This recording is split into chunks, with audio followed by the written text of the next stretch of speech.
What's up, everyone? I hope you guys are having a good day so far. It's Sunday. Happy Sunday, everyone. Here for the NASCAR All-Star race. Let's go, baby. Should be a good race. Hopefully. Definitely going to be a lot of side-by-side action. I'll show the both booths on the screen of the race tracker, NASCAR app. So you guys will be able to see that. Race starts in a little bit here, but should definitely be a good race. Looking forward to it. Hopefully, everyone is having a good day, though. Like I said, Dover Motor Speedway. Denny Hamlin starting on the pole. Second is Brad Keselowski. Then third, we have Eric Jones. We have Ross Chastain in fourth. Fifth, we have William Byron. Sixth is Christopher Bell. Then Bubba Wallace will start seventh. Eighth is going to be Joey Logano. Ty Gibbs in ninth. 10th will be Austin Cindric. Then Kyle Busch in 11th. 12th will be Alex Bowman. No Gragson in 13th. 14th, Tyler Reddick. 15th is going to be Ty Dillon. Chase Briscoe. 16th. 17th will be Austin Dillon. SVG. Shane Van Gisbergen starting 18th. 19th will be Josh Berry. Ty Gilliland in 20th. 21st, Riley Herbst. Cole Custer 22nd. 23rd is going to be Cody Ware. Carson Husavard 24th. Zane Smith, 25th, 26th is going to be Ryan Preece. Then Connor Zillich in 27th, 28th will be Ryan Blaney. Kyle Larson, 29th, 30th is going to be Michael McDowell. Then Chase Elliott's going to be 31st, 32nd, Chris Buescher. Daniel Swords in 33rd, then 34th, Ricky Stenhouse Jr. John Hunter Nemechek in 35th, 36th, AJ Allmendinger. To round out the field, 36 car field today for Dover Motor Speedway. Should definitely be some good racing here. Looking forward to it. There's a whole new deal for you here for the All-Star race. I'll let you guys know what that deal is in a moment. Pretty sure the race starts at 1 o'clock. Let me know your picks in the chat, guys. Who do you have winning this race? Pretty cool format for this race.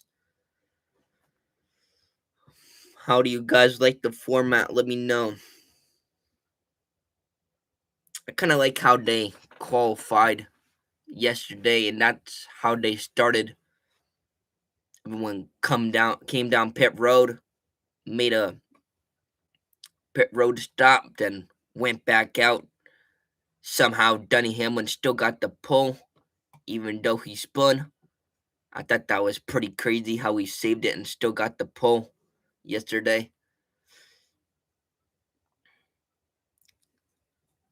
Yeah, the invert they are doing is pretty cool.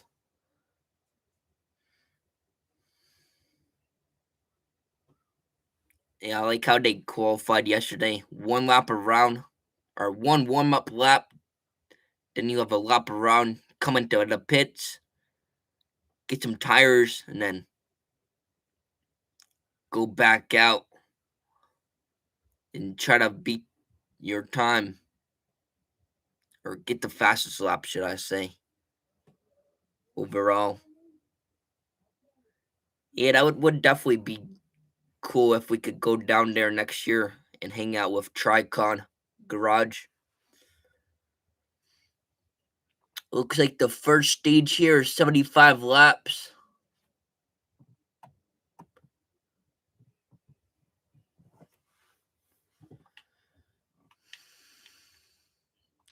So we'll see what happens here in stage number 1. Total laps today. It's actually not showing that right now. I can look on my computer though. Give me 1 second.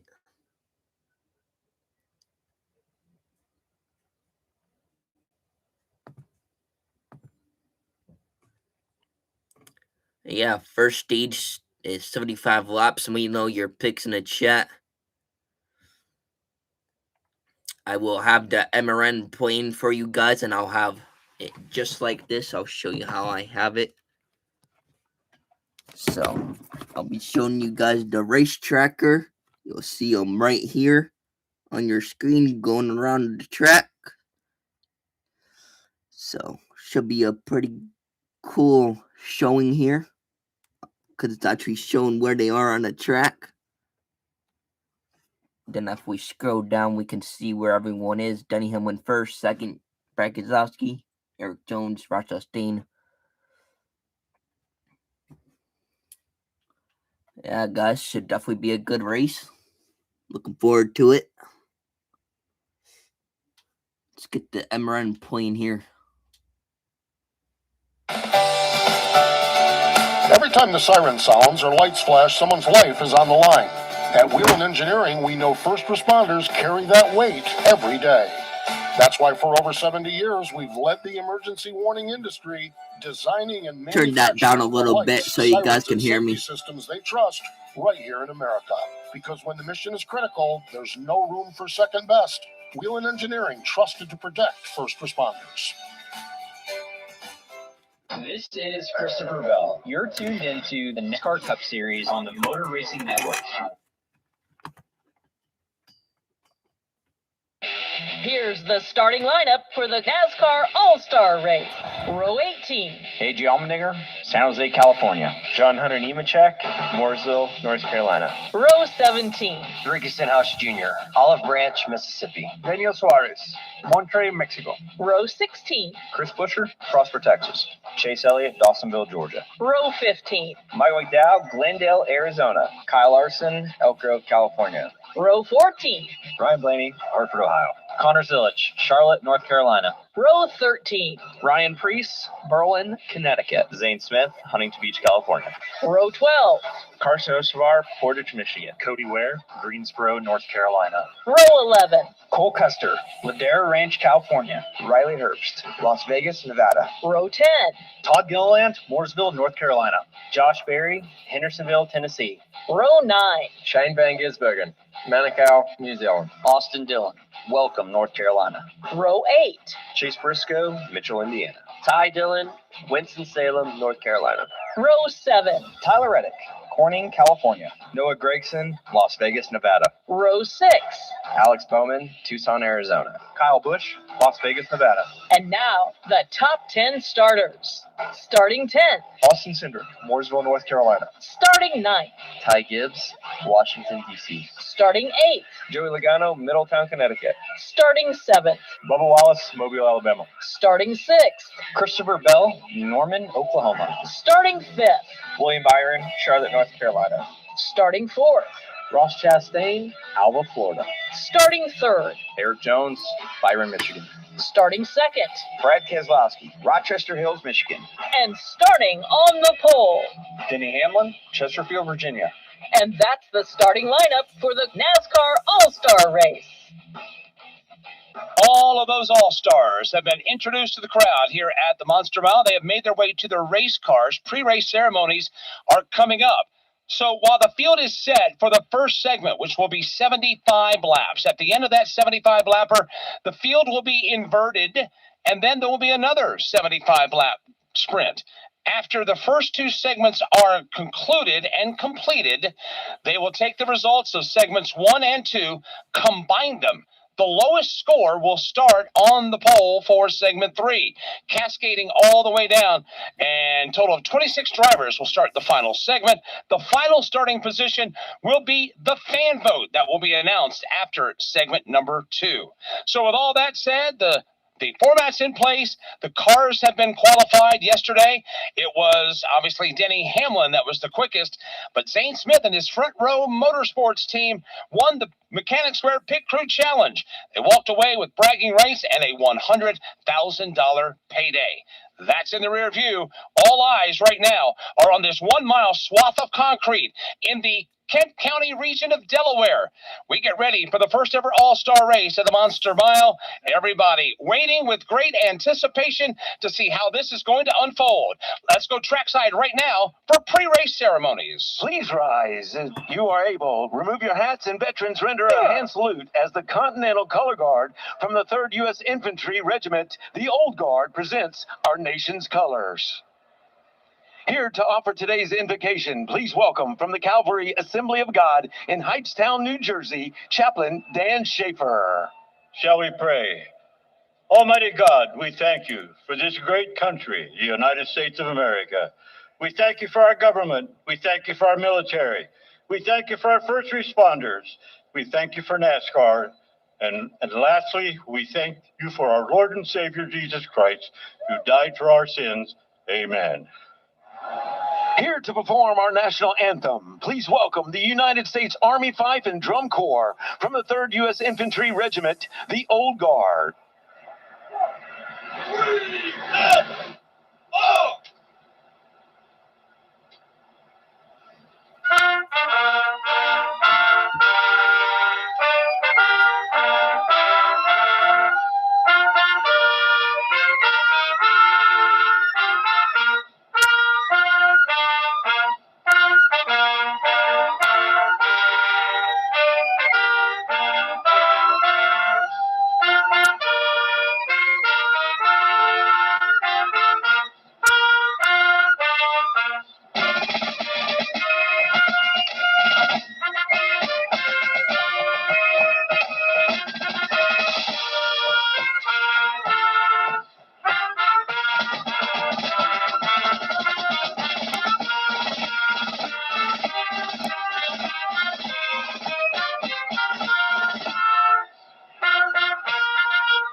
With a C-17 from the 436th Airlift Wing of Dover Air Force Base passing over us as we speak, we are set to go for the 2026 renewal of the NASCAR All-Star Race.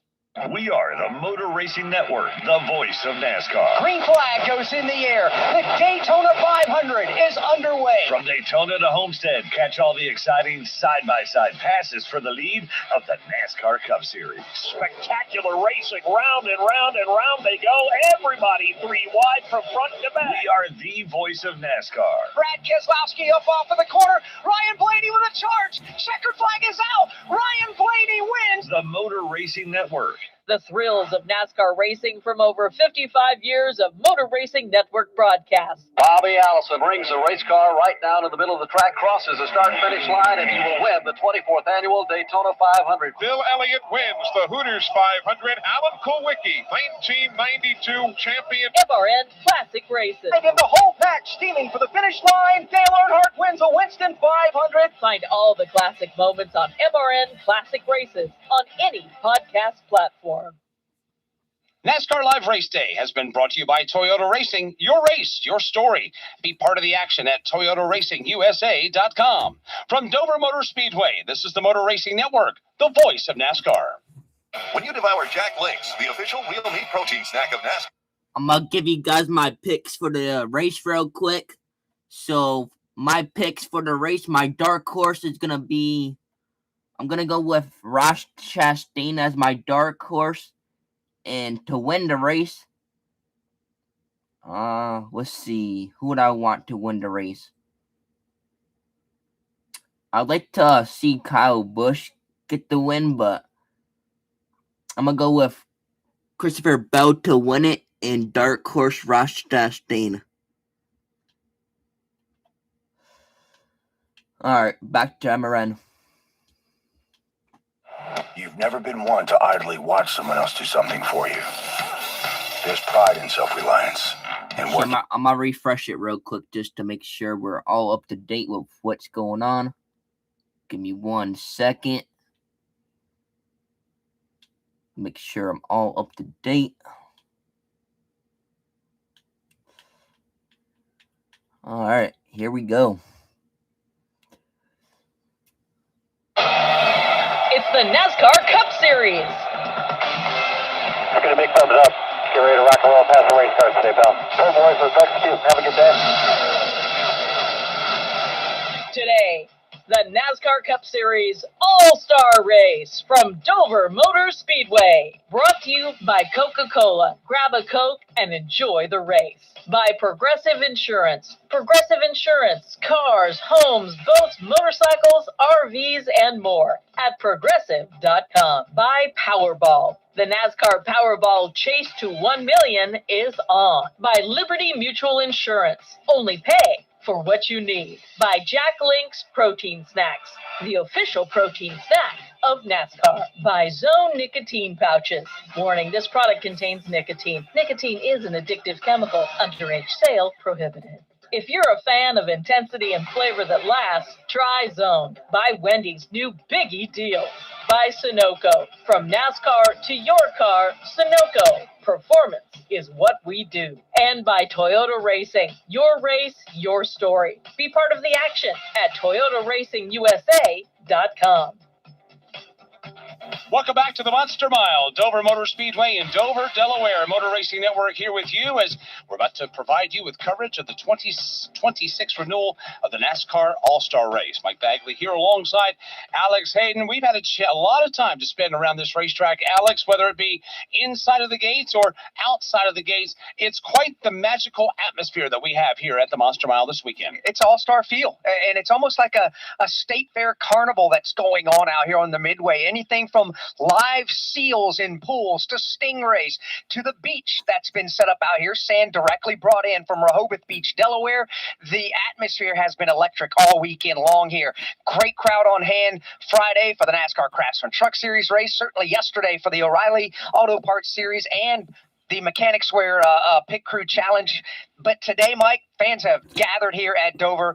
They're ready to witness some history here to have the All-Star race in the first state of Delaware. Fun fact, Kyle Busch won the NASCAR Craftsman Truck Series EcoSave 200 on Friday. Then yesterday, Corey Day won the NASCAR O'Reilly Auto Parts Series Bet Rivers 200. The fun fact, both winning efforts had HendrickCars.com on their race cars and race trucks, and there is a HendrickCars.com livery in this field today. And that's Kyle Larson as he gets set to go racing here in the All-Star race. And yeah, you got to think he's got to be considered one of the favorites. Now, he is starting deeper in the field here for this opening 75 lapper. He's starting 29th, but that's not because they didn't have speed in the race car, simply because they had penalties with speeding on the pit lane, among other things. You got 10-second penalties put on you. So he had 20 seconds of penalties added to his time, which has got him starting deep. Yeah, and he's going to have a lot of work to make up. As trackside right now, they have cleared pit road. We are getting ready for the command. The drivers already buckled into their race cars for what will be a 75-lap segment 1. That C-17 that we mentioned earlier flying over the racetrack right now. Alex, we are just north of Dover Air Force Base, a very important part of the United States military. This is one of the key supply chain bases that keeps our foreign efforts supplied with what they need. This is also where the fallen come back to be processed before being sent home to their families. And this Dover Air Force Base not only means a lot to the state of Delaware, but to this region in general. Yeah, and that's just simply part of the backbone of why this is such a patriotic area. Not only the first state of the United States, but with all that they have going on, it really is truly patriotic. Now, it's time to get the All-Star race going. Let's go trackside for the command. Here to give the command to fire engines with the most famous words in motorsports. Please welcome Bronze Star Medal recipients representing the 436 Airlift Wing at Dover Air Force Base, Colonel Brian Ellis, Lieutenant Colonel Robert Schuler, and Major Brandon Grimion. Drivers, start your engines!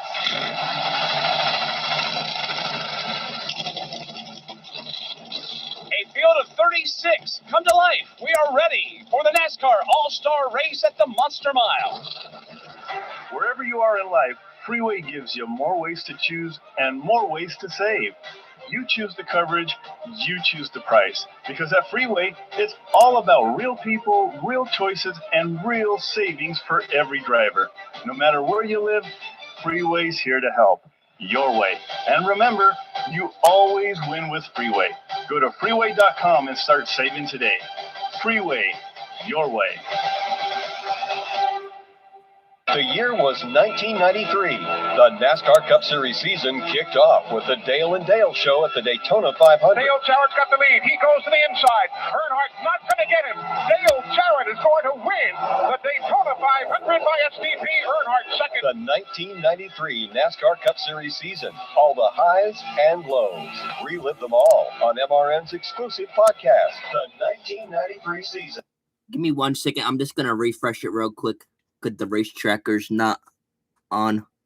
Just going to refresh it real quick. Give me 1 second. Make sure that's all set up for you guys. Alright, should be good now. NASCAR product. The NASCAR Shop is the official online store of NASCAR and your destination for all of your favorite hats, t-shirts, die-casts, and more. Whether tailgating, home gating, or anything in between, visit NASCAR.com/shop for the widest assortment and best selection of NASCAR gear today. Meet the all-new RE4000 Bluetooth scanner from Racing Electronics. Hear uncensored audio from your favorite drivers or listen to the live MRN radio broadcast, all hands-free and wireless with Bluetooth technology. Fast, lightweight, and built for race day, the RE4000 delivers zero latency so you never miss a moment of the action. Powerful, wireless, effortless, that's the RE4000. Learn more at racingelectronics.com. This is Ross Chastain. You're tuned in to the NASCAR Cup Series on the Motor Racing Network, the voice of NASCAR. Today's broadcast is presented by Progressive Insurance. Progressive Insurance makes bundling home and auto easy. Learn more at progressive.com. As the field pulls off the pit lane and on to the Monster Mile, let's pause 10 seconds for station identification on the Motor Racing Network.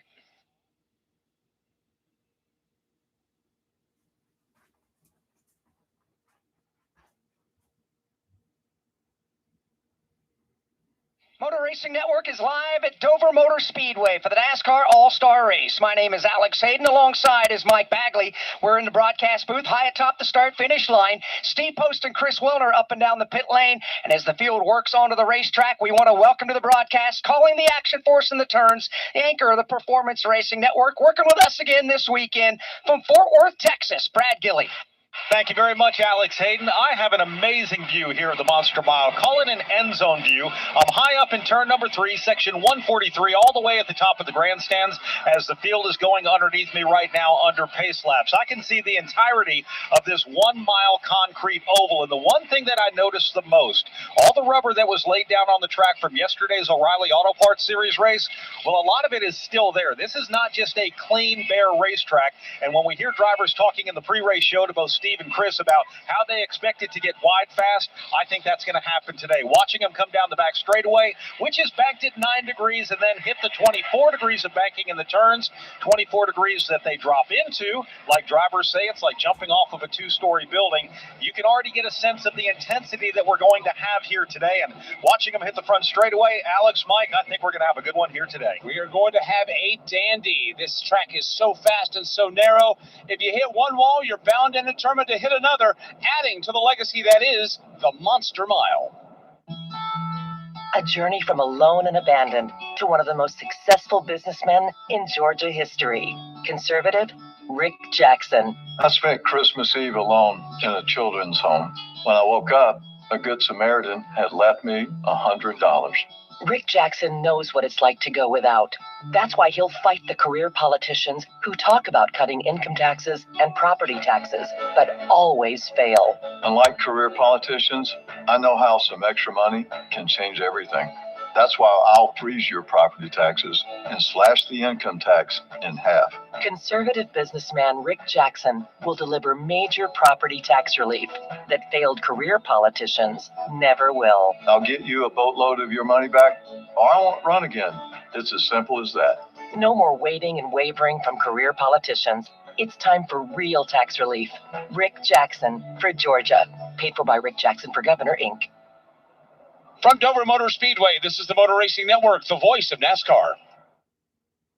NASCAR history. What I learned from Ken Squire, Barney Hall, and Ned Jarrett, I could never repay. Ken never told me what to say or what not to say. I learned very quickly that I was never going to be another Ken Squire. I don't think anybody could rise to that level. Motor Racing Network's NASCAR Live presents podcasts 50 years of MRN. Jeff Gordon, A Colorful Career, the 1993 season, Junior's Journey, and more. Search for NASCAR Live on your favorite podcast platform. Love NASCAR? Subscribe, listen, and download Motor Racing Network's exclusive podcast series. MRN presents Jeff Gordon, A Colorful Career, The Rise of Dale Earnhardt Jr. on Junior's Journey. Get to know Jack Roush on the many... I'm just gonna refresh it real quick. The race tracker's still not working. So just give me 1 second here. Get it all set up for you guys.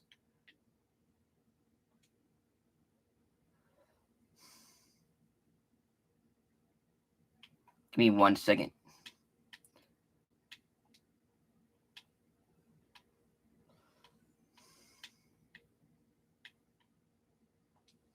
Sorry about that, guys. Give me 1 second.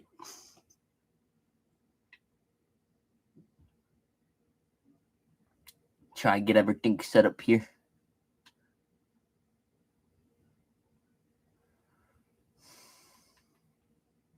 Alright, maybe the race tracker's just not working. It's all good though. Here we go, back to MRN. Well, it's been a difficult weekend, Steve, for Daniel Suarez and Aspire Motorsports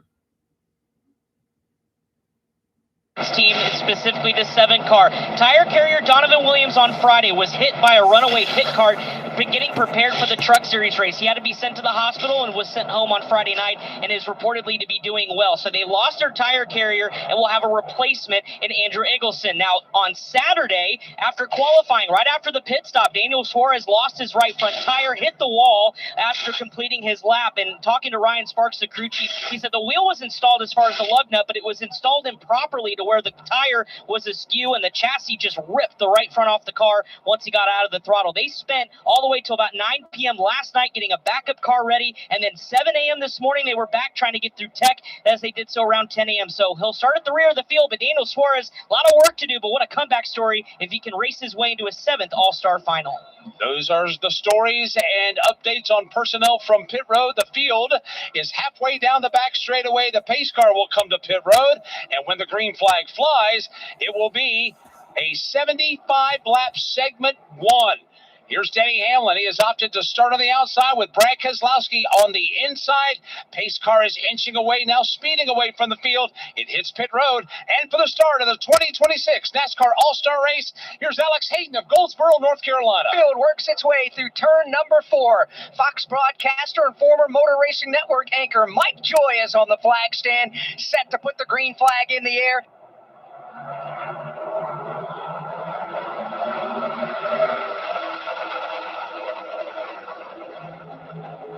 Green flag is in the air. Denny Hamlin gonna go to the inside, gonna drop back a little bit. MRN is acting up a little bit, so I'll talk a little bit on what's going on. Brad Keselowski passing Denny Hamlin. Jack Links, the official wheel meat protein snack of NASCAR, you could win twice. First, because wheel meat protein can help boost your libido. Hey, I've noticed you've boosted your libido. Thank you for noticing. And second, because you can enter the Jack Links Eat, Meet, and Win sweepstakes for a chance to win 4 epic NASCAR getaways, tickets, and more at jacklinks.com/NASCAR. Libido boost and people noticing your libido boost may vary. Enter now at jacklinks.com/NASCAR. No purchase necessary. Sweepstakes. It seems like the NASCAR app is acting up a little bit here, but Brad Keselowski is first, second Denny Hamlin. Brad Keselowski passes Denny Hamlin on the start.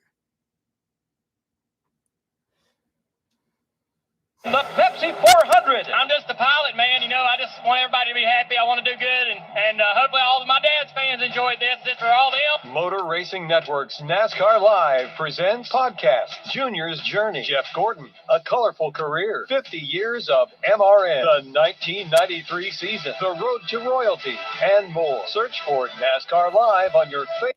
I think we have a caution right now. Let me look at the timeline on what happened. Denny Hamlin led the field to green on the outside with Brad Keselowski on the inside. Brad Keselowski's cleared for the lead in turn 2.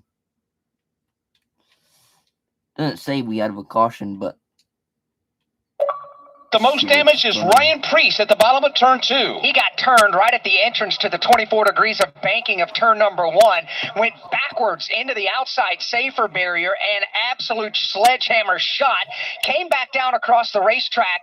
The fuel cell then ignited. That car burned for quite a while. Ryan Preece was able to immediately drop the window net, climb out of the car under his own power. Safety officials are already on the scene. But, Mike, they were 3 wide racing off of turn number 4 down the front straightaway when things just, well, everybody fighting for the same piece of real estate, and it got ugly in a hurry. Cars began bouncing off each other with John Hunter Nemechek involved. You had Daniel Suarez in that as well.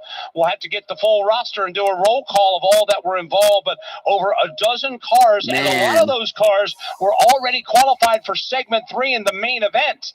This is going to provide a very interesting wrinkle with having just completed the first lap. Again, red flag is out from Dover Motor Speedway. This is the Motor Racing Network, the voice of NASCAR. Have you racked up $10,000 or more in credit card debt? Are you barely getting by making minimum payments? With credit card debt reaching all-time highs, National Debt Relief is notifying consumers about significant debt relief options now available to help those with overwhelming credit card debt. These options may reduce a large portion of credit card debt for those who qualify. You don't need to declare bankruptcy or take out a consolidation loan, and you may only have to pay back a fraction of what you owe. National Debt Relief has already reduced the credit card debt for more than 550,000 consumers. So don't wait. If you owe $10, $20, or even $100,000 in credit card debt, you can now take advantage of this financial debt relief as the cost of living continues to skyrocket. To check what debt reduction you may qualify for, call 800-375-3232. 800-375-3232. That's 800-375-3232. National Debt Relief, the official debt relief partner of NASCAR. This is Chase Briscoe. You're tuned in to the NASCAR Cup Series on the Motor Racing Network, the voice of NASCAR.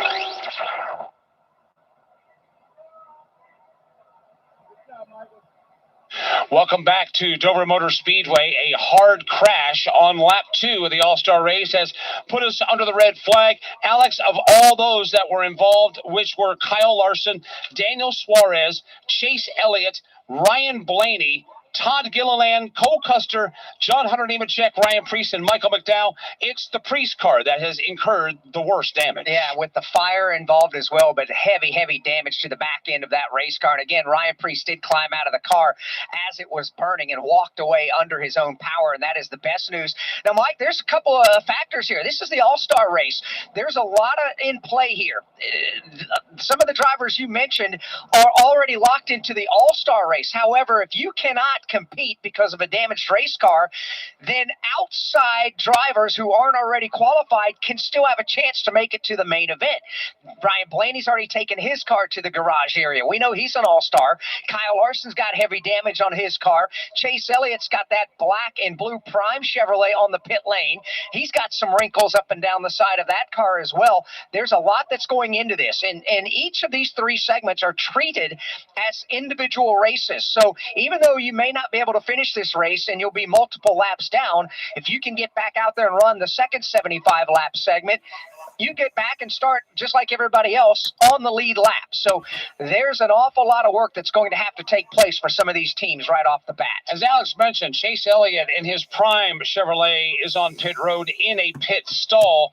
Kyle Larson and Todd Gilliland's cars are on the pit lane, but they are considerably well away from their pit boxes and on the actual pitting lane and not in a pit box. They have brought their cars to a halt there. Steve Post, these teams cannot work on their cars under the red flag. What is the Prime team of Chase Elliott doing right now, trying to get an idea of where their damage is? They're doing everything but work on the car, and this is looking up under the car, taking a look around just to get an assessment of what they see. They cannot even touch the car, and so they are just putting putting a plan in place, radioing up to Crew Chief Alan Gustafson and telling him what they're seeing so that they have a plan. The plan could be to fix the car if it's minimal damage, to fix the car here on pit road. If there's something more significant, and you guys have laid out the rules, the protocol here, they might take the car back to the garage area because they would start segment 2 on the lead lap. So right now it's just giving the car a good look over all the way around, and I think they've got a pretty good plan as to what they want to do with this car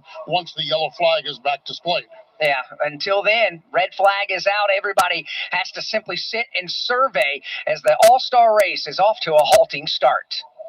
Wendy's new Biggie Deals lets you choose whatever you're in the mood for. It's like a music mixing board of deals, and you're the producer. Go with some chill folk music with a JBC and the $4 Biggie Bite snack. Try the drum and bass of deals with a double stack and the $6 Biggie bag. Or go full-on sandwich symphony with an $8 Biggie bundle, the grand finale of snacking. And the best part? They all come with napkins. 4, $6, and $8 Biggie Deals how you want them at Wendy's. Price and participation may vary. Single items at regular price. Prices may be higher in Alaska, California, and Hawaii. The NASCAR O'Reilly Auto Parts Series races here. The Motor Racing Network. Side by side into one. Zilich trying to get the advantage up high. Puts the squeeze on Eric Almirola. Connor Zilich by half a car length off through 2. We have you covered from the green flag to the checker. Connor Zilich to the lead, but they're 4 wide behind him. The voice of NASCAR. Here comes Jesse Love to the start-finish line. He'll win at Phoenix. The NASCAR O'Reilly Auto Parts Series races on the Motor Racing Network. Under the red flag on our second lap of the opening segment of the 2026 All-Star Race, Brad Keselowski jumped out to the lead. He's being scored the leader here as we sit idle under the red flag from Dover Motor Speedway. This is the Motor Racing Network, the voice of NASCAR.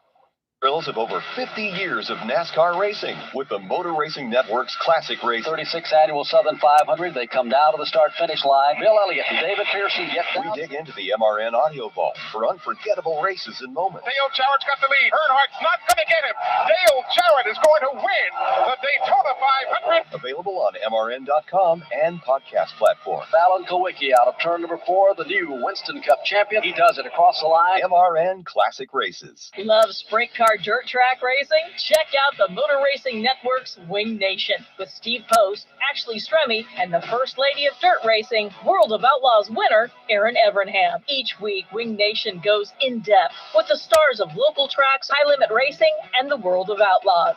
Check out Wing Nation interviews on the Wing Nation Facebook page, YouTube channel, or follow along on Instagram or X at Wing Nation. Your go-to for sprint car talk, Wing Nation.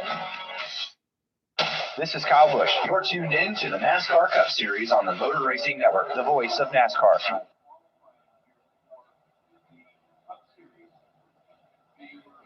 Back here at Dover Motor Speedway under the red flag. Just as a reminder, when it's late in the race, that means it's time to go. Today's Go Zone is presented by Zone Nicotine Pouches. Warning, this product contains nicotine. Nicotine is an addictive chemical. Underage sale prohibited. Whether you're a fan of mint, citrus, subtle, or spicy, you'll find a winner. Get 20% off at nicokick.com/zone when you use promo code RACING20. We are under the red flag here in the NASCAR All-Star Race. A ferocious crash off the end of the front straightaway going into turn number 1. Cars began to crash and collide into each other. Ryan Preece, the worst for wear out of all of this. Ryan got turned towards the bottom of turn 1, and when that car spun around, it began to accelerate and backing up and into the outside wall, then exploding into flame. Let's hear from Ryan Preece right now with Chris. And the good news is he's out of the care center. The bad news, his trip attempt to try to make the All-Star race is over before it started. Well, what happened from your vantage point? Well, I mean, to be honest with you, I haven't seen a replay, but I saw Carson go top of 3 into turn 1, and so I tried to follow him in 3 and 4, and wasn't able to carry the momentum that I had going in. Got a little tight, slowed down. I thought I was going to be able to clear him by the time we got to turn 1, and obviously I didn't. So that's my fault. Sorry for whoever got caught up in that one, and we'll just we're going to move on to the Coke 600 next week. Are you expecting to go 3 wide that early and they kind of be some of those guys be that aggressive that early? Usually I wouldn't want to be that aggressive that early, but given the stakes that we're all involved, you still got to finish the race. So that's part of my problem today. But the way qualifying is, it shuffled the field up so much that you just felt that pressure to go forward. And here for the first lap, you can make the middle to the top work, but it's pretty crucial to get down at that point. So let's try to force an issue, I guess. I got to see the replay and analyze what I did wrong. Glad you're okay. That's Ryan Preece. A tough early ending here in the All-Star race. Yeah, it is. He mentioned the way the qualifying was and how it shuffled things up. After qualifying yesterday, you did 3 laps, including a green flag 4-tire change pit stop down there, and you take the time. If there were penalties involved, because all pit road penalties were in play, you had 10-second add-ons to your overall time. So you had a mix of cars from the front to the middle of the back that weren't necessarily the slower cars. They were fast race cars, but by penalty had to start further back, and everybody was trying to work their way to the front in the opening couple of laps. Warning, this product contains nicotine. Nicotine is an addictive chemical. Underage sale prohibited. When it comes to drivers, we all have our favorites. Same goes for Zone nicotine pouches, offering a variety of bold flavors, available in strengths of 6 milligrams and 9 milligrams. Whether you're a fan of mint, citrus, subtle, or spicy, you're sure to find an intensity and flavor that lasts. One Zone pouches at a discount mailed right to your door. Get 20% off at nicokick.com/zone when you use promo code RACING20. Wherever you are in life, Freeway gives you more ways to choose and more ways to save.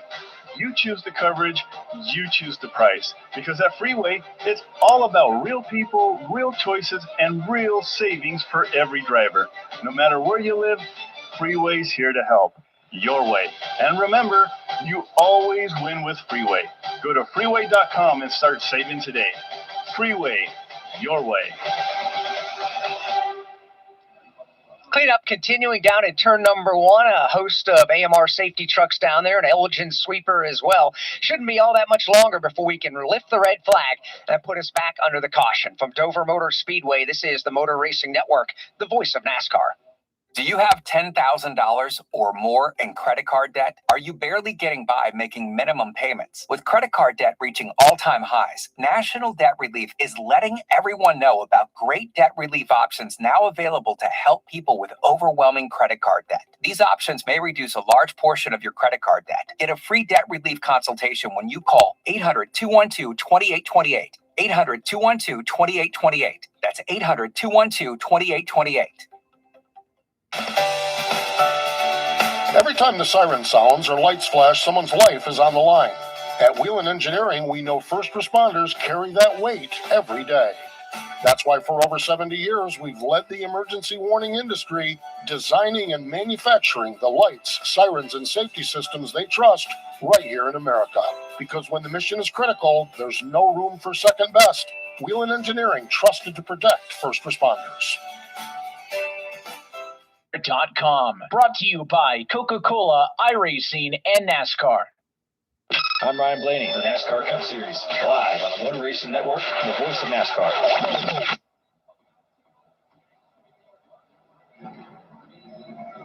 We welcome you back to the Monster Mile here in Dover, Delaware. Red flag is still being displayed from Shannon Bednarik on top of the flag stand here. Cleanup site in turn number 1, Mike, just about wrapped up. Only one more pickup truck over there doing a final inspection of the racing surface. We should be able to get back under the caution soon. And the wreckers have pulled out of turn number 4 to basically be behind the field when they give the command to go and put the yellow back out.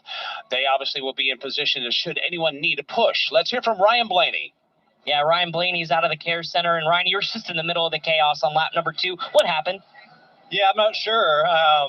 They were 3 wide in front of me, and it looked like someone got kind of pinched and squeezed and turned up the racetrack. And honestly, I thought I had the main wreck missed, and then I think there was more underneath me that happened, and then I got caught up at the second wreck. But yeah, shame. Made it a lap and a quarter, and who knows? I mean, maybe we'll be able to fix it to get in the final segment, but got a lot of work to do to try to do that. Appreciate your time. That's Ryan Blaney. He's going to head back to the garage. He mentioned trying to get it fixed. Jonathan Hasser and the crew were hightailing it back to the garage when the car was there and Ryan was taken to the care center. Left front is main concern for the Blaney machine. We'll see how much time they have to fix that and hopefully get Ryan into the final segment. Yeah, the red flag has been lifted and the caution is out. It's presented by Hardee's. Buckle up, NASCAR fans. Get the Hardee's app and join My Rewards. And Hardee's will start you off with a free sandwich. Plus, earn rewards lap after lap and order your Hardee's ahead. red. 13 minutes and 19 seconds under the red flag, and the yellow was just put out, as Alex mentioned. And the field now begins to work around the racetrack, but more importantly, crews begin to work on race cars. Chase Elliott's car is on pit road.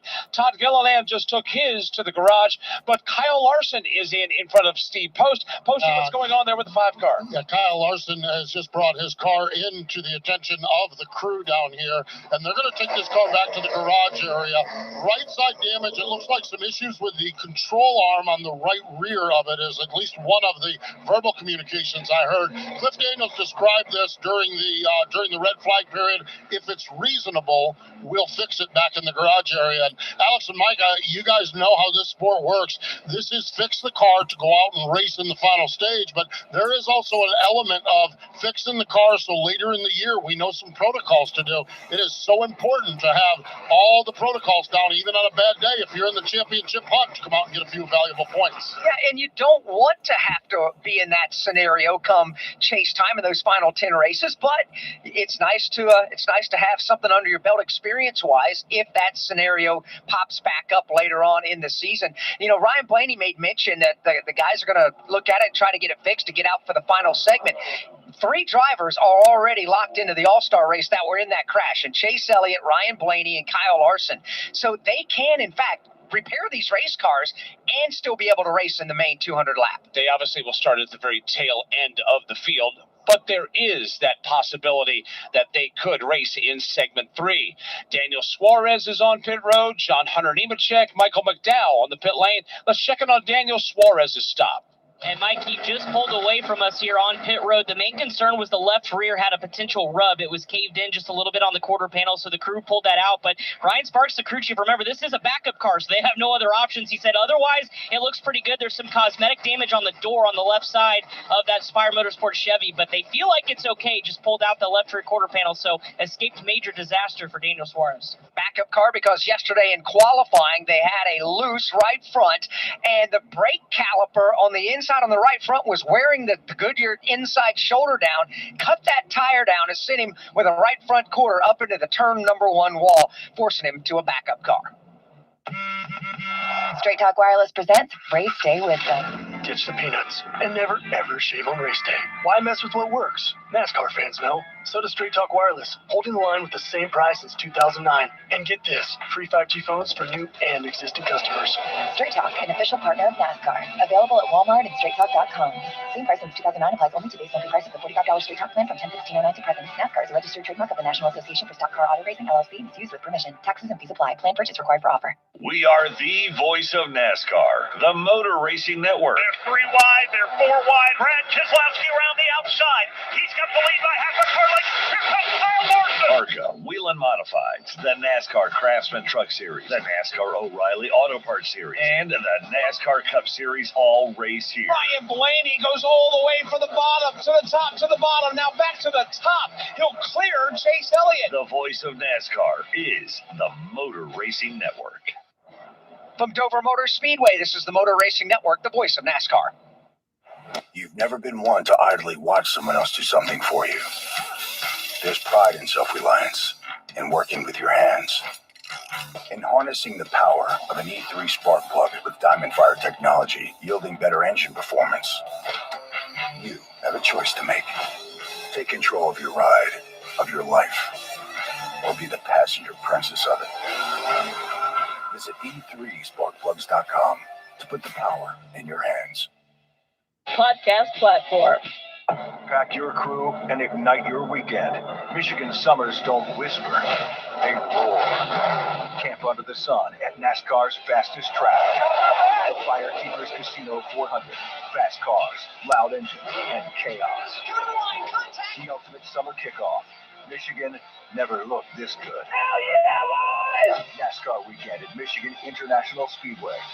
June 5th through 7th. Get your tickets now at MISpeedway.com. This is Joey Logano. You're tuned into the NASCAR Cup Series on the Motor Racing Network, the voice of NASCAR. Welcome you back to Dover Motor Speedway. Field works their way through the Echo Park Automotive Restart Zone. Green flag goes in the air, and we're racing the All-Star race again as they head to turn number 2. This time, Denny Hamlin gets a much better start than he did on the initial start of the race. Still gives up that lead, however, to Brad Keselowski, who restarted on the bottom. William Byron, Ross Chastain will follow Hamlin. They are the top 4. Bubba Wallace rounding out the top 5. Further back, a side-by-side battle between Tyler Reddick and Christopher Bell. Those 2 Toyota teammates wrestle for position number 7. Christopher Bell on the inside of that battle. Tyler Reddick is on the outside. He'll try and carry momentum off the top side. He is successful at doing that. Now Ty Gibbs takes the measure of his teammate Christopher Bell. He'll draw to his inside as they work their way off 4. Yeah, they race hard there as we're finally getting some green flag laps under our belt here after a hard crash on lap number 2. Everybody's searching for real estate, and as expected, Brad, everybody dives for the bottom of the racetrack. Right now, the bottom is working, but guess what? Joey Logano just shoved Ty Gibbs up to the high side, and he made that work for him. Logano now door-to-door with the number 54 Toyota of Gibbs as they work their way through 3. That's the side-by-side battle for 9th. Logano will slide through on the bottom of the racetrack. Ty Gibbs falls to 10th. Behind them for 12th. Side-by-side action there. Here's Austin Cindric rooting his way to the inside of Chase Briscoe. Austin Cindric, the Freightliner colors on that Ford Mustang Dark Horse, and he will stay side-by-side with Briscoe. Briscoe carries a lot of momentum off the high side of turn number 2. They go into 3. They stay door-to-door. Wheel to wheel through turn number 4 as well. It's Cindric digging hard down to the bottom of the racetrack. A little bit of a slip up for Cindric. He's going to roll out of the throttle. Chase Briscoe will grab that position and settle back in line and now go to work on Kyle Busch. Chase Briscoe now tries to go to the inside of Kyle Busch. He took turn 2 way high in that Lucas Oil Chevrolet. Kyle Busch made that work for him, however. He's driven to the back bumper of Ty Gibbs. Starting to see some drivers venture out in the 2nd and 3rd lanes. One of those is Tyler Reddick, and it's going to pay him some dividends. Again, Reddick will go topside as he tries to get that Toyota Camry closer to the front of the field. Tyler Reddick hoping to take away a spot from Eric Jones. Eric Jones comes off of 2 very low, but Reddick still able to duck to the inside. He will actually clear him and make the pass as they go to 3. Made it look easy going into the corner, did Tyler Reddick. Now, Chase Elliott was involved in that lap 2 crash. Spent some time on the pit lane getting that car repaired. He's back on the racetrack, is Elliott, running towards the tail end of the field, is just past John Hunter Nemechek. Chase Elliott is still on the lead lap, so that's good news if you're an Elliott fan. Meanwhile, Mike up off of turn number 4. Leaders begin to encounter some lap traffic. Denny Hamlin comes off the corner. He has Brad Keselowski, the race leader, right in front of him. Both those have passed the lap car of Daniel Suarez. William Byron will now try to do the same. Denny Hamlin takes the middle groove off of turn number 2. He now ducks underneath Brad Keselowski. He'll try and get a fender on his quarter panel. Keselowski, however, will fight in the middle groove. Keselowski washes wide off turn number 4. Here's Denny Hamlin to his inside. Close quarters racing up off of turn 4. Hamlin barely cracked the throttle, and that's just enough for Brad Keselowski. Brad Keselowski able to drive across the nose of Denny Hamlin, put a little bit of real estate in between the two of them. Hamlin's progressive Toyota, however, will come right back as he charges in turn number 3. Good battle for the lead at lap 15 of the opening segment of the NASCAR All-Star race. This opening segment, 75 laps into duration.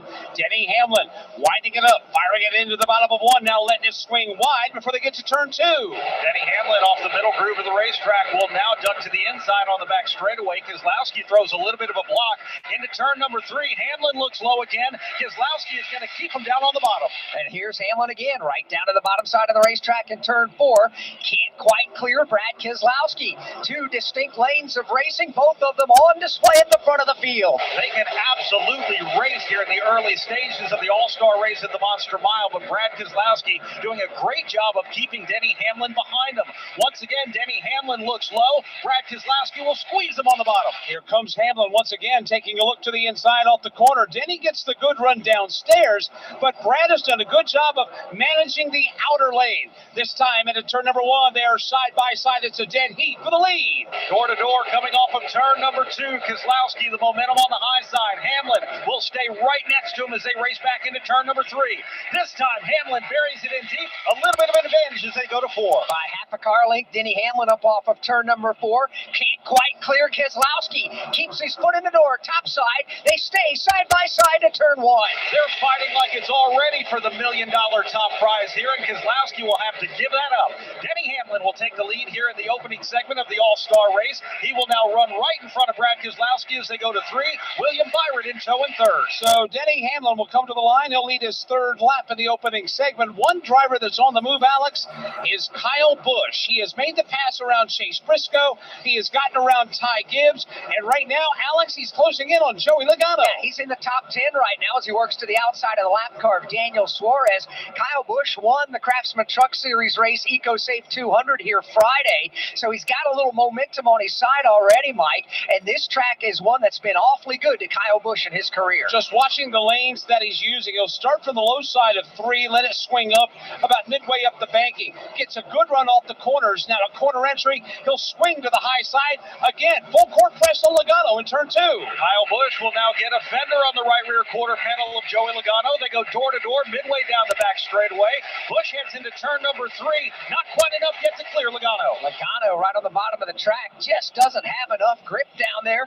Kyle Busch around the top side takes his blue, red, and white Chevrolet to the number 9 spot, and he's got about 8 car lengths or so to catch Christopher Bell. In fact, Joey Logano, who Kyle Busch just passed, might be backsliding just a little bit. Watching Chase Briscoe now draw to his inside. Up in front of them, Christopher Bell trying to take away a spot from Eric Jones. Christopher Bell will pull to the inside. He'll challenge Eric Jones for the 7th position. Both those drivers cross the start-finish line 1 car length apart, with Bell opting to open up the inside lane. Christopher Bell, last year's All-Star winner, wants to make something big happen here in this first segment. As the two of them are racing, Eric Jones is now driven up to the back bumper of another Toyota. That's 5-time winner this year, Tyler Reddick. Tyler Reddick drifts wide up off of turn number 4, but he'll manage to hang on to that position. While we have a moment, let's tell you where your favorite driver's running, presented by Straight Talk Wireless. To all the fans enjoying today's race, you show up. So does Straight Talk Wireless, an official partner of NASCAR, holding the line so you get more and pay less for it. No contracts, no surprises, straightforward, always. Available at Walmart and StraightTalk.com. Denny Hamlin has gotten the lead and has driven away from what is a fantastic battle for second. Currently, Brad Keselowski holds the number 2 spot.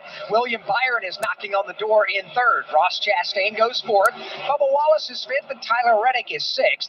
Eric Jones is seventh. Christopher Bell goes eighth. Ninth is Kyle Busch, and Joey Logano is 10th. Running 11th right now is Chase Briscoe. 12th is Ty Gibbs. 13th is Austin Cindric. 14th is Alex Bowman. And 15th is Carson Hocevar. 16th is Noah Gragson. Austin Dillon is 17th. Ricky Stenhouse Jr. is 18th. Connor Zilisch is 19th. And Josh Berry is 20th. 21st is Ty Dillon. 22nd, Riley Herbst. Michael McDowell's 23rd. Shane Van Gisbergen is 24th. 25th is Chase Elliott. A.J. Allmendinger is 26th. Chris Buescher, 27th. John Hunter Nemechek is 28th. Zane Smith, 29th. And the last car on the lead lap. And 30th is Cody Ware. Daniel Suarez is 31st. Ryan Blaney is 32nd. 33rd is Kyle Larson. Todd Gilliland, 34th. Ryan Preece, 35th. Cole Custer is 36th. A total of 5 drivers behind the wall: Blaney, Larson, Gilliland, Preece, and Custer. 27 laps go on the board of this opening segment of the All-Star race, which is 75 laps in duration. How does Chase Briscoe win? With the hands of his pit crew changing 4 tires in under 9 seconds. The voice of his spotter carving a path through the pack. His race engineer, systems engineer, all working tirelessly to shave off 1/10 of a second. With his team at Toyota, his crew chief, his fans, his family. It's all of this all at once at 200 miles per hour. From the moment Chase joined Toyota to the moment he ends up in victory lane. So how does Chase Briscoe win? In summary, not alone. Toyota Racing. Your race, your story. NASCAR is a registered trademark of the National Association for Stock Car Auto Racing, LLC. Jeff Gordon wins the Daytona 500. Jeff Gordon's rise to one of NASCAR's all-time greatest drivers was one like no other. Relive Jeff Gordon's journey to the NASCAR Hall of Fame with the exclusive MRN podcast, Jeff Gordon, A Colorful Career. 93 Cup Series wins, 4 Cup Series championships, and 3 Daytona 500 wins. A career rivaled by few others. Check out MRN's Jeff Gordon, A Colorful Career on podcast platforms and MRN.com. Lap 2 crash took out quite a few drivers. One of them, Chris Wilner, is Kyle Larson. And Kyle Larson is out of the care center. Kyle, when you got to look at the damage, is it fixable for the third segment? I guess we're going to try to, so I don't know what, yeah. For some reason, I guess we are, so we'll hang out and see if we can pull off something crazy, I guess. So, yeah, that sucked, but, you know, that's what happens when you screw yourself yesterday. back to the garage and talk with the crew to try to get that race car fixed for segment 3. Kyle Larson trying to win his 4th NASCAR All-Star race. From Dover Motor Speedway, this is the Motor Racing Network, the voice of NASCAR. We are under the green flag. Listen up, NASCAR fans. Now's the time to turn your love of racing into big-time prizes. Because NASCAR Fantasy Live is your fast lane to bragging rights. Furious racing here. Pick 5 drivers each week of the season. Then complete additional challenges to stack points. All for your shot at the grand prize. So let's get this party started. For official rules and to learn more, visit NASCAR.com/fantasy and sign up today. Meet the all-new RE4000 Bluetooth scanner from Racing Electronics. Hear uncensored audio from your favorite drivers or listen to the live MRN broadcast, all hands-free and wireless with Bluetooth technology. Fast, lightweight, and built for race day, the RE4000 delivers zero latency, so you never miss a moment of the action. Powerful, wireless, effortless. That's the RE4000. Learn more at racingelectronics.com. This is Taylor Gray. You are listening to the NASCAR O'Reilly Auto Parts Series on the Motor Racing Network. Today's broadcast is presented by Progressive Insurance. Cars, homes, boats, motorcycles, RVs, and more at Progressive.com. Denny Hamlin has a healthy 4.3-second lead over second-place William Byron.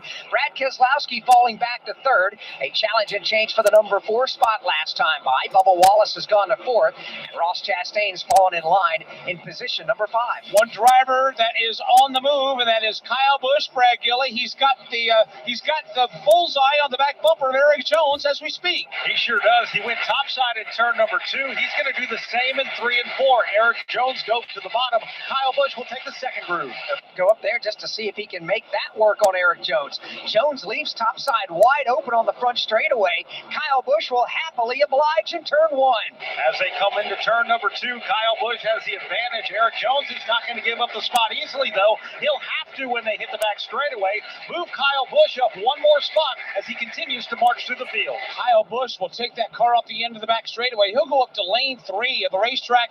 Alex, this track has widened out. We've seen a couple of drivers even go up into the 4th lane. A.J. Allmendinger being one, Riley Herbst another. Seems like that the track is wide enough where these drivers have enough options to get their job done. Yeah, Mike, and it's much warmer today than what it was on Friday when we had NASCAR Cup Series practice, and yesterday when they qualified as well. So why don't we bring Steve Post and Chris Wilner into the conversation?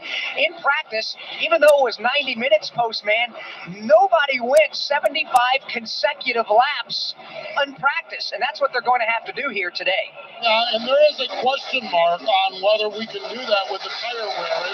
There's 2 things involved here. There's 2 things at play. There's tire wear, which is the actual wear of the rubber on the tire, and there's fall off of speed. The fall off of speed, the tire degradation, if you will, is about a second over the run that they've done on up and through Friday afternoon. The tire wear is a question mark. I had some crew chiefs say it'll be no problem going 75 laps. I had other crew chiefs with a lot of concern about it. Now, you mentioned the temperature. This heat is going to put rubber down on the racetrack. Rubber down on the racetrack generally provides better tire wear. So stay tuned. Like so many things this weekend, I don't know is the answer. I haven't got a real sense of listening to anybody just yet as we're still working through this first segment of the race. Chris Wilder, what are you hearing on this?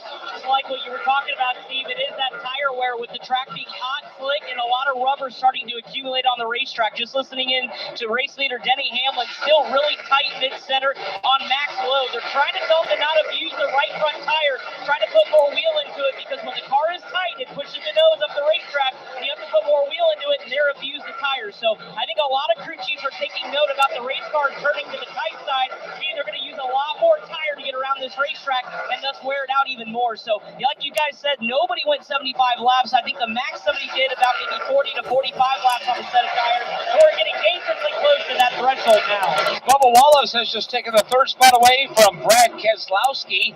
Bubba is now 7.5 seconds behind Denny Hamlin, who leads. Denny's in the middle of turns 3 and 4. Willie B was in the middle of the backstretch, and Bubba was just coming off turn 2. That's how far the top 3 are spread out with 33 laps to go in this opening segment. There are some drivers continuing to get after it in the back half of the top 10. As a matter of fact, Joey Logano and Chase Briscoe are really working hard past start-finish line. Eric Jones is just in front of them. 3 cars racing hard in turn 2. Alex, I think Chase Briscoe has to be a little annoyed by Joey Logano right now. He has been fighting for that spot to try and get in the top 10. Lap after lap, Logano just continues to deny him. And with all of that Brad described, it's allowed Ty Gibbs to join in and potentially make that a 3-driver fight. Austin Cindric hovering there as well. Let's follow that battle as they race for the 10th spot in turn 2. Joey Logano now coming off of turn number 2. Behind them, probably the closest battle was Austin Cindric. He drove up to the back bumper of Ty Gibbs, had to back it off. Now Chase Briscoe right on the bumper of Logano as they race off 4. And they're going to stay that way up off of turn number 4. Briscoe changes lanes off the corner, gets alongside of Joey Logano. They race side by side back to turn number 1. It's taken him about 40 laps, but he's finally been door to door with Joey Logano. They come off of turn number 2. Briscoe on the very bottom of the racetrack. Joey Logano will continue to fight up high. Briscoe wants to clear him. He is just not able to do it. Now he gets him in 3. Finally, he will ease his way to the inside. Chase Briscoe completing the pass around Joey Logano. He'll take 10th. Logano falls to 11th, but now here come Ty Gibbs and Austin Cindric. They want a piece of Logano as well. Austin Cindric trying to make the bottom work in his number 2 Ford Mustang Dark Horse. Ty Gibbs in his monster Toyota. He's able to get him off the high side in turn number 2. Now Ty Gibbs will set his sights on Logano. 36 drivers took the green flag here in segment number 1 of the All-Star race after the lap 2 crash. 31 drivers remain. We've got 28 laps to go here in segment number 1. Keeping in mind, at the end of this segment, only the top 26 will get inverted. So some of those drivers back there, the driver on the hot seat is John Hunter Nemechek in 26th. Chris Buescher, Zane Smith, Josh Berry, they are 27th, 28th, and 29th. They want to try to climb the leaderboard to at least be a part of the invert. John Hunter Nemechek was one of the 9 cars involved in that crash at lap 2, and he had some cosmetic damage. The team give it a good once-over, put him back out onto the racetrack, but he right now is the bubble driver for the invert, as it were, as we continue to watch more battles on the racetrack. Brad Keselowski's dropped anchor here in the last 5 laps or so. He lost a spot to Bubba Wallace, and now it's Tyler Reddick that is putting a full-court press on Brad Keselowski. And this is a battle for 4th. Brad Keselowski drove up high right in front of Tyler Reddick. Now they hit the back straightaway. Call it a half a car length for Reddick to catch Keselowski. Reddick tries to dive all the way to the inside. We'll see if he can hold his car down low. Trying hard up off of turn number 4. Reddick gets a nose out in front of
Well, I don't know what happened there. Hold on, give me 1 second, guys.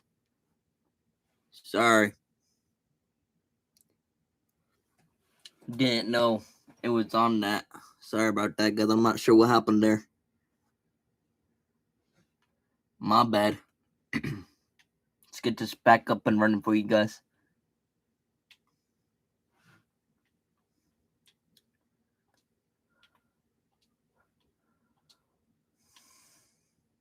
Keselowski will rally back topside. 25 to go here in segment number 1 of the All-Star race. Denny Hamlin still up by 4.4 seconds. A lot of these cars have been reporting either loose or tight conditions, and I think they wanted to come in and check things out, maybe dial them up a little bit here for the balance of this segment of the race. William Byron first off pit road. Tyler Reddick, Kyle Busch, Ty Gibbs, Eric Jones, the 5 that were fastest off the pit lane. So, Alex, this is going to be very interesting. When they come to the line, it's going to be 9 to go in the opening segment.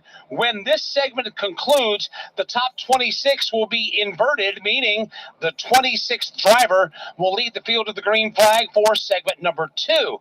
Now, as they come back to the line, we're going to get an update as far as how this checks out, but there were several drivers that opted to come to pit road, while several drivers decided to stay on the racetrack. Looks like 8 or 9 drivers actually chose to stay on the racetrack here to gain some track position. Denny Hamlin, of course, the race leader, to gain some track position. Denny Hamlin, of course, the race leader, is going to stay there. He did not pit. Now, Bubba Wallace is 2nd. Ross Chastain will be 3rd. Christopher Bell is going to go to 4th. Then it's Chase Briscoe 5th. Brad Keselowski will be 6th. Joey Logano 7th. 8th is Austin Cindric. 9th is Alex Bowman. 10th, Riley Herbst. And 11th, Shane Van Gisbergen. 11 cars elected to stay on the racetrack. The first driver to come off pit lane was William Byron in 12th, Tyler Reddick in 13th, Kyle Busch in 14th, Ty Gibbs in 15th, Eric Jones 16th, Austin Dillon 17th, Connor Zilisch 18th, Ricky Stenhouse Jr. 19th, and Michael McDowell in 20th. 21st, A.J. Allmendinger. After the pit stop, Chris Buescher's now inside the top 26. He'll go to 22nd. John Hunter Nemechek 23rd. Noah Gragson 24th. Chase Elliott is 25th. Zane Smith right now is on that 26th position. Again, top 26 will be inverted for the second 75-lap segment. 27th is Ty Dillon. 28th, Josh Berry. 29th currently is Carson Hocevar, but he is off the racetrack as they continue to repair that race car. Daniel Suarez will be scored in 30th. It has been quite the spirited festival fair-like atmosphere this weekend at Dover Motor Speedway. We're talking about everything, obviously, that's happening on the midway. The fans have packed here, this racetrack, and just looking down at the start-finish line, the mascot for the Fighting Delaware Blue Hen football team is there, along with the Blue Hen cheerleaders, right now whipping the fans into a frenzy and clearly seizing a social media opportunity. They have been on the chip ever since they've gotten onto the property here, and the University of Delaware Fighting Blue Hens located in Newark, Delaware, and Newcastle County, and they're obviously taking the opportunity for some mirth and merriment here at the Monster Mile this weekend. Always great to see the Blue Hens out at the Dover Motor Speedway. There was a speeding penalty on the pit lane, and it goes to Kyle Busch, who gets busted for speeding on pit road, and Kyle Busch will drop to the tail end of the field. Looking forward to getting the 1 to go. Hopefully next time by, and it looks like Shannon Bednarik has the flag furled up, so we should get the 1 to go. That means the drivers have the opportunity to choose their restart lane. Presented by Freeway Insurance.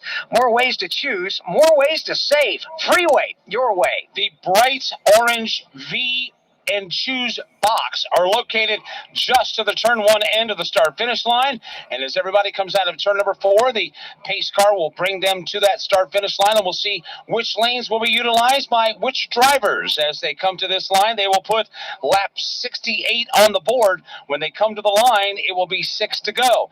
Denny Hamlin will restart outside, Bubba Wallace inside, Chastain outside, Bell inside, Briscoe outside, Keselowski inside. So basically, Alex, it's It's a fundamental left, right, everybody alternating choice of lanes to restart in. And Kyle Busch is patiently awaiting the field to go by him, and he'll fall to the tail end of the field again. Busted for speeding on pit road. He's going to have to pass some race cars now, and it's going to be important for Kyle Busch to try to work up into that top 26 so he can get there and get there in a hurry. It means the field is a half a lap away, and they'll hit the Echo Park Automotive Restart Zone, presented by Echo Park Automotive. Every car, happy owner. Kyle Larson is not in this restart. His car is being repaired in the NASCAR Cup Series garage. Matter of fact, Kyle Larson is sitting on the photo tower inside of the NASCAR Cup Series garage, midway between turns 1 and 2, just watching and waiting to see how this one's going to unfold, as we are as well. Here comes the pace car, accelerating towards the apron, and does so, makes the turn onto the pit lane. And again, when they come to the line, it'll be 6 laps to go in segment number 1. Working their way through turn number 4, they huddle up together as they hit the Echo Park Automotive Restart Zone. Green flag goes back in the air.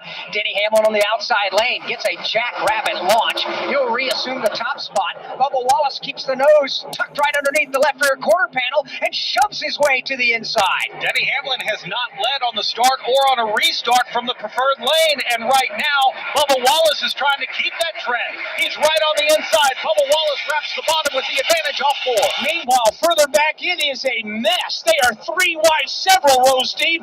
Everybody jostling for every bit of real estate, trying to get the final transfer spot. Here they come back into the corner while we watch Bubba Wallace bring him out of turn 2. Top drivers single file out. The biggest battle is just outside the top 5. That's where Austin Cindric has driven around Christopher Bell. Bell now backsliding just a bit. Is this strategy or does this car have trouble?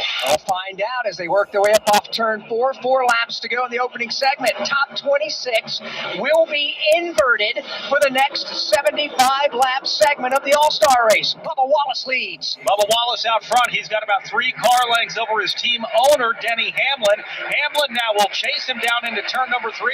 He'll run right in his tire tracks through 4. Off the corner they come. They'll race back to the start-finish line. They're 4 wide in the middle, 3 and 4 deep in the field. New tires versus old tires. It's crunch time for the Ekman. For the edge. Oh, Riley Herbster gets hurt. John Hunter Nemechek, Christopher Bell, A.J. Allmendinger. They wad him up again on the first straightaway as we come to the conclusion of stage 1, just 2 laps away. Let's pause 10 seconds for station identification on the Motor Racing Network.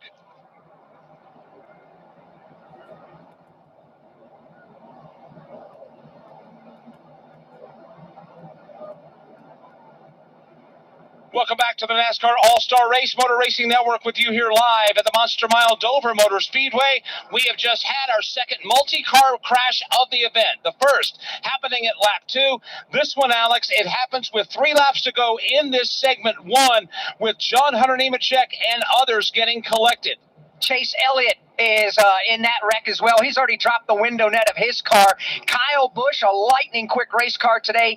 It is also torn up, but Christopher Bell was in the middle of all of this and was dropping off the pace. I'm not sure what the problem was for Christopher Bell, and Brad Gilley alluded to it, but everybody started going inside and outside of Christopher Bell, who also got a piece of that crash. A.J. Allmendinger got some of it.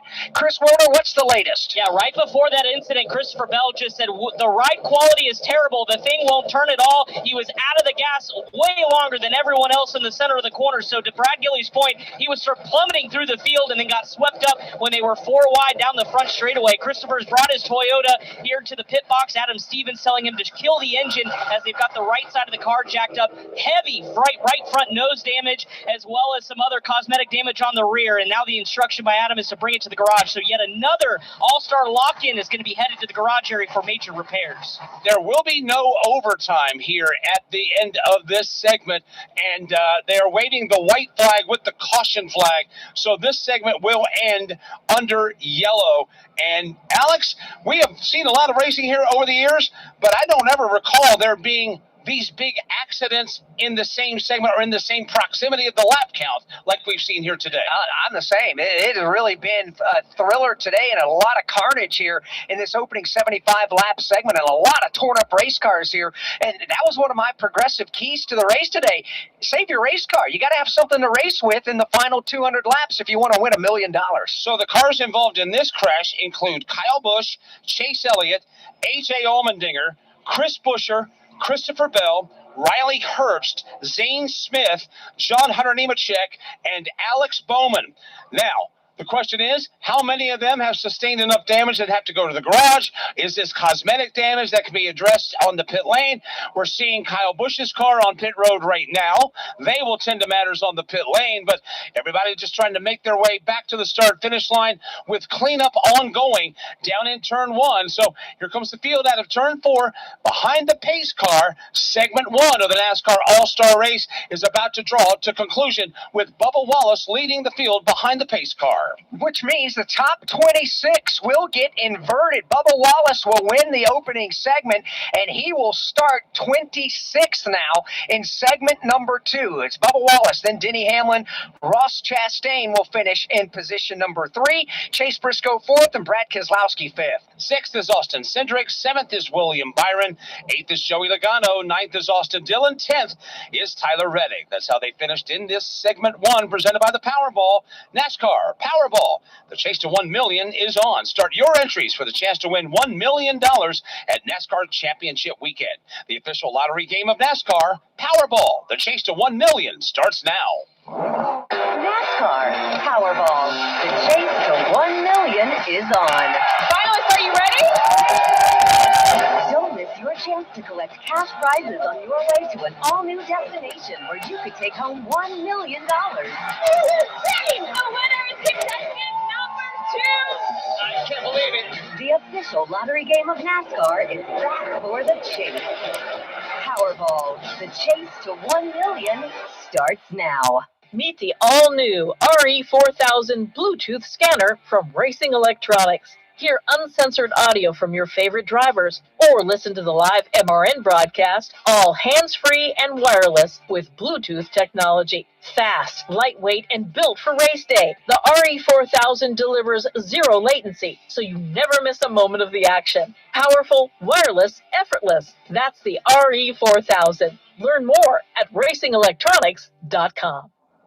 Back at Dover, the caution flag is out for the big pileup heading into turn number 1. Those involved, again, Alex Bowman, Chase Elliott, AJ Allmendinger, Chris Buescher, Christopher Bell, Riley Herbst, Zane Smith, John Hunter Nemechek, and Alex Bowman. Those cars will obviously need attention as the field comes down to pit road for their pit stops. These will not be live pit stops, so the speed will cover them in a moment. From Dover Motor Speedway, this is the Motor Racing Network, the voice of NASCAR.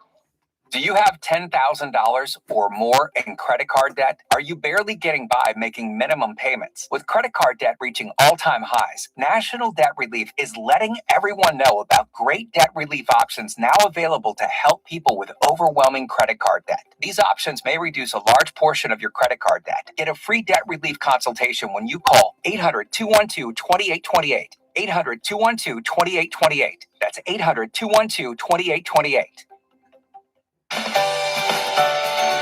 Every time the siren sounds or lights flash, someone's life is on the line. At Wheelan Engineering, we know first responders carry that weight every day. That's why for over 70 years, we've led the emergency warning industry, designing and manufacturing the lights, sirens, and safety systems they trust right here in America. Because when the mission is critical, there's no room for second best. Wheelan Engineering, trusted to protect first responders. This is Brad Keselowski. You're tuned into the NASCAR Cup Series on the Motor Racing Network, the voice of NASCAR.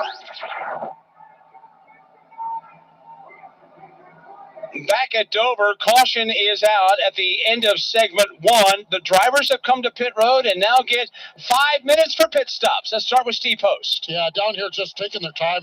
It's really weird. We do the ARCA Menard series, and this is what we see in the ARCA Menard series, and it's strange to see all the pit crew members on the wall. The cars stop, and they sit there, and then NASCAR officials have given them the 5 minutes, and they just walk over the wall and service the race cars. So what we've got going on with a couple of cars down here, wow, Chris Buescher's car is all tore up. He just driving by here, and that car, the front end is tore off from under that. But Brad Keselowski reported his car was very, very loose, and so they are up working under the left front on the suspension of this car while they have time to do it. One crew member with a wrench up under it. They're going to change the 4 Goodyear tires, minor chassis adjustment for Brad Keselowski. When we listen to Bubba Wallace's communication, he was a little bit free early, and it stayed free over the course of the run, but when they got to the 40 lap period, that car relative to everybody else became the best car on the racetrack. They're going to leave it just as they are. Charles DeKnight just said, congratulations, you get to start 26th. And Bubba said, that's all right. He had some choice words about what he was going to do to everybody's keister coming up through the field. And Bubba Wallace feeling really, really good about the race car. That's what's going on this end of pit road. Chris Wilner, what's going on down in front of you? The Progressive Toyota of Denny Hamlin, their crew is already completed after winning that opening segment. The biggest concern for Denny was he was tight mid-center of the corner, especially at max load. So they made some adjustments to his Toyota, put fresh Goodyear rubbers in, filled it with Sunoco fuel. One thing to note, though, he did say the brake pedal was starting to feel a little bit long about halfway through that segment. So something we'll keep an ear to as well. William Byron was way too free when moving up the racetrack. Rudy Fugle making an adjustment on his Chevrolet, and that Solar Boost number 24 is already completed with their service with 4 Goodyear tires and Sunoco fuel. Overall grip is gone for Eric Jones about halfway through that segment. They made a significant air pressure adjustment, and Tyler Reddick was very tight on the right front. We talked about with the rubber buildup, some of the right front usage. So that right front, they said, looked pretty worn out when they took the Goodyear Eagles off of his Toyota and put 4 fresh Goodyears on that. You mentioned Chris Buescher, one of the drivers that was on the bubble there early before the accident, got major damage to the front end. The left front knocked about 90 degrees to the left. He's going to wheel that car as he passes the post back to the garage area. And Kyle Busch, more repairs to his Chevrolet after a good run in the early part of this race. Major right front and nose damage. They're going to go ahead and make an air pressure adjustment as well as we finish up this 5-minute clock at the end of segment number 1. NASCAR Cup Series garage area is becoming a salvage yard in a hurry.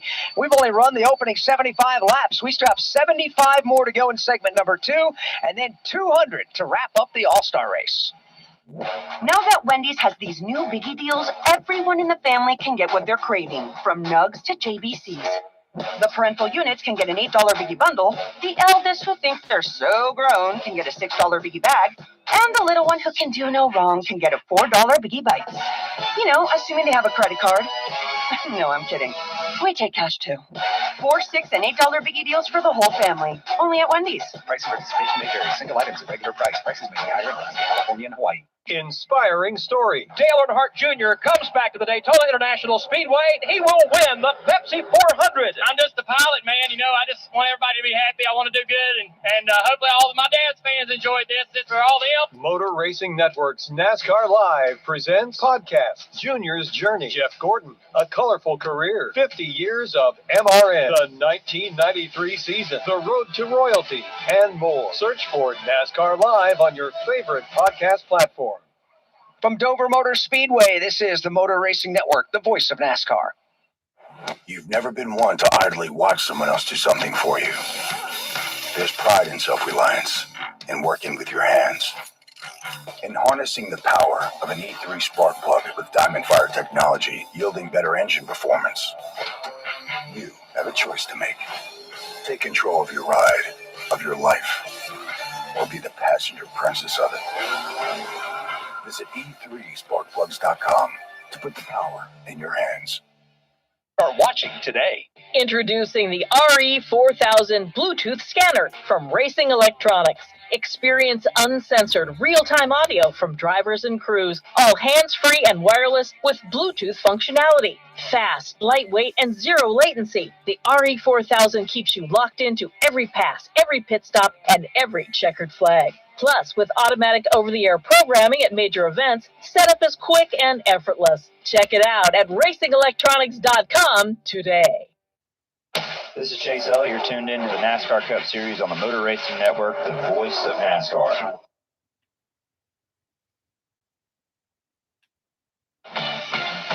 Motor Racing Network's coverage from Dover Motor Speedway is brought to you by Hardee's. Get the Hardee's app and join My Rewards, and we'll start you off with a free sandwich. Plus, earn rewards with every dollar spent and order ahead. And by Powerball. The NASCAR Powerball Chase to 1 million is on. Back at Dover Motor Speedway, we're in the middle of the break between segments 1 and 2, and Chris Wilner, John Hunter Nemechek finished segment number 1 26th, which in theory means he starts segment number 2 first, but you're catching up with him somewhere else. Yeah, he should be in the race car where he would technically start on the pole of this second segment, but John Hunter, we were just talking about the chaos, so are you kind of surprised that all that transpired there at the end? Yeah, man, it sucks.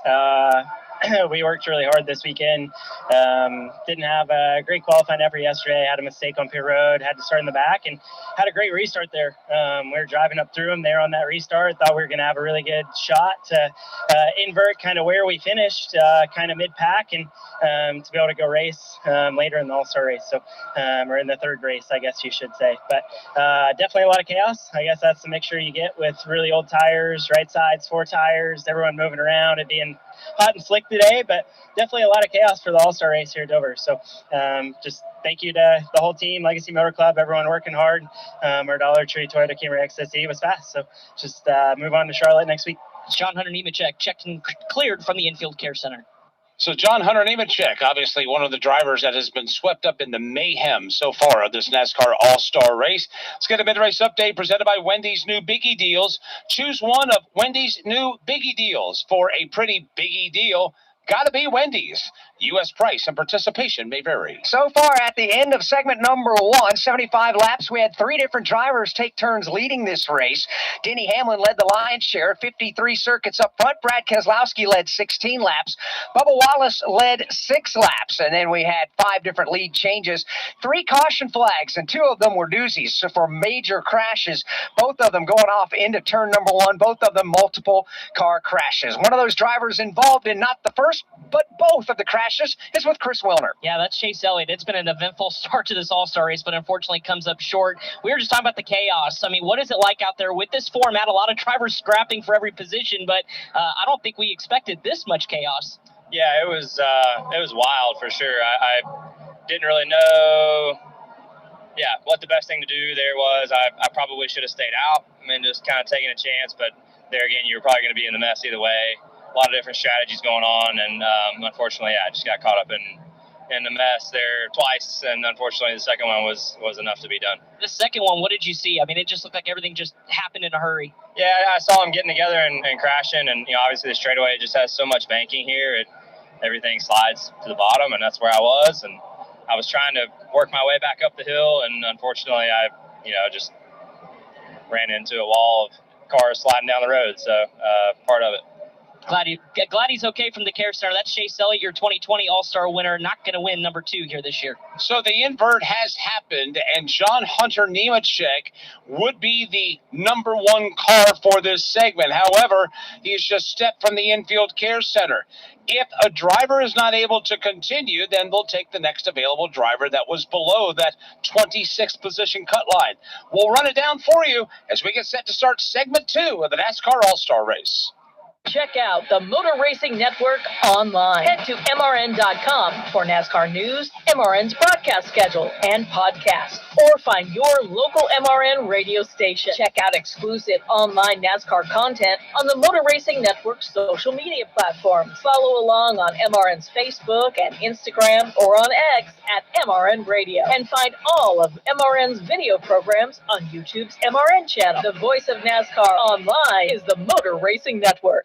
We're at the start-finish line. William Byron on pole position. Green flag is out and we're racing. We're in the turn. Here to the inside comes Kyle Larson. He and Hamlin both. We're on pit road. 4 tires to the racing field. The baseline from pit road is Denny Hamlin. Eric Jones goes off. We are live from the track. The Motor Racing Network, your home for NASCAR racing. Don't miss a lap, pit stop, or side-by-side race for the win. Listen to all the play-by-play action on your local radio station at MRN or NASCAR.com. From Dover Motor Speedway, this is the Motor Racing Network, the voice of NASCAR. Relive the thrills of over 50 years of NASCAR racing with the Motor Racing Network's Classic Race. 36th Annual Southern 500. They come down to the start-finish line. Bill Elliott and David Pearson get down. We dig into the MRN audio vault for unforgettable races and moments. Dale Jarrett's got the lead. Earnhardt's not going to get him. Dale Jarrett is going to win the Daytona 500. Available on MRN.com and podcast platform. Fallon Kowicki out of turn number 4, the new Winston Cup champion. He does it across the line. MRN Classic Races. Find your motorsports podcast on the Motor Racing Network. Climb atop the pit box with Todd Gordon and Steve Post on Crew Call. Head to local short tracks on NASCAR Coast to Coast with Chris Wilner. Hit the dirt tracks on Wing Nation with Steve Post, Aaron Evernham, and Ashley Strem. Historic NASCAR broadcasts on NASCAR Classic Races. All the latest NASCAR news and interviews on NASCAR Live with Mike Begley. Find Motor Racing Network podcasts on YouTube or any audio podcast platform. This is AJ Allman. You're tuning in the NASCAR Cup Series on the Motor Racing Network, the voice of NASCAR.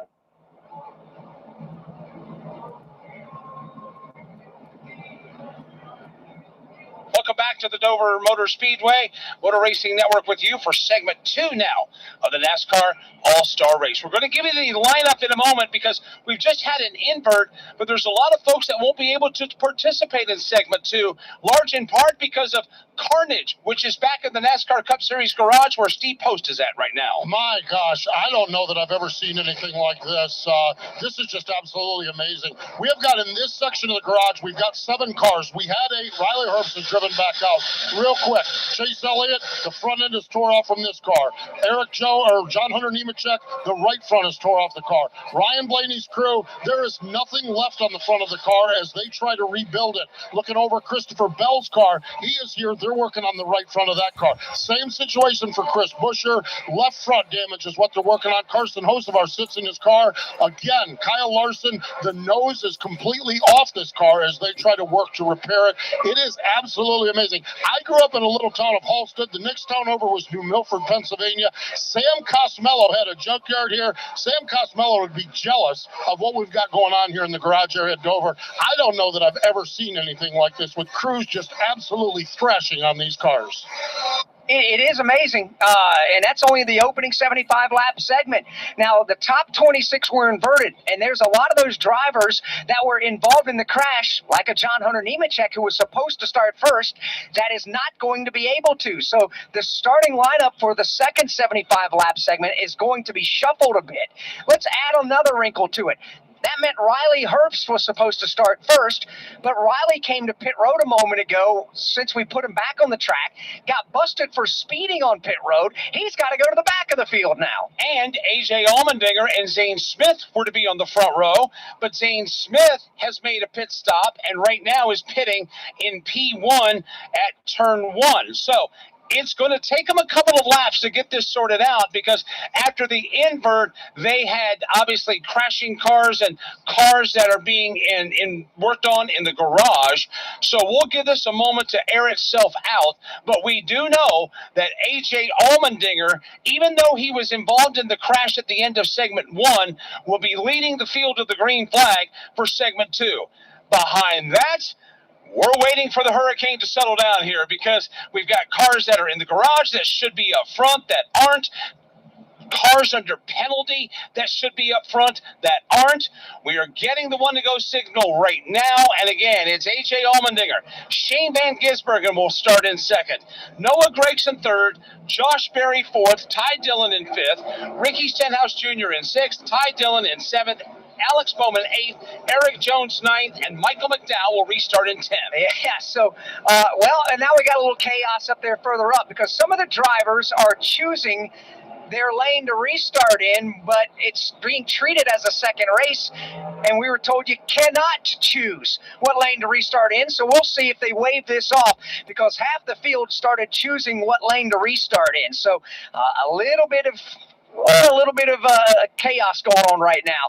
Christopher Bell, by the way, was being told he was going to be on the front row for this. C. Bell's car is back in the garage area. He obviously will not be out there. But as we work their way into turn number 3, it looks like NASCAR is going to keep the lineup as it is, as some of the drivers did, in fact, choose the way they wanted to restart here. So A.J. Allmendinger will start segment 2 on the outside. Shane Van Gisbergen will restart on the inside. This is a 75-lap dash now after the top 26 have been inverted.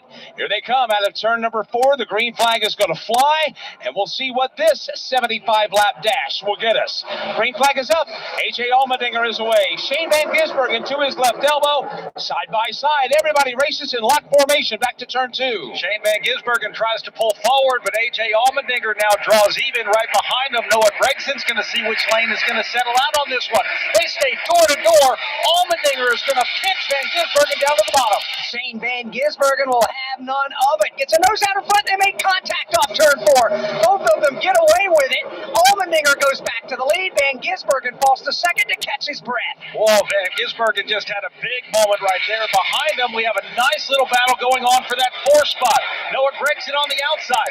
Ricky Stenhouse Jr. trying to make something. Ty Gibbs also wants to be a part of this fight. Side by side for 4th. Here comes Stenhouse Jr. Oh, and he gets loose again like he did in qualifying yesterday. But he won't loop the car. He'll take it to the top of the banking, but that will bottle everybody up behind him, including Ty Gibbs. Here's Michael McDowell trying to pounce. And that allows Noah Gregson to claim that 4 spot all by his own. A.J. Allmendinger just tried to drive up to the back bumper of Shane Van Gisbergen. A little further back, a side-by-side battle. Tyler Reddick trying to work his way back up through the field. He just got around Josh Berry. He did. Made that look easy. Berry's got more trouble now to his left elbow. It's Connor Zilic that's on the march. This is the ongoing fight now for positions 9 and 10 off the second corner. And Connor Zilic clears Josh Berry just up in front of them. We see Ty Gibbs is on the move right now. He draws to the inside of Michael McDowell. They'll run side by side through 4.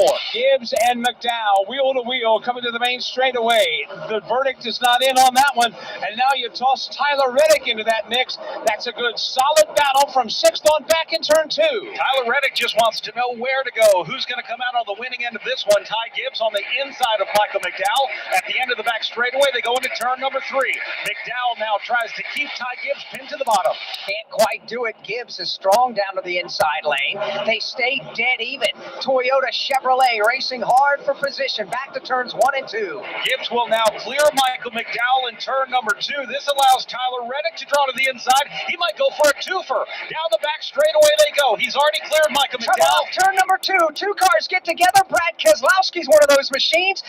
Ross Chastain is the others. They crash in front of Brad Gilly. It looks like Ross Chastain might have barely backed his car into the inside safer barrier. He's got 2 rear tires down. He spun them as he tried to move forward. I can't see Keselowski right now. He's behind the Exalta bridge, and his car is just stopped down there. Can't tell you what kind of damage he has. Chastain has a little bit to the right rear quarter panel. Well, Chastain's got a lot to the left front. Matter of fact, he's got a broken toe link on the front of that Busch Light Chevrolet. He has brought it to pit road, but that's going to be a day ender potentially for them. Brad Keselowski's just backing the car in. He's backing it down the back straightaway, backing it through turns 3 and 4. Brad backing it up onto pit road as we're under Hardy's caution 1 of segment number 2. Let's go to Steve Post. Yeah, you nailed it with the Ross Chastain call. The front tires, one's pointing north Delaware, one's pointing south Delaware, as he brings that wounded Busch Light car back to the garage area. It is all messed up at the front, as he can't even turn the car right now to make it into the garage area. Ross Chastain, he's just kind of hoping to get in the proximity of the garage as well. So working on that car as well is looks like a couple other cars down pit road. Here comes Brad Keselowski. You guys talked about him coming backward. He is still backing down pit road. Here he is. Brad Keselowski has it in reverse. The car is crab walking backward. He is 3, 2, 1 pit boxes. Here he is, to the attention of the crew. They're not really sure what to do about it, quite honestly. So now they're jacking up the right side of it. So, man, I'll tell you what, I never saw that one either. Brad Keselowski has backed his car in. Of note, Kyle Busch has taken his car to the garage area also. Bubba Wallace got a piece of that crash as well. That purple Xfinity Toyota is on the pit lane. They continue to repair that one. We got another carnage going on here, and we're getting word Chase Elliott is officially out of the All-Star race. He will not compete for the 200 laps. Whoa, Liberty Mutual customized this song for you. Whoa, like your car insurance, it's custom to, yeah.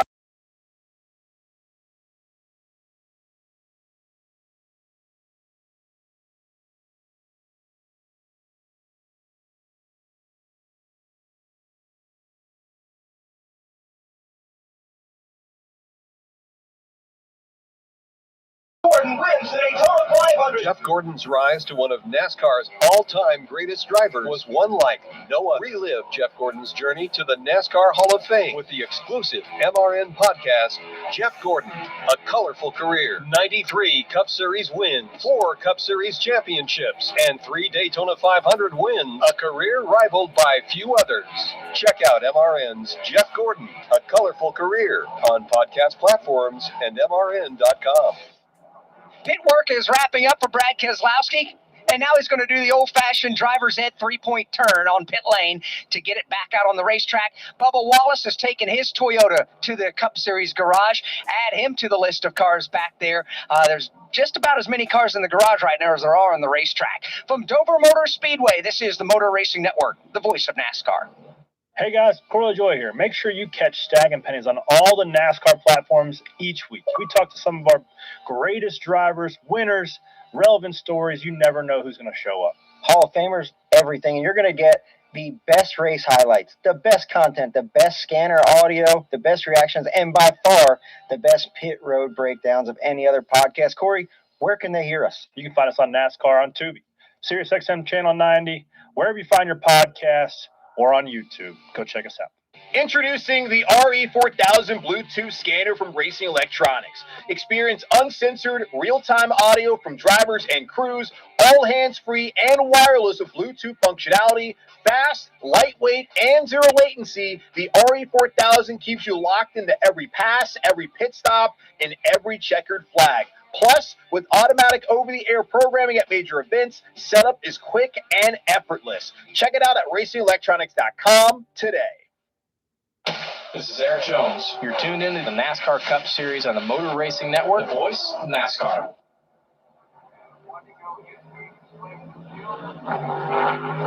Back here at Dover Motor Speedway as we work the Hardy's Caution for the first time here in segment number 2. Later on in our NASCAR Live Race Day post-race show, we'll award the Xfinity Mobile Reliable Performance. Just like today's top driver, you need a connection that performs under pressure. With Xfinity Mobile, get intelligent Wi-Fi with 5G, all-in-one, that keeps you connected at every turn. Xfinity, imagine that. Field has got the one-to-go signal. We'll be going back under the green flag. We have right now 65 to go. It'll be 64 to go in this second segment, with A.J. Allmendinger leading, Shane Van Gisbergen in second, Ty Dillon's third, Noah Gregson's fourth, Ricky Stenhouse Jr. is fifth, Ty Gibbs will restart sixth, with Tyler Reddick in seventh, Michael McDowell in eighth, Zane Smith ninth, and Connor Zillage in 10th. How many of you had that on your bingo card here early on in segment number 2? So we come to the line, we'll complete lap number 11. They got to work their way through turns 3 and 4 and get back to the Echo Park Automotive Restart Zone before we put them back under the green flag. Side by side they come.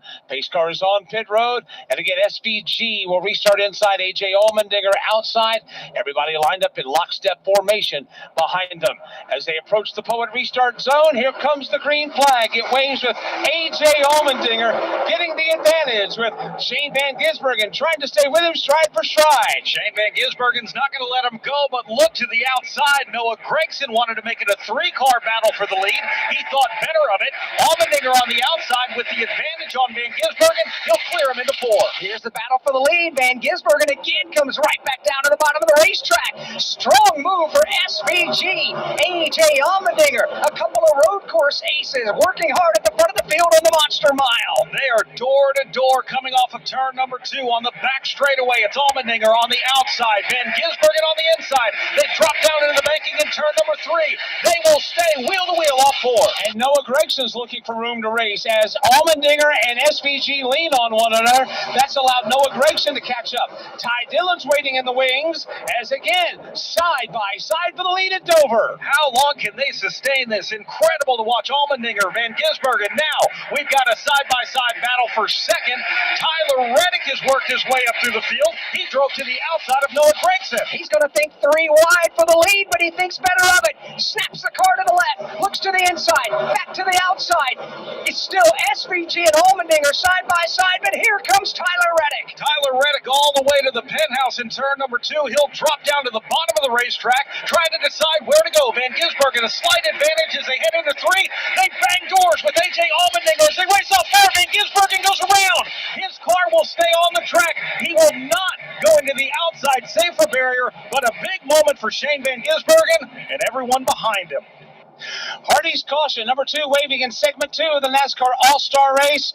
Yeah, thought this one had the makings, and it did. Shane Van Gisbergen, A.J. Allmendinger putting on quite the show for the crowd here in Dover. But the back end got a little light, Brad, coming into turn 3 in front of you. Boy, it sure did. A.J. Allmendinger was just trying to pinch him down on the racetrack, definitely taking the air off the right side of that race car. When Van Gisbergen went around, you saw the whole field scatter. He almost went right up to the outside safer barrier in turn number 4. He was able to keep it off and keep that race car clean, but he is definitely going to need 4 fresh Goodyears. It's time now for a Coca-Cola Family of Drivers update presented by Coca-Cola. Grab a Coke and enjoy the race. Steve Post? Well, down here, Bubba Wallace, one of the Coca-Cola family of drivers, is in the garage area. They do have the car buttoned up right now. So Bubba Wallace is just sitting in the car, and they're getting ready to take him back up onto the speedway. So whatever the issue they had, the mechanical issue, he got caught up in that one little mess. They got a little ding on the front nose of the race car, but the Xfinity purple car of Bubba Wallace is getting ready to come back up onto the speedway. So those are the thoughts from Steve Post about Bubba Wallace and what's going on in the NASCAR Cup Series garage. Alex, when this got put on the calendar and this got put on the schedule, and it's like, a brand new opportunity for perhaps maybe Dover Motor Speedway to add its name, the 6th different venue, and everybody thought, well, the race would go this way or the race would go that way.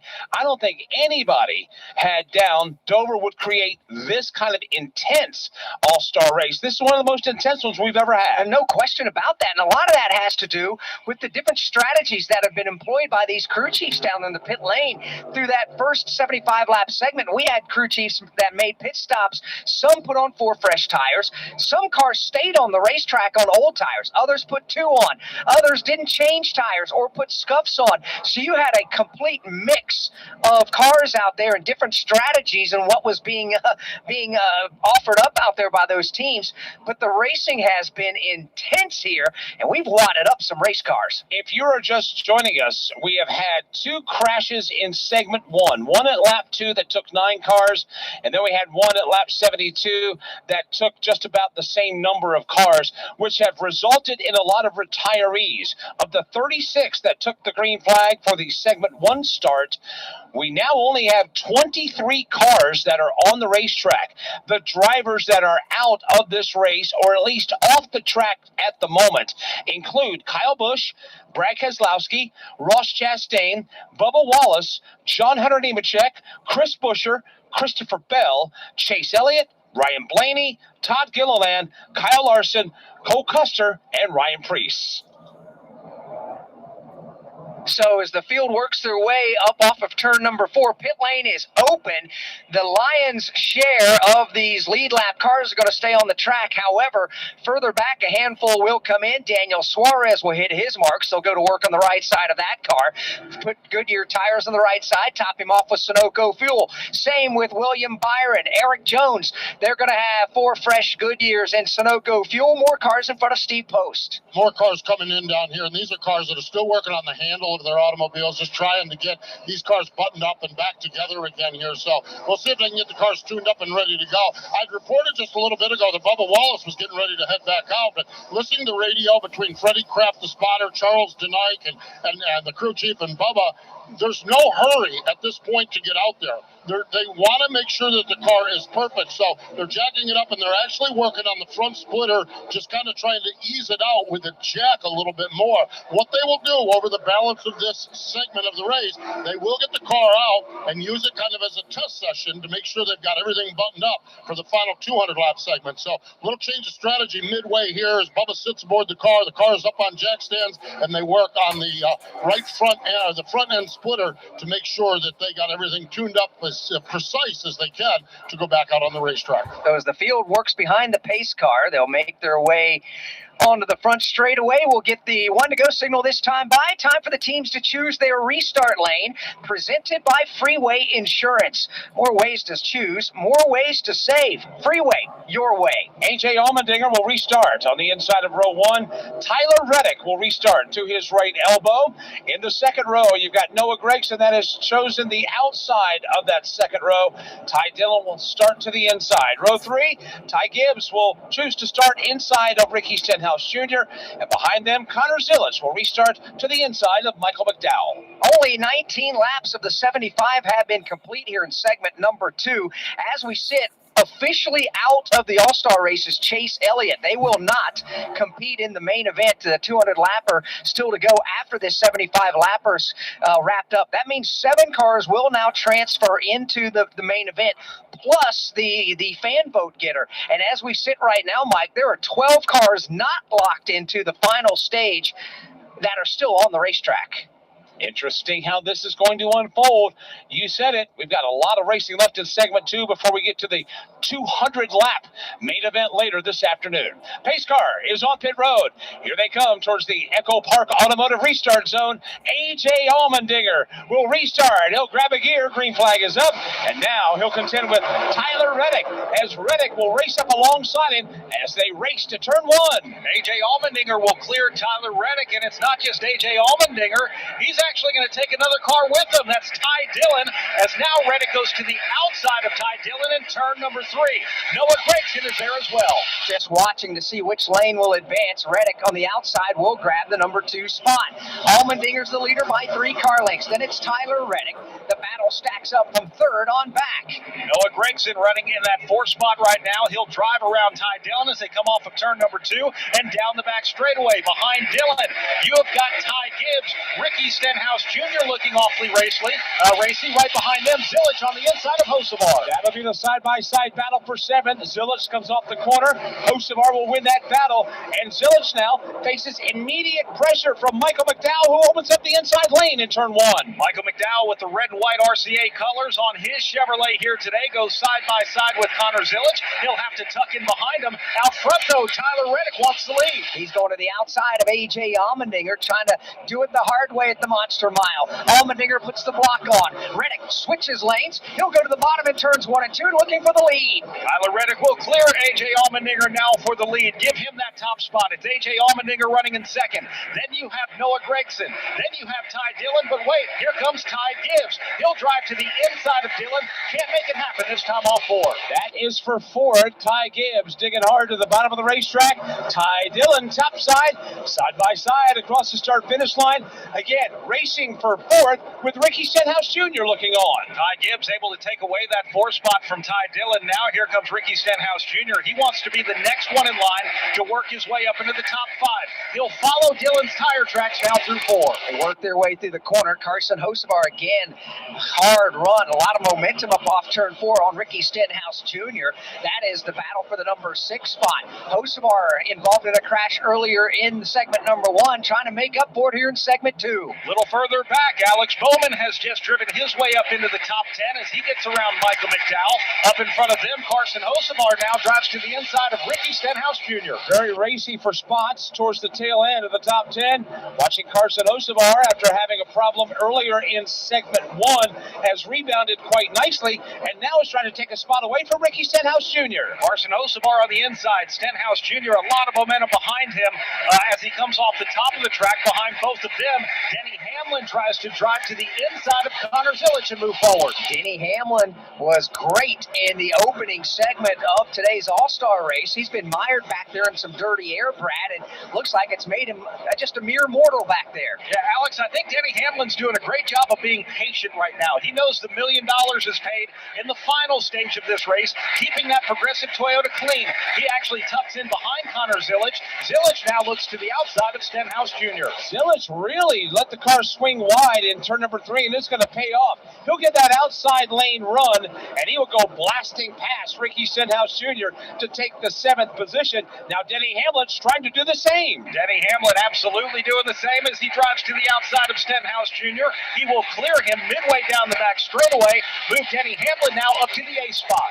Solid drive for Denny Hamlin, very methodic in picking up his positions going towards the front of the field yet again. Up front, it's Tyler Reddick by 1 full second over A.J. Allmendinger. Brad, who's had a nice segment number 2. A.J. Allmendinger's got clean track in front of him. He's got about 25 car lengths behind Tyler Reddick, another 20 car lengths back to Noah Gregson. 45 to go in segment 2 of the NASCAR All-Star Race. Tyler Reddick has taken the reins and is beginning to pull away from A.J. Allmendinger. Noah Gregson's 3rd, Ty Gibbs 4th, Ty Dillon is 5th. 6th right now on the racetrack is Carson Hocevar. Connor Zilich is 7th. 8th is Denny Hamlin. 9th is Ricky Stenhouse Jr. And how about the run for Alex Bowman? Alex, he's had a good day today, been involved in a couple of things on the racetrack, but right now hanging tough with that Ally Chevrolet. Yeah, this is a pretty good track for Alex Bowman as well. He's had a lot of success here and some solid runs, even though they were 400-mile races and points-paying races. Still the same old monster mile, albeit racing a little differently here today in the All-Star race, Mike. Alex Bowman right now flying the Ally colors for Hendrick Motorsports, bearing down on Ricky Stenhouse Jr. Here's Bowman again. He'll take it up the racetrack. So does Stenhouse, but Bowman goes even higher. He's trying to get that high lane run on Stenhouse off 4. Stenhouse blocks that advance.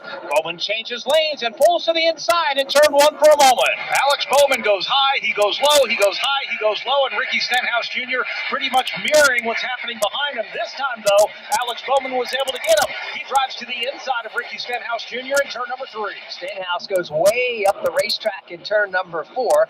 Bowman clears him on exit of the corner. Stenhouse will take a peek in the mirror, and he sees Michael McDowell, another car length and a half behind him, beginning to close in. Michael McDowell's got a pretty nice race car here today. He'll try and catch up to the back of Ricky Stenhouse Jr. Up in front, though, Carson Hocevar is on the move. He's just driven to the outside of Ty Dillon.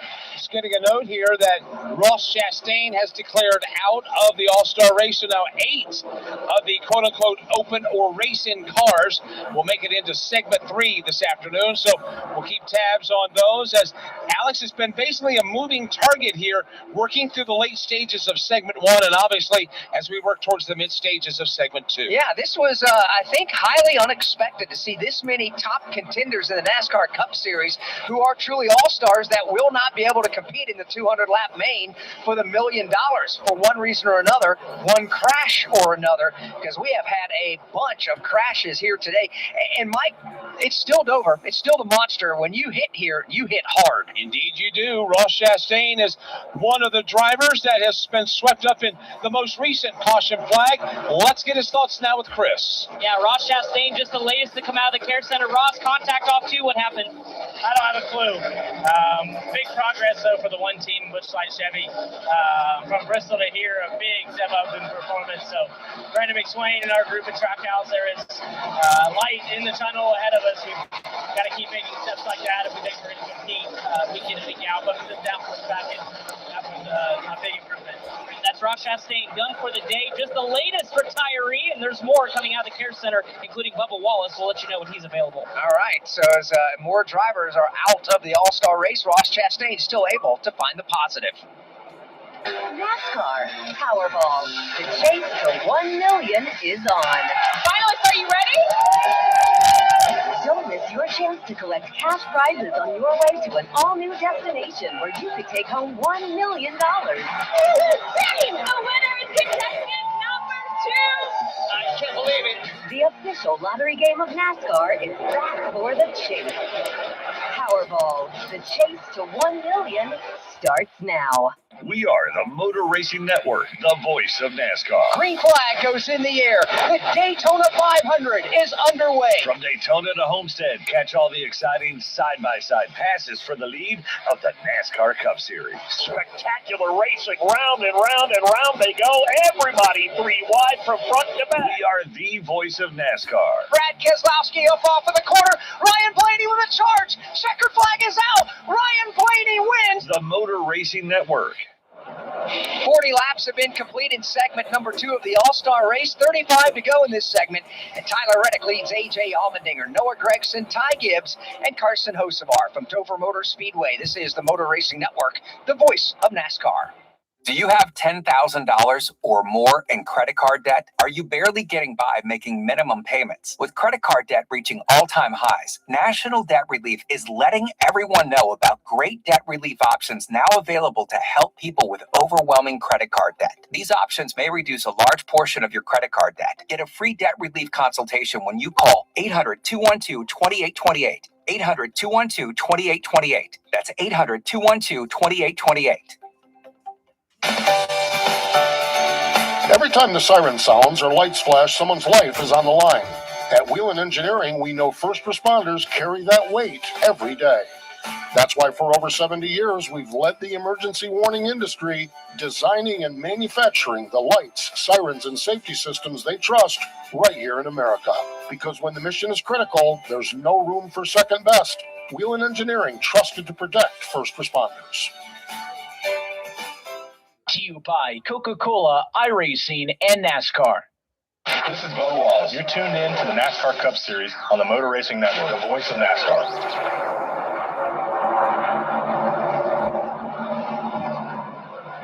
Back here at the Dover Motor Speedway, the Monster Mile, the NASCAR All-Star Race, segment number 2 underway, 44 laps complete. Today's broadcast is presented by Progressive Insurance. Save when you bundle motorcycle, RV, and boat insurance. Visit Progressive.com. 31 to go in segment 2 of the NASCAR All-Star Race. Tyler Reddick has gotten the lead away from A.J. Allmendinger. But, Brad, it's been interesting to note that once Tyler was able to make that move and grab that top spot away, A.J. Allmendinger has basically kept him at arm's length and is staying with him on the racetrack. Well, he sure is doing that, Mike, and you have to wonder, is Reddick just managing and maintaining? It almost feels like right now some of these people want to stay calm and get ready for the $1 million segment, which is coming up next. I feel like the raciest driver on the field right now is trying to get into that 4th spot, and that is Carson Hocevar, who's on the inside of Ty Gibbs. Trying to get that spot away. Ty Gibbs too strong topside, will hang on to the position. Hocevar had a bout with the outside wall in segment number 1. He's on the rebound now, again to the inside of Gibbs. Ty Gibbs was all the way out to the outside safer barrier. Carson Hocevar looking a little aggressive. He keeps looking low on Gibbs. Denny Hamlin running right behind him, just seeing how this one shakes out. It's interesting to note that the fastest car on the racetrack is not Tyler Reddick. It's not A.J. Allmendinger. It's not anybody in the top 5. Nor in the top 10. It's Chase Briscoe, who's running in the 11th position right now. He's all by himself, but he's one of the drivers, Alex, that chooses the outside lane in the corners. Just watching Chase come off the end of the back straightaway right now. He'll take that Bass Pro Toyota and then let it swing way up the banking, about a lane off the outside safer barrier. He very well may be doing a little research and development for that final 200-lap run to get an idea what his race car is going to do and where it will be absolute best. So Briscoe is going to now encounter some traffic as we look further ahead. Hocevar finally able to get by the car of Ty Gibbs. Not only that, Denny Hamlin was able to squeeze by as well. So Gibbs lost 2 positions in that exchange as we continue under the green flag. 26 to go. Tyler Reddick, A.J. Allmendinger, Noah Gragson, Carson Hocevar, and Denny Hamlin, the top 5. Looking further back, things start to get a little racy there behind Alex Bowman. Ty Dillon has dropped anchor, but Eric Jones full steam ahead, Brad, as he closes in on Bowman. Alex Bowman goes to the bottom. Eric Jones goes to the high side while Chase Briscoe gets around Ty Dillon.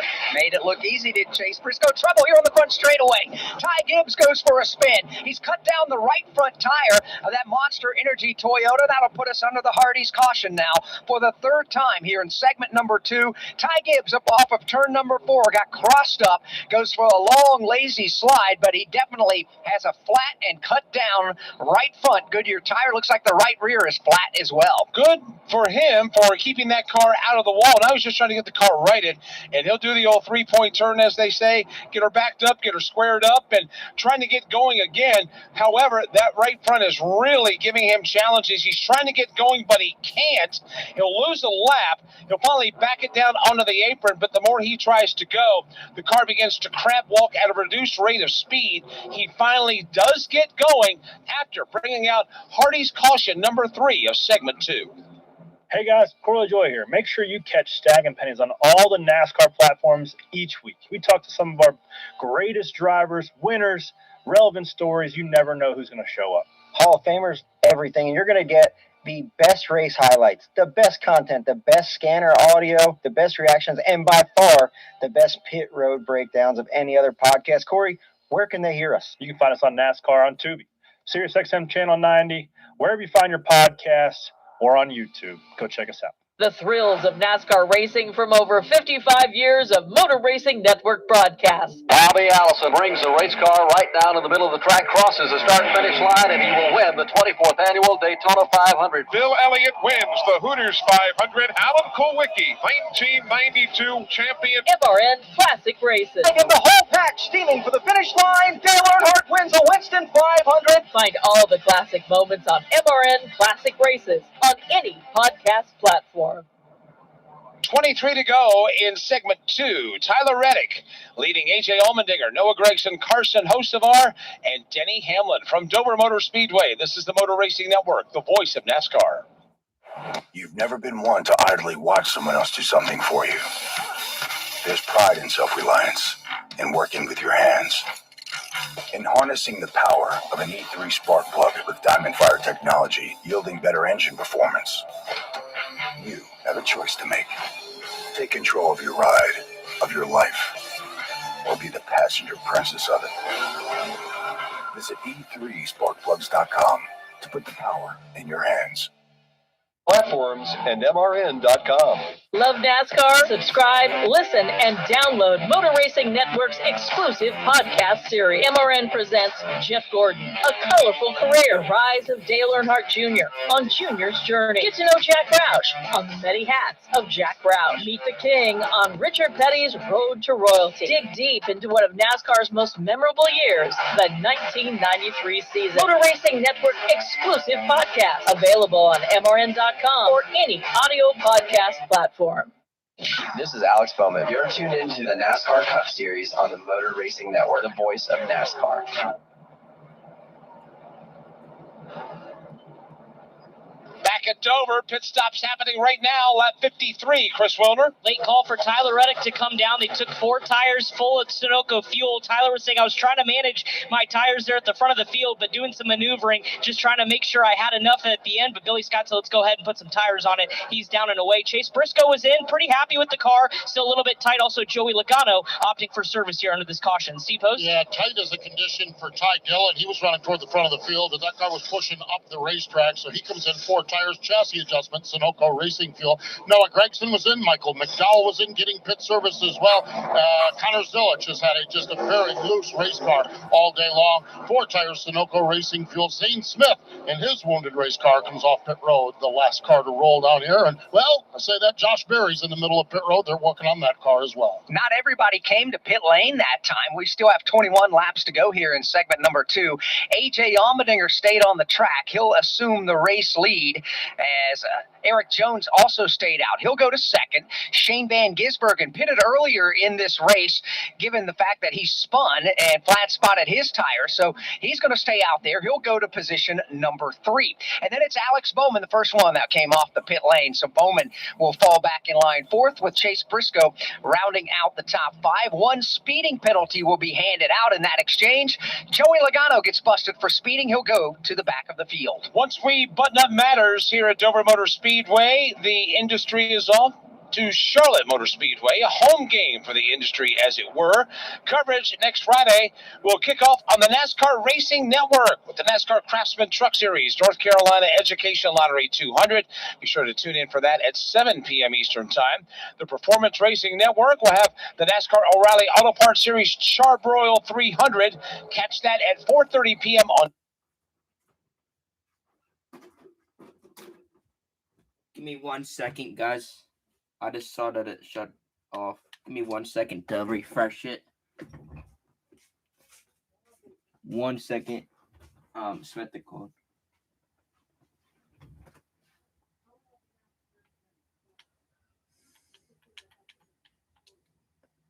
All right. Here we go. Should be back on MRN. Or from the Care Center. Just focus now. Let's get to Charlotte and try to get back at it and try to win what we call one of the ring races. You win that one, you get yourself a ring. And Brad Gilly, one of the other great traditions of winning the Coca-Cola 600 is the champagne toast afterwards. Very, very special. Just all of the accolades. You know, anytime you win one of those crown jewel events like the Daytona 500, Southern 500, and the Coca-Cola 600, so many other things go along with it. One of the other cool things, the champion of the 600 gets to park their motorhome in a special champion's lot. That's like one of those things that we don't always see, but they love.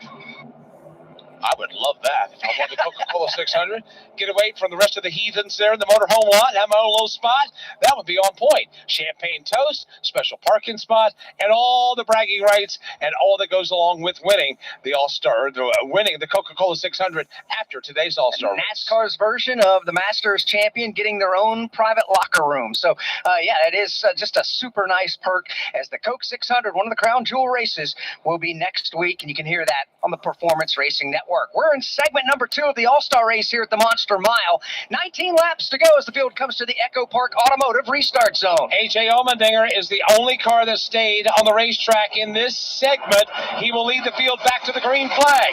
Eric Jones to his right elbow. Chase Briscoe right behind him.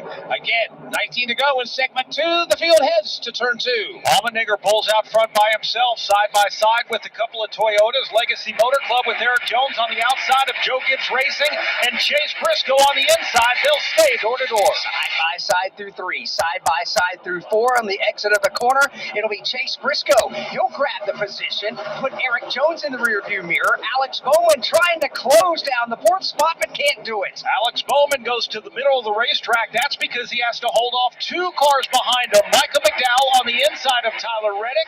Tyler Reddick now clears McDowell. He'll drive to the inside of Bowman in 4. Tyler Reddick now looking to the inside of Alex Bowman. The race for the 4th position comes to the main straightaway. While up front, Chase Briscoe has turned the flames up on the back bumper of A.J. Allmendinger in a battle for the lead. Briscoe 1 lane higher than A.J. Allmendinger. Now they'll go door to door down the back straightaway. Reddick trying to get around the outside of Bowman. This battle for the lead remains side by side, all 4. Chase Briscoe in that Bass Pro Shops Toyota will swing around the outside. He'll grab the race lead away. Allmendinger is second, and here comes a full steam of momentum topside in the form of Tyler Reddick.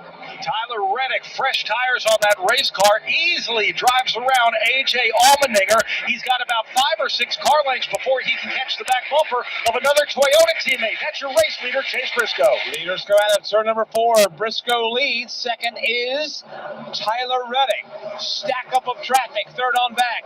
A.J. Allmendinger. Mirrors are filled with drivers in 4th, 5th, and 6th. Connor Zilic makes it 3 wide. He goes in between Alex Bowman on the bottom and Eric Jones on the top. They'll stay 3 wide into turn number 3. Alex Bowman, he doesn't back off of this one. He'll stay on the bottom. Eric Jones topside, still 3 wide all the way through turn 4. Tight squeezings off the corner. Eric Jones on the outside lane. He'll swing down across the bow of both of those Chevrolets. Alex Bowman remains on the inside of Connor Zilic. Now just a little more breathing room between the two of them. Bowman now is going to tuck in behind Zilic, but that number 88 Chevy's on the move. Zilic now to the inside of Eric Jones. This is going on behind A.J. Allmendinger in 3rd. Connor Zilic trying to power his way to the front in the finale of segment 2. 13 to go in this second segment. Connor Zilic on the bottom of the racetrack and looking for room to race. Connor Zilic, a man on the move right now. He gets to the inside of Eric Jones, and you've got a car in front of them. That's A.J. Allmendinger. They're all racing for position. They barely squeeze around Zane Smith, who's slow on the bottom. Yeah, Zane Smith just came off the pit lane with a wounded race car. The entire field is going to have to deal with him past the start-finish line. Meanwhile, at the front of the field, Tyler Reddick has run down Chase Briscoe for the lead. Call it just a couple of car lengths now as they head down the back straightaway. Tyler Reddick, a lot of momentum from the top side. Chase Briscoe this time goes to the bottom. Reddick midway up the racetrack. All the while, the battle for 3rd, 4th, 5th, and basically the battle to the top 10 is a good one. Here's Eric Jones. He'll power underneath A.J. Allmendinger. He'll go to 3rd. Dinger goes to 4th. Alex Bowman is in 5th, and Bowman's got company behind him. Alex Bowman now fortunately is able to drive to the inside of A.J. Allmendinger. That keeps Connor Zilic at bay for now. Up front, Tyler Reddick still on the outside of Chase Briscoe. With 10 laps to go here in segment number 2, let's pause 10 seconds for station identification on the Motor Racing Network.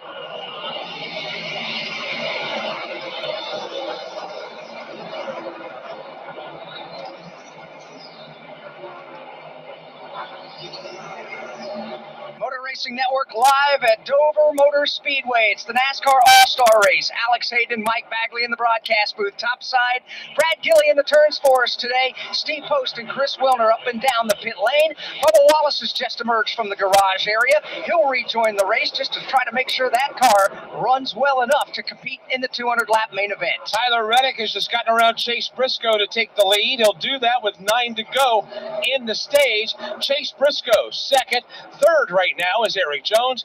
Alex Bowman's fourth. Carson Hocevar in fifth. Now 8 to go in this second segment. Ryan Blaney is also back out of the Cup Series garage after being involved in a crash in segment number 1.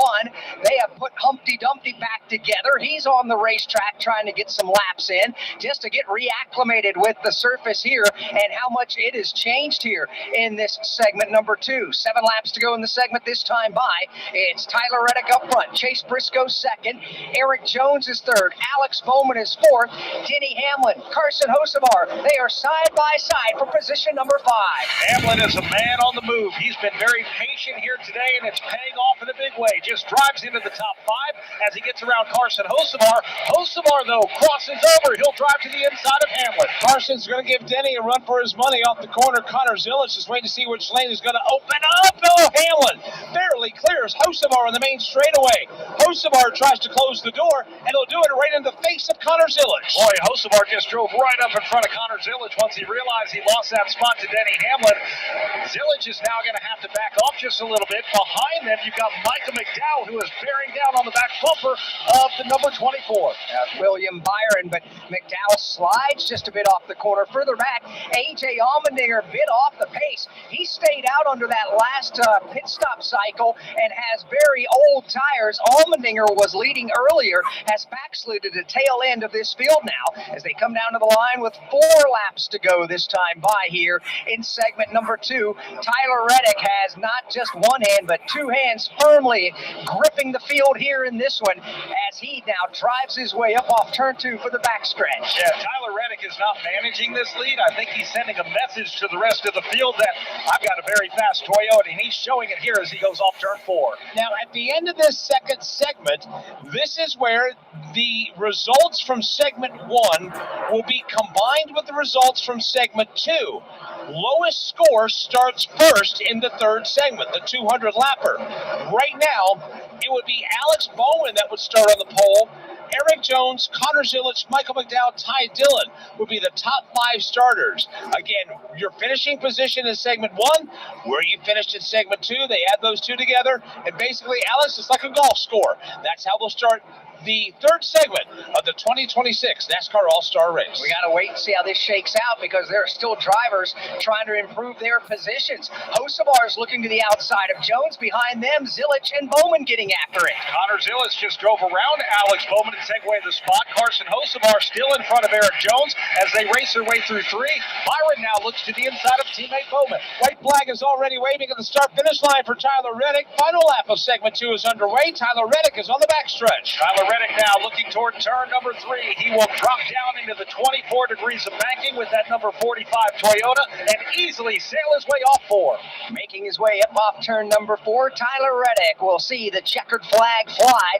Segment number 2 is going to be in the books. Everybody else still jockeying for position up off turn number 4. And here's how they finished in segment number 2, presented by the Powerball. NASCAR Powerball. The chase to $1 million is on. Start your entries for the chance to win $1 million at NASCAR Championship Weekend, the official lottery game of NASCAR. Powerball. The chase to $1 million starts now. Tyler Reddick wins segment number 2. Chase Briscoe was second and Denny Hamlin third. Carson Hocevar fourth. Connor Zilic 5th. 6th is Eric Jones. 7th, William Byron. Alex Bowman was 8th. Michael McDowell 9th. And Noah Gregson rounds out the top 10. We'll also reveal who won the fan vote and will get you set for the 200-lap main event. I gotta tell you, it's pretty fun being a race car, especially if you're Denny Hamlin's number 11 progressive car. Excuse me, but sometimes I wish I was a normal car, just so I could get progressive auto insurance. Hey, on your left. You know 37 million drivers trust Progressive? That's almost as many as I've passed today. Look out, fellas. If your car could talk, it would tell you to get Progressive. You don't mind if Denny and I take this checkered flag, do ya? Progressive Casualty Insurance Company and Affiliates. NASCAR history. Eddie wins his 200th career NASCAR victory. Told by the people who made that history. President Reagan was there. He got us on the front page, and we got him in the sports page. It was a good trade-off from that standpoint. Motor Racing Network's NASCAR Live presents podcast The Road to Royalty. Jeff Gordon, a colorful career, 50 years of MRN, the 1993 season, Junior's Journey, and more. Search for NASCAR Live on your favorite podcast platform. Field makes its way down the pit lane. They'll pull into their pit boxes as we get set for a break here before 200 laps of racing and $1 million to the winner. From Dover Motor Speedway, this is the Motor Racing Network, the voice of NASCAR. NASCAR Channel is your 24/7 pit stop for all things NASCAR. Streaming classic moments, iconic rivalries, and behind-the-scenes stories from the world's greatest drivers. Dive into the NASCAR culture with shows about the cars, the teams, and the personalities that make it America's most exciting motorsport. Best of all, it's completely free. Stream anytime, anywhere. No fees, no strings, just NASCAR. Start streaming now on Tubi. Meet the all-new RE4000 Bluetooth scanner from Racing Electronics. Hear uncensored audio from your favorite drivers or listen to the live MRN radio broadcast, all hands-free and wireless with Bluetooth technology. Fast, lightweight, and built for race day, the RE4000 delivers zero latency so you never miss a moment of the action. Powerful, wireless, effortless, that's the RE4000. Learn more at racingelectronics.com. I'm Michael McDowell with the NASCAR Cup Series live on the Motor Racing Network, the voice of NASCAR.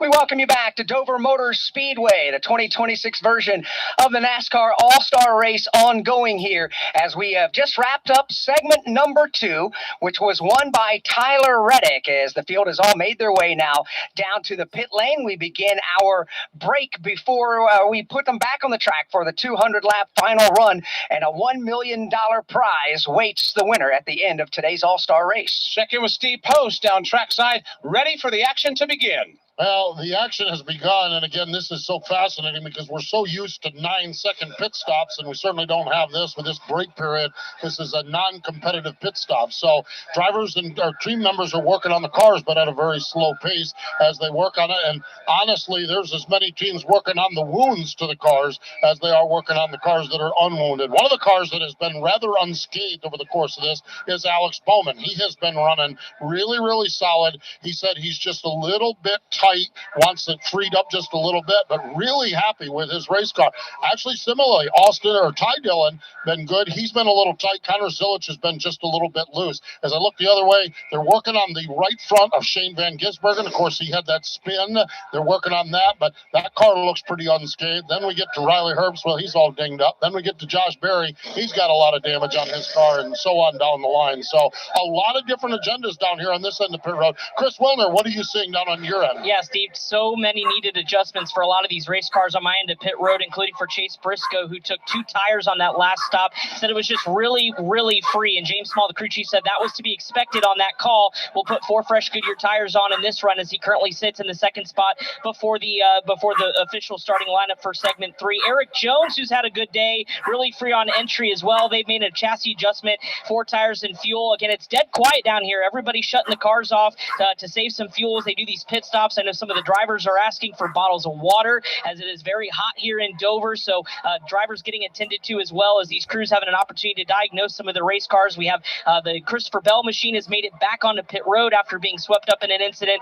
They've got the tires off on the left side, looking at some of the chassis components as well. William Byron is battling a tight race car in traffic, and he's been mired just outside the top 5 for much of this race, just cannot find a way forward. So Rudy Fugel making another swing at that Chevrolet with the crew now working on the left side of the race car. Denny Hamlin, balance is much better. They didn't do much as far as an adjustment, just made sure they put the Goodyear tires and packed it full of fuel. They're also having some of the crew members, speaking of hot race car drivers, taking the right side window off of the car. They've got a fan blowing into Denny's direction, in both directions actually. One of the crew members has it inside the window net on the left side as well. So trying to get some cool air to these drivers here at Dover. Joey Logano plowing tight. They're making adjustments there. A lot of the pit work is now wrapping up as we await what the lineup will be and what the fan vote winner will be here for segment 3. And of course, that is being decided at this moment. When that is decided, we'll bring it to you as we get ready to start the final segment of the 2026 NASCAR All-Star Race. Stepping into the booth, the chairman or the CEO of Speedway Motorsports, Marcus Smith. Marcus,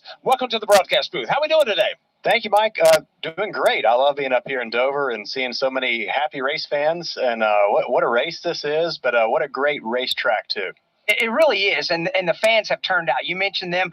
We've been wandering around the Midway all weekend long. The fans are absolutely buying into the All-Star Race weekend here. What was it like, not just for you, but the entire team, when you said, okay, we're going to do the All-Star Race at Dover? Well, we thought about, there's so many options. The schedule is super tough to get it all lined up. Just moving one thing creates a whole other, domino effect. So it was a lot of thinking about it. But one of the great things about this weekend for Dover fans is that the weather is absolutely perfect. And, they deserve it. We've had some really imperfect weather here for several years. So to deliver a perfect May weather weekend for all the NASCAR fans here in Dover, we're so happy about that, and it's really panning out, I think, in a nice way. This is one of the changes to 2026 that the fans have looked forward to. Of course, you made the announcement that the Roval going away at the end of the year at Charlotte Motor Speedway, going back on the oval. North Wilkesboro getting a points date with 50 extra laps. When you laid everything out on the drawing board and started to put the pieces into place, what drove the changes that we saw from your racetracks on the schedule this year? Well, I think when you look at the changes with the points this year, going back to the chase, and then kind of following along that, going back to North Wilkesboro with a points race, going back to the Charlotte Classic Oval from the Roval is kind of, you might say, back to the future, just kind of back to some things the way they used to be. And a lot of us, kind of like that. And I think it's nostalgia. It's getting back to some of our roots, and it's been really well received, I think, across the country and across all of our venues. A lot of folks are looking forward to points and 50 extra laps at historic North Wilkesboro Speedway. We're just a week away from a crown jewel, the Coca-Cola 600 at Charlotte. Can't wait to see how that plays out. That has really turned into be, with this Gen 7 race car, a marquee and must-see event. It really has. I mean, amazing to see the racing there at Charlotte over the last several years. It's fun to watch. It's fun to hear people talk about how much they enjoy it. And of course, the fans are turning out. We are just about sold out of tickets. It's a great challenge to have when you've got people coming out of the woodwork to come to the event, and it's a lot of fun. Our team at Charlotte has done a phenomenal job, just like the team here at Dover. We are ready for a phenomenal Coke 600 weekend. America 250, Memorial Day weekend. We're going to roll it all out. It's going to be a tremendous Memorial Day weekend, Coca-Cola 600. And of course, the pre-race ceremony is one that is unparalleled. To watch the pomp and the circumstance, the reverence that we see every single time. Everybody loves that. The fans love it. You talk about the Coca-Cola 600 Racing Weekend. It starts earlier in the week when we announce the inductees into the NASCAR Hall of Fame. But there's so much going on in the Charlotte area, but there's so much at the racetrack next weekend. Bring everybody up to speed on what they can see when they come to the racetrack, beyond, obviously, the crown jewel that will cap off that racing weekend.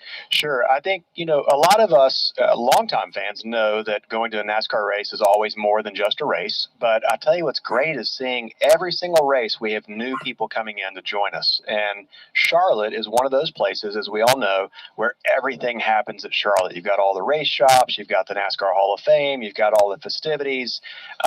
It's a really special stop on the schedule. And I think for those that haven't been, what a great place to go and enjoy a full week. Our campgrounds are full, the hotels get filled up, and it really makes it worth it when you can go visit the shops. A lot of the teams open up their doors and have open houses. The Hall of Fame is packed. People go in to see everything there. Of course, the festivities of the Hall of Fame, and then our charitable events that we do around the track. It's really a phenomenal weekend with so many things. Music, the open houses, the drivers are all there. It's a phenomenal 600 week. And I can't think of a better place to host our sport than Charlotte Motor Speedway Memorial Day weekend. From the concerts that will be going on, the ARCA Menards Series, the NASCAR Craftsman Truck Series, the NASCAR O'Reilly Auto Parts Series, If you want NASCAR, Charlotte Motor Speedway next week is the place to be. Can't wait to get there and take in another Coca-Cola 600, Mike. One final question. A lot of fans have wondered what's next for Dover Motor Speedway. Will the All-Star race be back? Will the points race be back? Have you even gotten to that point? I know we're about to start segment 3 of this year's All-Star race here at Dover, but have you started to ponder what perhaps maybe the possibilities could be in 2027? Well, we sure have started to ponder it. We did want to see what happens this weekend, and I think, what's happening this weekend is a great influence on what happens for next year.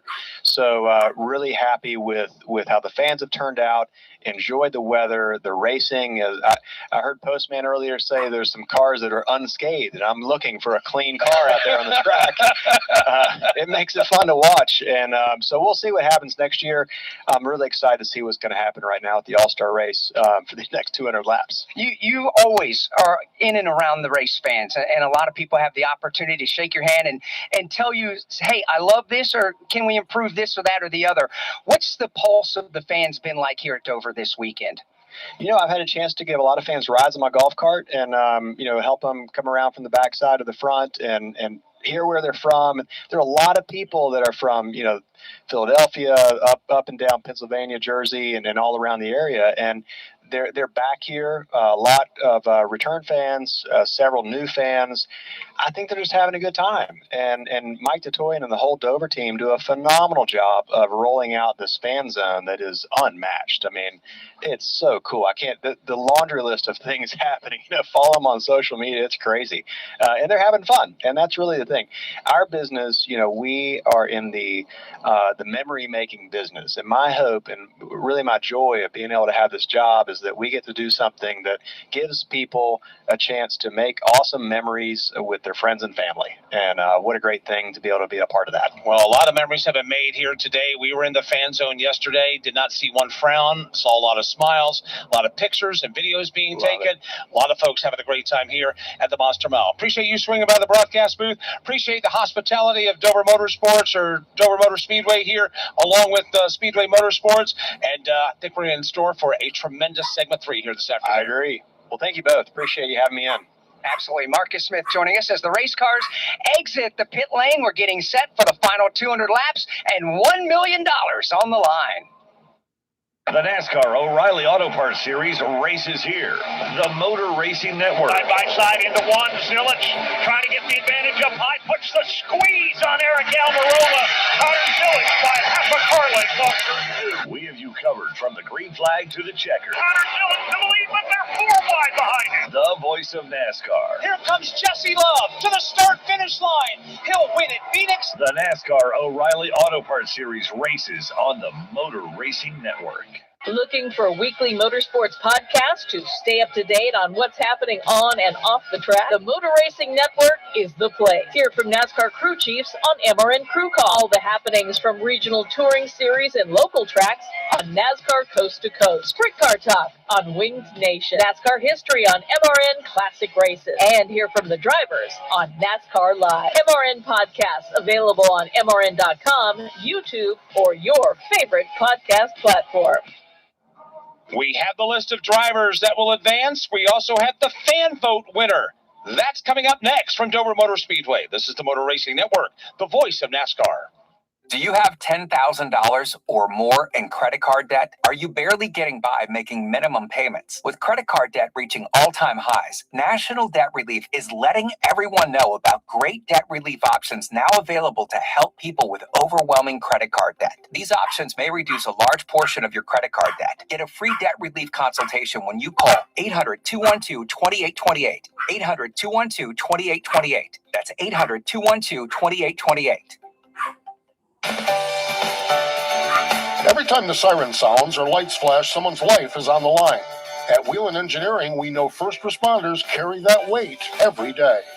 That's why for over 70 years, we've led the emergency warning industry, designing and manufacturing the lights, sirens, and safety systems they trust right here in America. Because when the mission is critical, there's no room for second best. Wheelan Engineering, trusted to protect first responders. This is Ty Gibbs. You're tuned to the NASCAR Cup Series on the Motor Racing Network, the voice of NASCAR.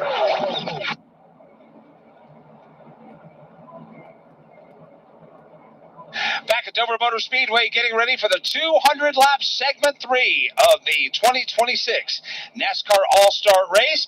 We have just gotten the fan vote result. Alex, who is advancing into the final segment? The fans say Daniel Suarez is going to be in the NASCAR All-Star Race, the 200 laps. So congratulations, the fans have spoken, and Daniel Suarez is in. And here are the drivers that were not otherwise locked in that right now are.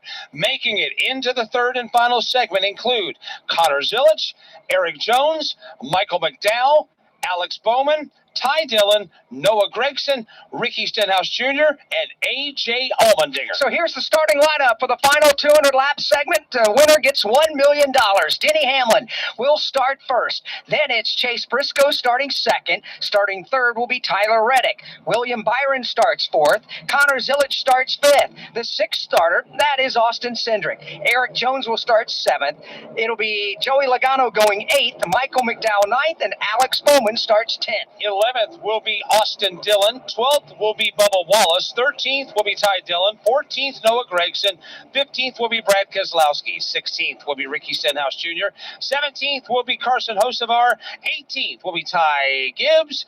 19th, Josh Berry. And 20th will be A.J. Allmendinger. 21st will be Shane Van Gisbergen. 22nd, Christopher Bell. Kyle Busch will start 23rd. Starting 24th is Ryan Blaney. Kyle Larson will start 25th. And the 26th starter, the fan vote winner, Daniel Suarez. And that's not the whole story, Mike. Some of these cars have been in the garage for quite a while getting repaired, but they are back out there. They are on the racetrack. We are less than half a lap from beginning the third and final segment of the 2026 NASCAR All-Star Race with a $1 million payday hanging in the balance. Pace car is on pit road. Side by side, they come out of turn number 4, and with the start of the third segment, here is Alex Hayden of Goldsboro, North Carolina. Field makes their way to the front straightaway. Green flag goes in the air, and we're racing again at the Monster Mile. 2 Joe Gibbs Racing Toyotas on the front row. Hamlin to the inside of Chase Briscoe. They will go side by side, door to door. Briscoe on the outside. He'll try and squeeze Denny Hamlin down as they hit the back straightaway.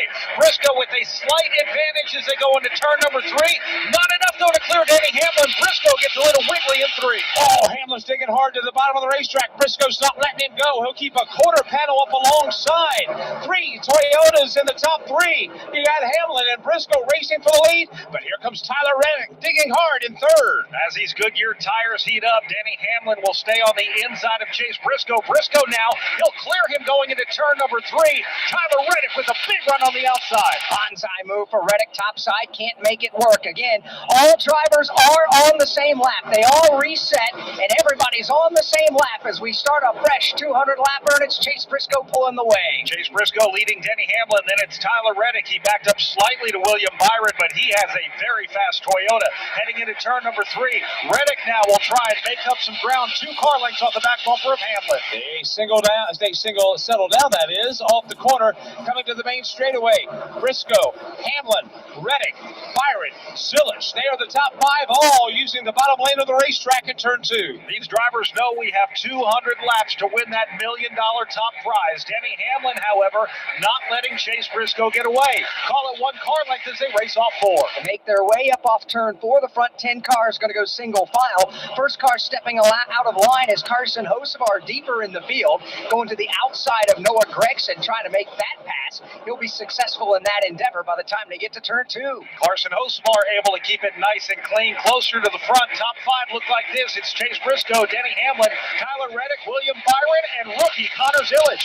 Austin Cindric runs in 6th. Eric Jones in 7th. Joey Logano in 8th. Michael McDowell 9th. And Alex Bowman rounding out the top 10. If you're wondering why we're not speaking of the cars of like Kyle Larson and Ryan Blaney, they had incurred damage early on. The teams, Alex, have done a great job of putting those cars back together, but unfortunately, they don't have that top-end speed and expectation that we saw earlier in this race. Yeah, you're right about that. They tried to smooth them out. Aerodynamics really come into play here at the Monster Mile at the speeds that they turn around here. So they got to get those as smooth as they possibly could. The fact of the matter is, Mike, they are on the track, they are competing, and you never know how this one will turn out. Well, we didn't know that when we didn't expect all the chaos and mayhem in the opening 2 segments.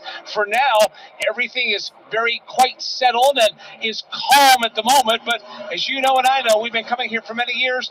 Chaos at Dover can break out at a moment's notice. Just like in segment number 1 and in segment number 2. Right now, things fairly tame. This is a 200-lap run. Lap 7 is on the board. Chase Briscoe's the leader, Denny Hamlin second, and Tyler Reddick is third. Rest of the top 5 will see William Byron go fourth, and Connor Zilic having a nice afternoon. He rounds out the top 5. Watching Kyle Busch trying to make his way from the back of the pack. Kyle Busch right now running in the 19th position.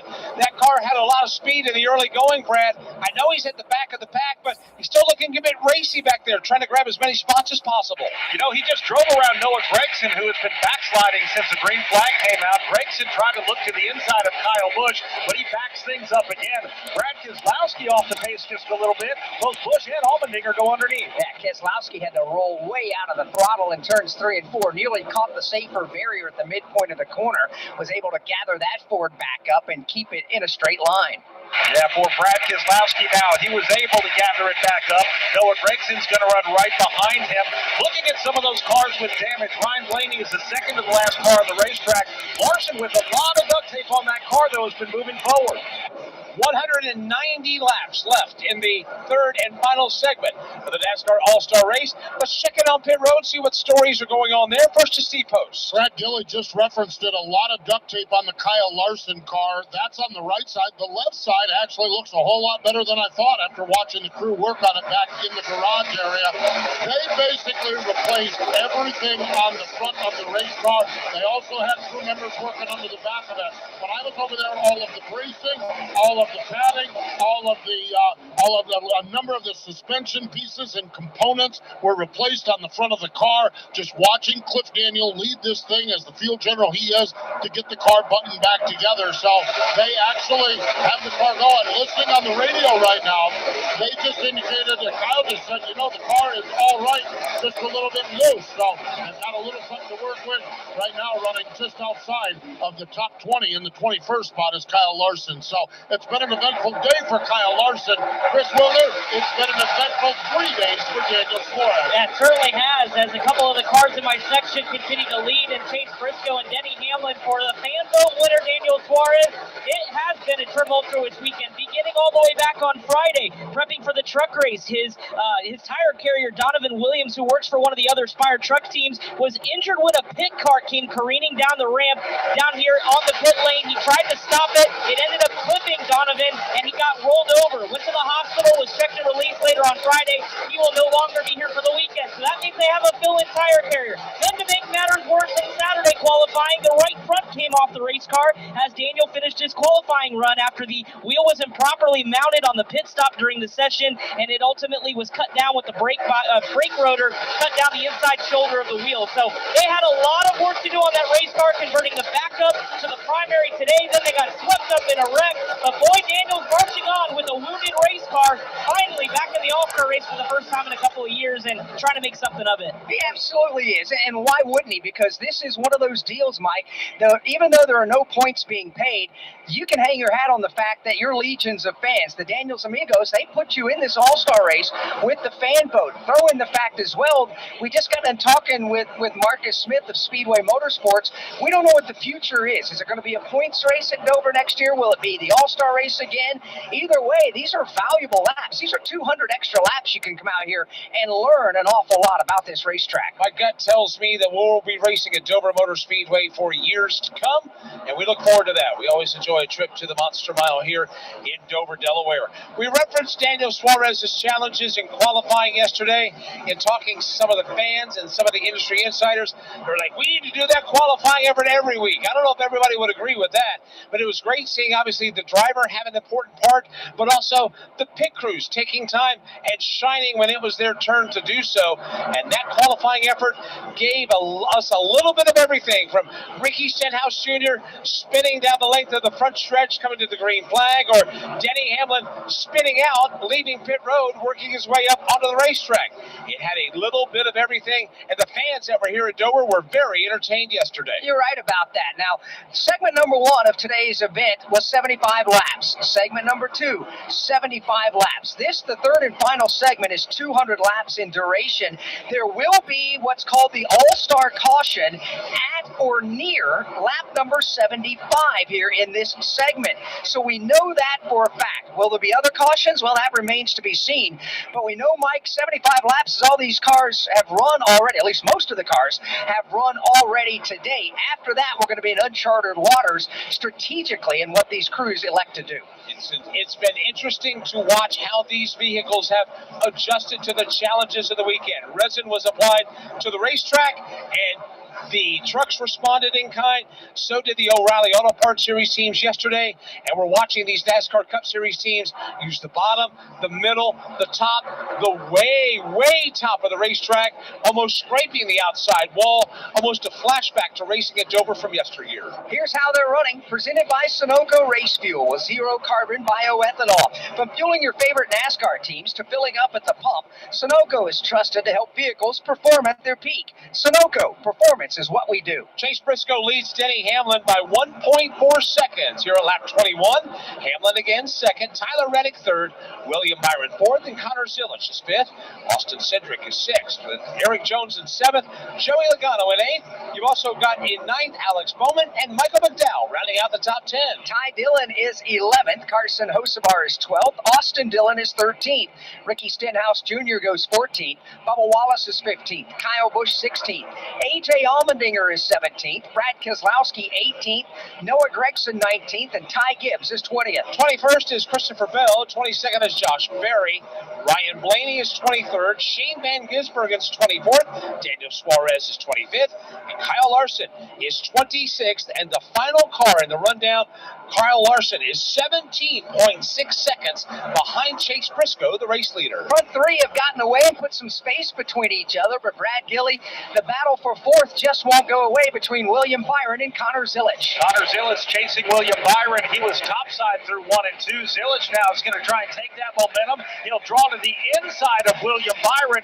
Byron's going to give him plenty of room to race. Move Zilisch now up to third. Connor Zilisch will power his way to the bottom of the racetrack, and he will slide under William Byron and continue his quest to the front and try to win that $1 million payout that awaits at the end of this third segment. NASCAR history. What I learned from Ken Squire, Barney Hall, and Ned Jarrett, I could never repay. Ken never told me what to say or what not to say. I learned very quickly that I was never going to be another Ken Squire. I don't think anybody could rise to that level. Motor Racing Network's NASCAR Live presents podcasts 50 years of MRN. Jeff Gordon, A Colorful Career, the 1993 season, Junior's Journey, and more. Search for NASCAR Live on your favorite podcast platform. Hi, folks. Kyle Petty here. I want to tell you about a place that's dear to my heart, Victory Junction. It's a year-round camp that gives kids with complex medical and physical conditions life-changing experiences that are fun, empowering, and always free for families. Please help Victory Junction support kids who need it the most by making a donation today. Any amount will help kids attend camp for free. Help make a difference by visiting victoryjunction.org/donate. Back at the Monster Mile, 173 laps remain in segment 3 of the NASCAR All-Star Race. It's all Chase Briscoe right now. Matter of fact, opening up this lead over Denny Hamlin, 1.5 seconds his advantage from Dover Motor Speedway. This is the Motor Racing Network, the voice of NASCAR. Are you ready for sights, sounds, and speed that'll shake you to your core? To see NASCAR stars like Ryan Blaney, Chase Elliott, Bubba Wallace, Denny Hamlin, and Ross Chastain attack the asphalt? Are you ready to make memories that'll last a lifetime? Yeah? You're ready. Then we got one more question. What are you waiting for? To experience the thrill of a NASCAR race in person, visit NASCAR.com/tickets. Meet the all-new RE4000 Bluetooth scanner from Racing Electronics. Hear uncensored audio from your favorite drivers or listen to the live MRN radio broadcast. All hands-free and wireless with Bluetooth technology. Fast, lightweight, and built for race day. The RE4000 delivers zero latency so you never miss a moment of the action. Powerful, wireless, effortless. That's the RE4000. Learn more at racingelectronics.com. This is Daniel Suarez. You are tuning into the NASCAR Cup Series on the M.E.Racing Network, the voice of NASCAR.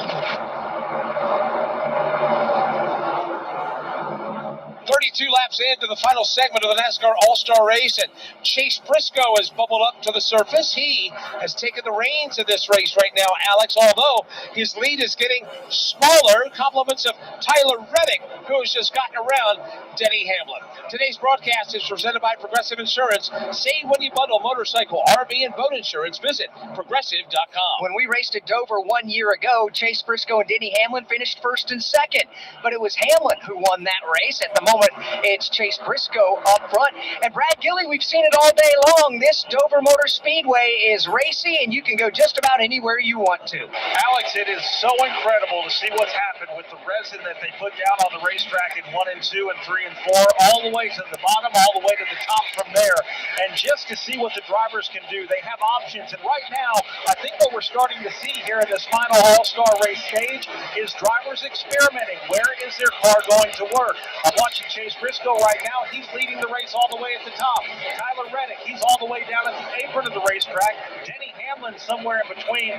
That's the fun thing about what we're seeing at Dover. And we might catch some lap traffic here pretty soon. That should make things interesting. Tyler Reddick continues to close in on race leader Chase Briscoe. It's now down to 9/10 of a second. Chris Wilder, what is he and what are they saying about the race car? Well, Mike, for the first time today, Tyler Reddick said we have a loose race car, and loose is fast as the track continues to widen out. So Reddick is pretty happy with the balance for the first part, especially on the shorter run, which is something they struggled with much of the day today. And this is huge for Tyler Reddick already, because this was one of 2 active tracks he never led a lap on.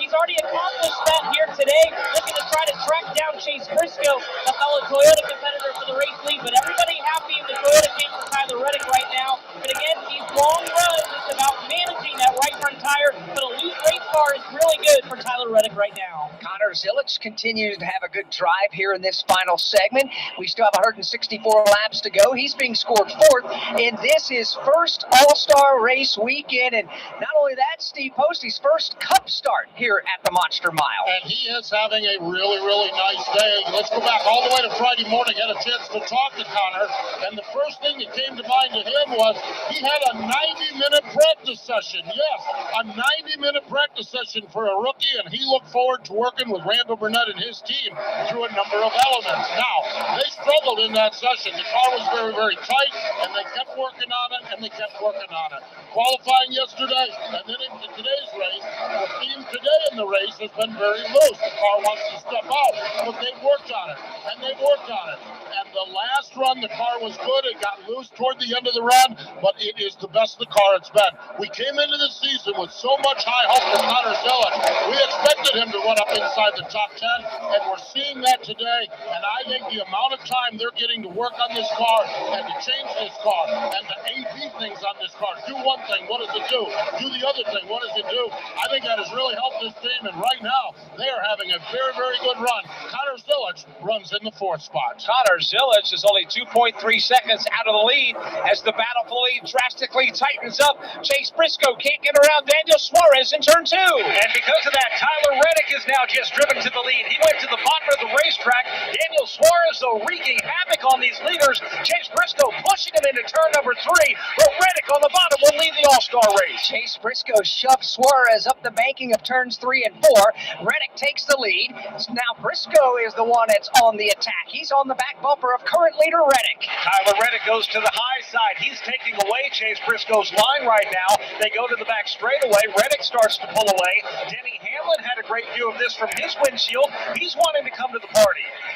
Off turn 4, what Reddick and Briscoe. Once Reddick has gotten the lead, Alex, he's doing something that he's done a lot today. Once he gets clean air over the nose of that Toyota Camry, that's where he's the best. That's where that car is the best. And once he gets that clean air, it's like he's been shot out of a cannon. Yeah, and we watched him run down Chase Briscoe majority of the time using the outside lane. But he's gone to the bottom here once he's grabbed the lead away. Briscoe looks in the mirror and sees Denny Hamlin beginning to close in. As a matter of fact, Connor Zilic isn't all that far away either. Some 10 car lengths behind Denny Hamlin. Things begin to tighten up at the front of the field. They sure do. Once Daniel Suarez got put a lap down, he made it easier for the cars behind him.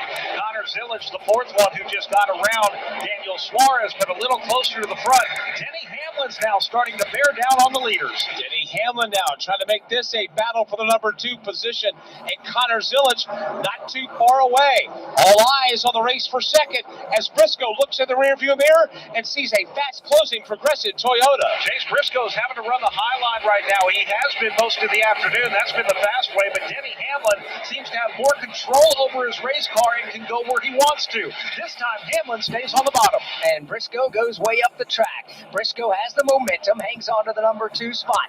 Denny Hamlin's still right there, waiting for some sort of a slip or a mistake from the second place driver. The one thing Briscoe cannot do is take away Denny Hamlin's line. He has to run the high side. Hamlin now 2 car lengths off the back bumper of his teammate at Joe Gibbs Racing. Briscoe tried to go to the bottom. His car washed up the racetrack. Hamlin closes in. Ty Gibbs bounces off the wall in turn number 4. We'll keep tabs on that youngster, see what happens to that race car, if anything, while Chase Briscoe and Denny Hamlin continue to wrestle for second, some 1 second behind race leading Tyler Reddick. Tyler Reddick coming down the back straightaway. He'll go into turn number 3, watching that battle for second. Briscoe tries to fade low, but he can't do it. Denny Hamlin this time 1 lane off the bottom. Denny is there, but Chase Briscoe doing a nice job of dirtying the air across the nose of the Progressive Toyota. Chris Wilner, what is Chase Briscoe saying about his race car? The early part of the run, Alex, it was really good. Right now, Chase is saying, I'm struggling mostly in 3 and 4, and it's trying to get the car to turn. Spotter Drew Herring keyed up the radio and said, don't be afraid to use more brake. Let the car turn for you. Don't worry about putting too much wheel in it. So they're trying to coach Chase Briscoe here, but telling him to hang on. We know it's a long run, but the track's going to continue to evolve. So trying to use his tools behind the wheel to help make the adjustments on the race car as he continues to try to fend off the Denny Hamlin car. And Denny Hamlin continues to use the bottom of the racetrack. Alex, I've been noticing Denny Hamlin at corner entry, especially in turn 3. He drives the deepest of anyone, and he's able to ride the lane in the bottom off the corner, and he does a great job. He's able to carry a lot of speed. However, it gets equalized when Briscoe uses the outside lane and carries that momentum that's up there onto the main straightaway. And that's the part of the beauty of what we've seen. Oh, Denny Hamlin slips off turn 2. He's going to give up a ton of real estate. He's going to come under attack from Connor Zilic. As they race off of turn number 4, Zilic tries to take the high lane to take the lane where Denny Hamlin is not. Connor Zilic gets loose coming out of turn number 4. Again, we are 50 laps into this run. Perhaps maybe those Goodyear Eagles starting to give up just a tad, and the slipping of sliding that we always see here at Dover is beginning to take over. You talk about Denny slipping. He lost about 7 car lengths to race leader Chase Briscoe, but Connor Zilic is closed in, and William Byron is starting to close in as well. Yeah, everybody chases Tyler Reddick across the line. Lap number 51 goes on the board of this final 200-lap segment. The leaders go back to turn 2. This has now become a 5-car breakaway. Tyler Reddick has about 8 car lengths over Chase Briscoe, another 7 back to Denny Hamlin. Then it's Connor Zilic and William Byron, but they can all see each other through their windshields and rear views. Off the corner they come, this 5-car breakaway that Brad just described. Very comfortable on the racetrack, as the driver running in 6th is Eric Jones. And when you look at Jones on the racetrack, he is 3 seconds behind William Byron. So basically, Alex, you've got the front 5 not knotted together, but they are in distance and in reach of each other. The question is, as these tires begin to give up, who will capitalize and who will suffer because of it? Yeah, that's something we'll wait and see how it plays out. 3 Toyotas lead 2 Chevrolets in the top 5. The highest running Ford is Joey Logano. He is back in 10th. Coca-Cola. For the big, for the small, the short, and the tall. Peacemakers, risk takers. For the optimists, pessimists. For long distance love. For introverts and extroverts. The thinkers and the doers. For old friends and new. Coca-Cola. For everyone. Pick up some Coca-Cola at a store near you. NASCAR history. Petty wins his 200th career NASCAR victory. Told by the people who made that history. President Reagan was there. He got us on the front page, and we got him in the sports page. It was a good trade-off from that standpoint. Motor Racing Network's NASCAR Live presents podcast The Road to Royalty. Jeff Gordon, A Colorful Career, 50 Years of MRN, the 1993 season, Junior's Journey, and more. Search for NASCAR Live on your favorite podcast platform. Top five still right together on the track, if not a little bit closer, as they all chase Tyler Reddick with 55 laps complete from Dover Motor Speedway. This is the Motor Racing Network, the voice of NASCAR. You've never been one to idly watch someone else do something for you. There's pride in self-reliance and working with your hands. In harnessing the power of an E3 spark plug with Diamond Fire technology yielding better engine performance. You have a choice to make. Take control of your ride, of your life, or be the passenger princess of it. Visit e3sparkplugs.com to put the power in your hands. YouTube or your favorite podcast platform. Inspiring story. Dale Earnhardt Jr. comes back to the Daytona International Speedway. He will win the Pepsi 400. I'm just the pilot, man. You know, I just want everybody to be happy. I want to do good, and hopefully all of my dad's fans enjoyed this. This is for all them. Motor Racing Network's NASCAR Live presents podcast Junior's Journey. Jeff Gordon, A Colorful Career, 50 Years of MRN, the 1993 season, The Road to Royalty, and more. Search for NASCAR Live on your favorite podcast platform. This is Austin Cindric. You're tuned in to the NASCAR Cup Series on the Motor Racing Network, the voice of NASCAR. Back at Dover Motor Speedway in each points event in 2026, the driver who runs the fastest lap of the race will earn one championship point for running the Xfinity fastest lap. Xfinity, imagine that. With tire wear taking over, the battle for the lead is tightened and it's 5 cars deep. Tyler Reddick has the lead. Denny Hamlin's gotten by Chase Briscoe for second. Now Briscoe has got Connor Zilisch and William Byron to deal with in 2. It is a 5-car battle up front. Connor Zilisch wants to take away that third spot from Chase Briscoe. He'll go down the back straightaway on his inside. Briscoe will try and keep him down to the bottom, but Briscoe can't stay there. Zilisch takes away third. A couple of laps ago, Kyle Busch darted off turn 3 right to pit lane at high speed. He had a right front tire going down. He also has a commitment line violation and a speeding penalty. He serves that pass-through penalty as we pick up the race for the lead yet again. These drivers getting after it in turn 3. William Byron just drove around Chase Briscoe for fourth, but up front, Denny Hamlin now right on the back bumper of Tyler Reddick. Christopher Bell just grazed the wall through turns 3 and 4. He's pulled that Toyota to the bottom of the racetrack at a greatly reduced rate of speed. Lap 62 on the board. Again, an all-star caution coming at lap 75.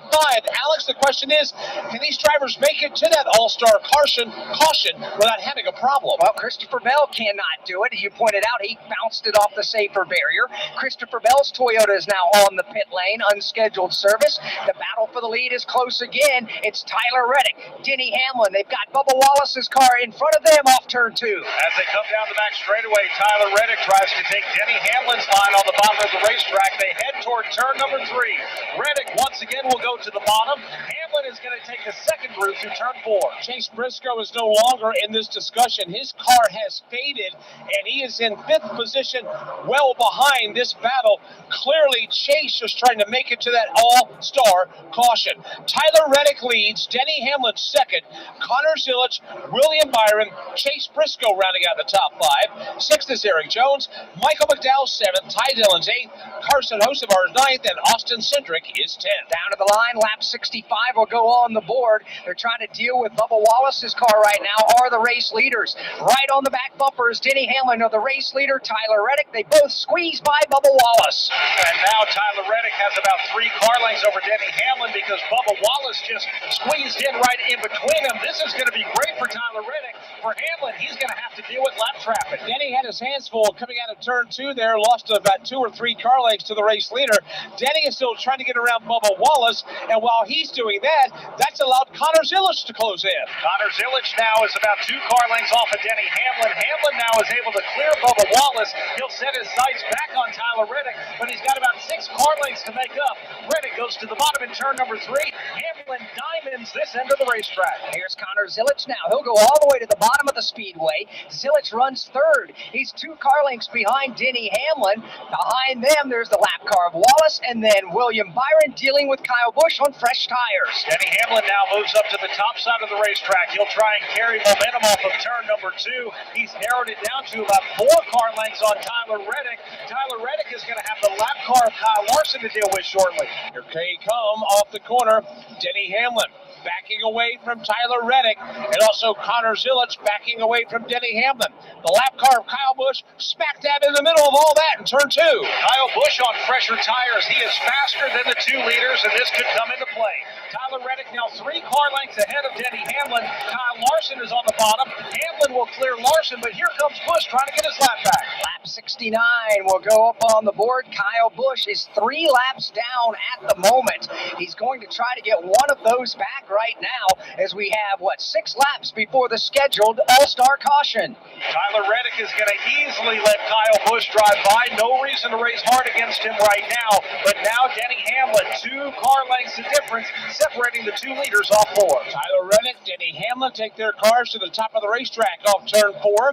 They will race there. Connor Zilic does the same. 5 to go as they race their way back to the corner. Denny Hamlin now tries to drive to the outside of Tyler Reddick. He almost had to go there to avoid hitting the back bumper.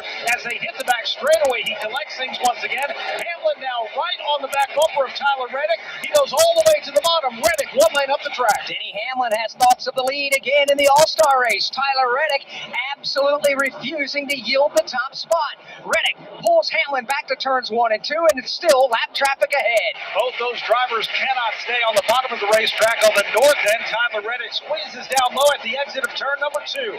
Denny Hamlin will drive right in his tire tracks. Daniel Suarez now a lap car in between the 2. Hamlin will have to back off the fight. Tyler Reddick uses the bottom lane. Suarez went topside, so did Hamlin, but Hamlin will time it that he'll swing to the inside of Suarez, complete that pass, and go after Reddick again for the point. Both of those drivers now clear Daniel Suarez. Denny Hamlin trying to collect it once again as he continues the assault on Tyler Reddick. He narrowed it down to 2 car lengths as they head into turn number 3. Reddick goes midway up the racetrack, forcing Hamlin to the high groove. Lap 73 about to go on the board, 2 laps away from the scheduled All-Star caution. Denny Hamlin wants to be the race leader in the control car when we do get a restart. Tyler Reddick trying to hang on to the lead. Denny Hamlin drove right to his back bumper, then went to the high lane in turn number 2. Not able to carry all the momentum down the back straightaway. Once again, he'll drive right to his back bumper. Reddick takes away the line down low. Off the corner they come. The foot lap 74 on the board. The next lap will be the All-Star caution. Battle for the lead, nose to tail. Tyler Reddick and Denny Hamlin going at it in 1. Denny Hamlin fighting to be the first car on the pit road when it opens up. He's got 1 car length on Tyler Reddick. They head down the back straightaway. Hamlin looks low now going into turn number 3. He will draw to his door. Reddick has to go 2 lanes up the track. And Denny Hamlin squeezes by. He'll grab the lead. Oh, Reddick's got more problems. Here comes Connor Zilic up off the corner. He's going to try to run him down for the second spot as lap number 75 goes on the board. We expect the caution flag to fly from Shannon Bednarik on top of the flag stand. Now Eric Jones is trying to take third away from Tyler Reddick, but will not do it. Halfway down the back straightaway, Tyler Reddick will back up into position number 3, Alex, as Denny Hamlin will be the first to the caution flag, the All-Star caution in this third and final segment. A much welcomed caution for a lot of these teams, and the opportunity in a couple of moments to get to the pit lane and change out those Goodyear Racing Eagles and top it off with some Sunoco Racing fuel. But what a drive by Denny Hamlin, Brad Gilly, able to really methodically size up Tyler Reddick and pounce on him right towards the end of this opening 75-lap run. You know, he almost made it look like that was his plan all along, just to wait until the perfect opportunity, because he knew once he passed Reddick, he was going to have to potentially deal with him again. So doing it, coming to the start-finish line on the lap that was going to be the All-Star caution, just a superb move by Denny Hamlin. It was a great run by Denny, who brings everybody to the caution flag. Connor Zilich, Tyler Reddick, Eric Jones, William Byron, the top 5, Michael McDowell, Chase Briscoe, Ty Dillon, Carson Hocevar, and Austin Cindric, the top 10. Now, let's get a refresher of the keys to the race presented by Progressive Insurance.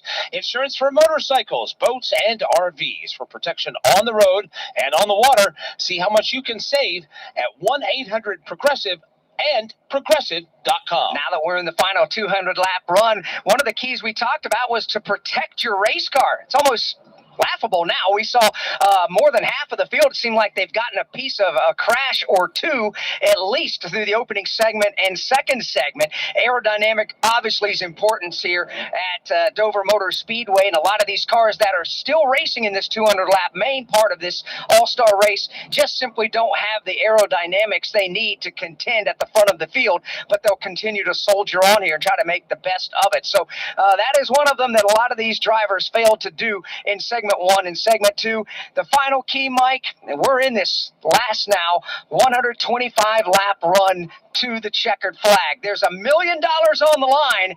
Time to go get it. And time for these drivers to come down pit lane. Boys, some teams were suffering at the end of that 75-lap run. Well, once we get going, they're going to have to go through that again if we go caution-free. So then when do you come down for the final time to settle segment 3? There's still a lot of strategy plays to be made. And right now, the strategies are about to unfold as Denny Hamlin will bring the field onto the pit lane. All the cars that are on the lead lap will pit at lap 78. First in front of Chris Wilder is Tyler Reddick and Denny Hamlin. Yeah, Tyler Reddick was wore out on the right front. That's what he reported to crew chief Billy Scott, battling Denny Hamlin for the lead. Said, that was everything I had. I need to be freed up a little bit. They're going to make a chassis adjustment. Forget your tire, Sunoco fuel. Also in this, Denny Hamlin said, I don't need much. I just need to charge the corners more. Slight adjustment to his Toyota. He's down and away. So is William Byron with Forget Your Eagles and Sunoco fuel. Chase Briscoe also with pit stops. He posts. What a run Ty Dillon is doing. Top 10 run. 4 tires Sunoco Racing Fuel. No adjustment. Similarly, Connor Zilich. He had 4 tires Sunoco Racing Fuel. Trouble on the Alex Bowman stop. The left front tire is not on the car. The jack has been dropped. Now the jack is stuck up under the car. 2 crew members, 3 crew members trying to pick up the car. Now the jack goes under and the left front tire goes on. Alex Bowman having a run just outside of the top 10. He lost a whole bunch of spots here on this pit stop. Lap number 122 of this 200-lap stage. Denny Hamlin, the first off of pit lane, followed by Connor Zilich, William Byron, Tyler Reddick, and Eric Jones. Vehicle safety starts underneath. That's why the pros choose Napa for undercar solutions that stop safety issues before they become costly problems. Go further with complete repairs that restore stopping, steering, and stability. Then grow your business through trust and repeat visits. With premium rotors, pads, struts, and wheel hub assemblies, Napa has everything you need to keep undercar under control. That's Napa know-how. Napa know-how! Hi, I'm Ryan Blaney, a third-generation race car driver, and I dedicate a lot of my time going fast. But when my grandpa was diagnosed with Alzheimer's, it was a very unexpected bump in the road for us. It's important to notice if older family members are acting differently or having trouble with routine tasks. Early detection of Alzheimer's can give your family time to explore support services and access available treatments. If you or your family are noticing changes, it could be Alzheimer's. Talk about seeing a doctor together. Visit alz.org/time-to-talk, a message from the Alzheimer's Association and the Ad Council. Denny Hamlin, the race leader, after this round of pit stops, he'll pick things up right where he left off as we continue to work under the Hardee's caution, our first of this 200-lap segment. From Dover Motor Speedway, this is the Motor Racing Network, the voice of NASCAR. The tough trucks of the NASCAR Craftsman Truck Series race on the NASCAR Racing Network. Heim runs Majeski. Way up the bank is Corey Heim. Majeski slid up the racetrack and Corey Heim clear as the leader. Your exclusive home for all the exciting racing action of the tough trucks of NASCAR. Checkered flag is waving at the start-finish line for the 12th time in 2025. Corey Heim will take that checkered flag. The NASCAR Craftsman Truck Series, only on the NASCAR Racing Network. Hi, I'm Ryan Blaney, a third-generation race car driver, and I dedicate a lot of my time going fast. But when my grandpa was diagnosed with Alzheimer's, it was a very unexpected bump in the road for us. It's important to notice if older family members are acting differently or having trouble with routine tasks. Early detection of Alzheimer's can give your family time to explore support services and access available treatments. If you or your family are noticing changes, it could be Alzheimer's. Talk about seeing a doctor together. Visit alz.org/time-to-talk. A message from the Alzheimer's Association and the Ad Council. This is Denny Hamlin, and you're tuned in to the NASCAR Cup Series on the Motor Racing Network, the voice of NASCAR.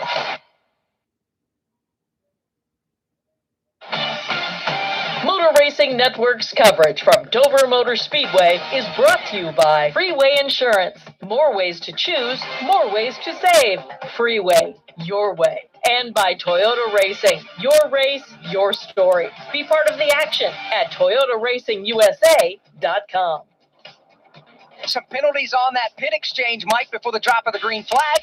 Connor Zilic had too many men over the wall. It goes to the back. Safety violation for Daniel Suarez and speeding for Kyle Larson. Off turn 4, the green flag is waving. Denny Hamlin, William Byron starting on the front row for this one. Hamlin scampers away. They're looking 2 and 3 wide, jostling for spots further back. Denny Hamlin able to take the lead all by himself. William Byron shoots to the bottom. He's able to take away that second spot from Tyler Reddick. The battle now 3 wide for 4th. Chase Briscoe just drove to the inside of Eric Jones. Meanwhile, Michael McDowell goes to 4th. Michael McDowell with a bold move around the top side, takes over the number 4 spot, leaves Briscoe and Jones still there to settle who's going to be the 5th place driver. It'll be a side-by-side battle coming onto the back straightaway. Eric Jones on the outside. Chase Briscoe just powers underneath him. He takes away that 5th spot. Now a battle for 2nd. Tyler Reddick has moved William Byron up the track. Here's William Byron sliding up the banking. Tyler Reddick had a good look coming off the corner, but he couldn't find enough room to race. It's Hamlin, Byron, Reddick, McDowell, Jones, the top 5 headed to turn 2. Denny Hamlin not able to drive away from 2nd place William Byron. Tyler Reddick has to reset just a little bit. He drops about 2 car lengths behind Byron in 3rd. Michael McDowell, however, is on the move. He's starting to catch Reddick. Michael McDowell's car has come to life here on the drop of the green flag on this restart. 116 laps remaining now in this final segment of the All-Star race. Right now, let's pause 10 seconds for station identification on the Motor Racing Network.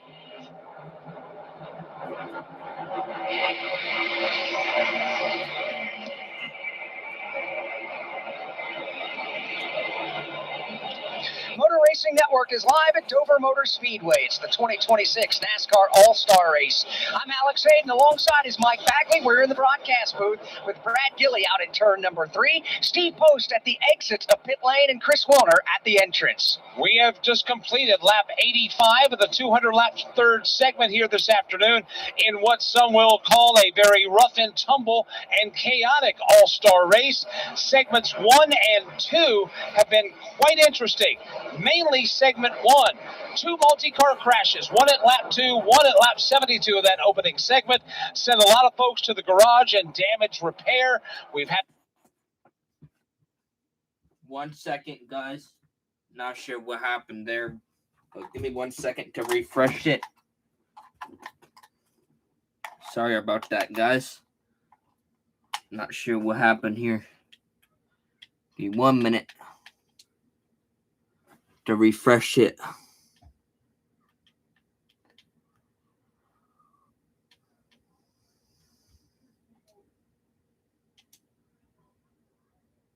There we go. We're back.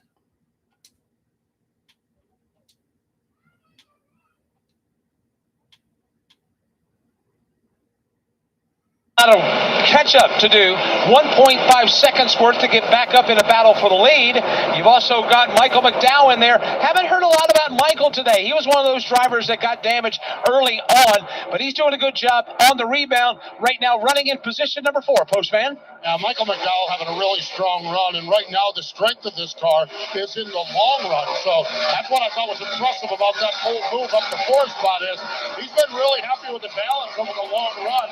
Matt McCall, the acting crew chief on this car now, regular crew chief, Travis Peterson, is home this weekend. His wife gave birth to their second child on Friday night.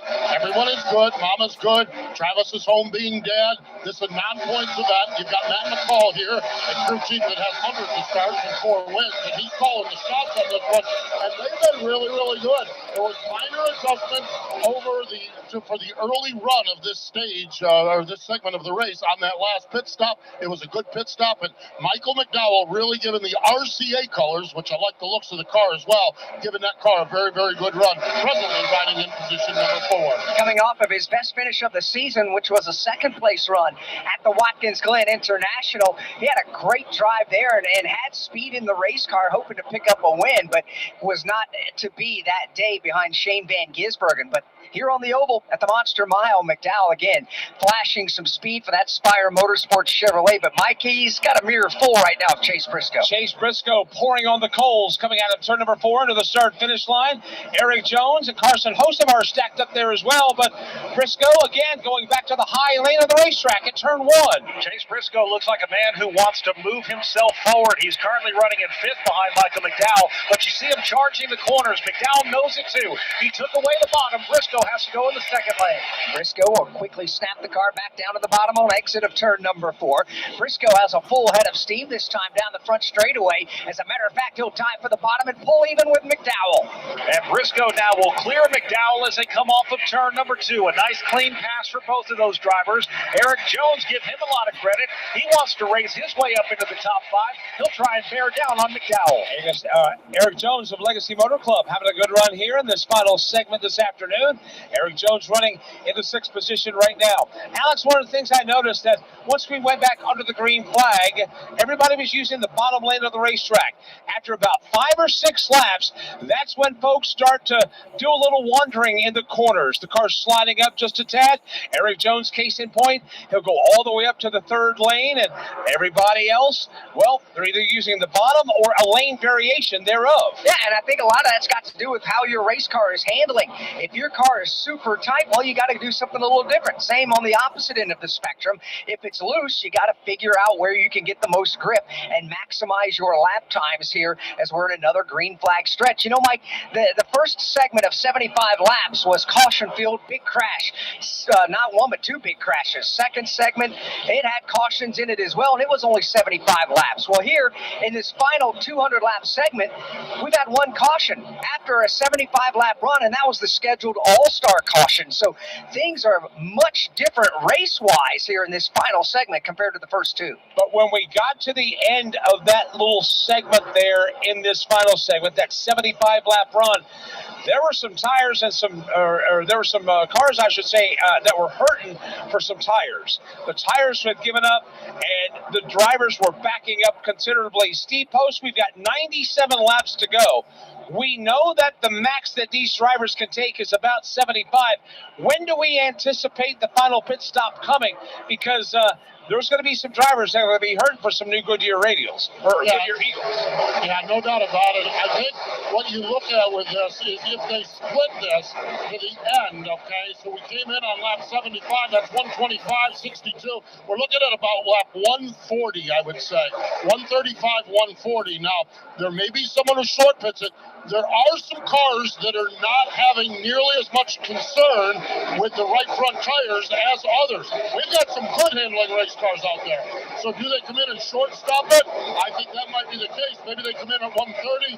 I think others might just split it about lap 140, and that gives you about 260 lap runs to the end, just to be fair on the tires, if this thing feels like it's going to stay in more of a green flag sense that we have right now. Well, and that's going to be the key. Nobody knows if a caution flag will even come back out before the end of this thing is over.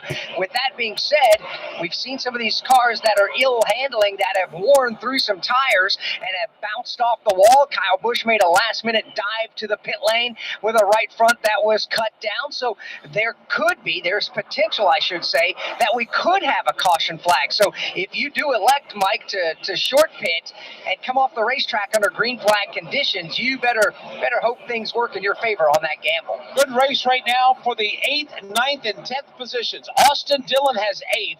Ty Dillon has 9th. Brad Keselowski Keselowski has 10th off the end of the back straightaway. Brad Keselowski seems to be the more aggressive on this one, but now Ty Dillon has driven in the back bumper of his brother Austin all four. Yeah, good race. Ty Dillon has had a great day today here in the NASCAR All-Star race. Finished really well in segment number 2.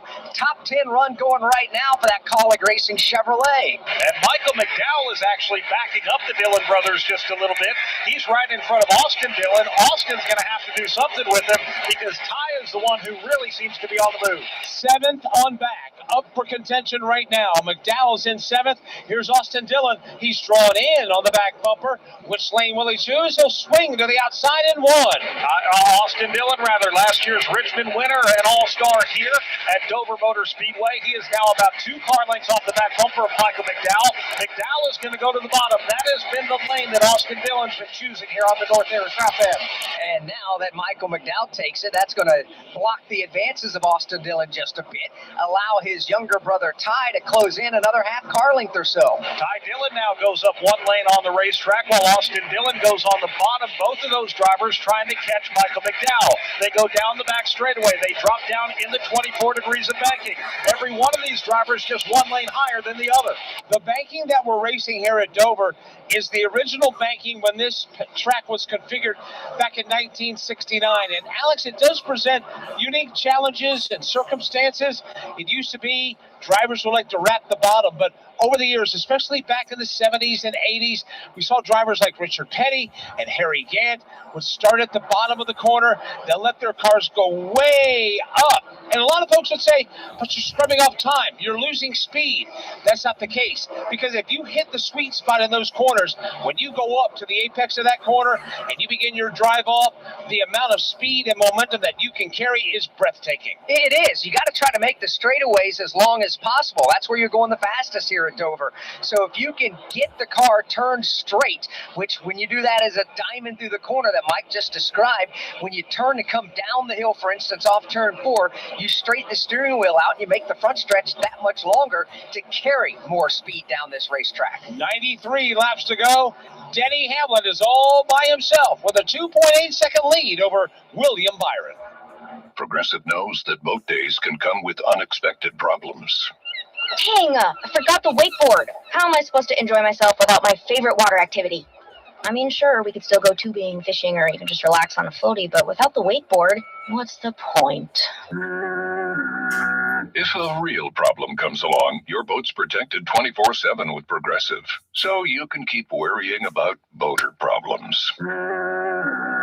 Progressive Casualty Insurance Company and affiliates, not available in D.C. The field of 40 drivers who will compete in the 2026 NASCAR Coca-Cola iRacing Championship Series, NASCAR's officially sanctioned esports series featuring the top sim racers from around the world, is set. More than $500,000 will be on the line, with $100,000 going to the series champion. Don't forget to tune in Tuesday, May 19th at 8 p.m. Eastern for round 1 at Charlotte on eNASCAR.com. Brought to you by Coca-Cola, iRacing, and NASCAR.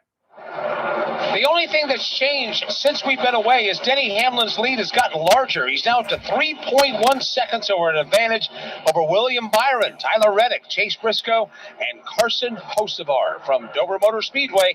This is the Motor Racing Network, the voice of NASCAR.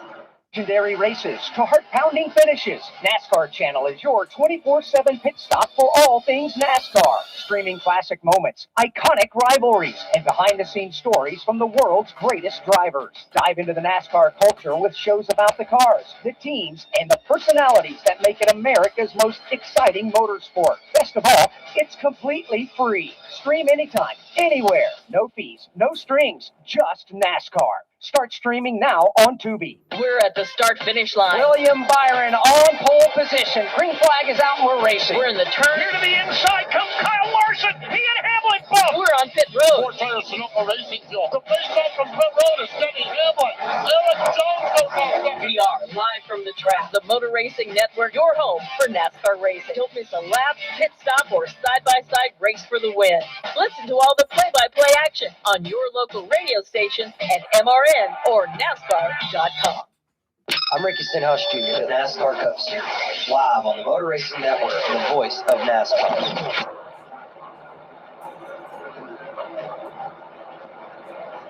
Welcome back to Dover Motor Speedway. Kyle Larson has just gone his 5th lap in arrears in this NASCAR All-Star race.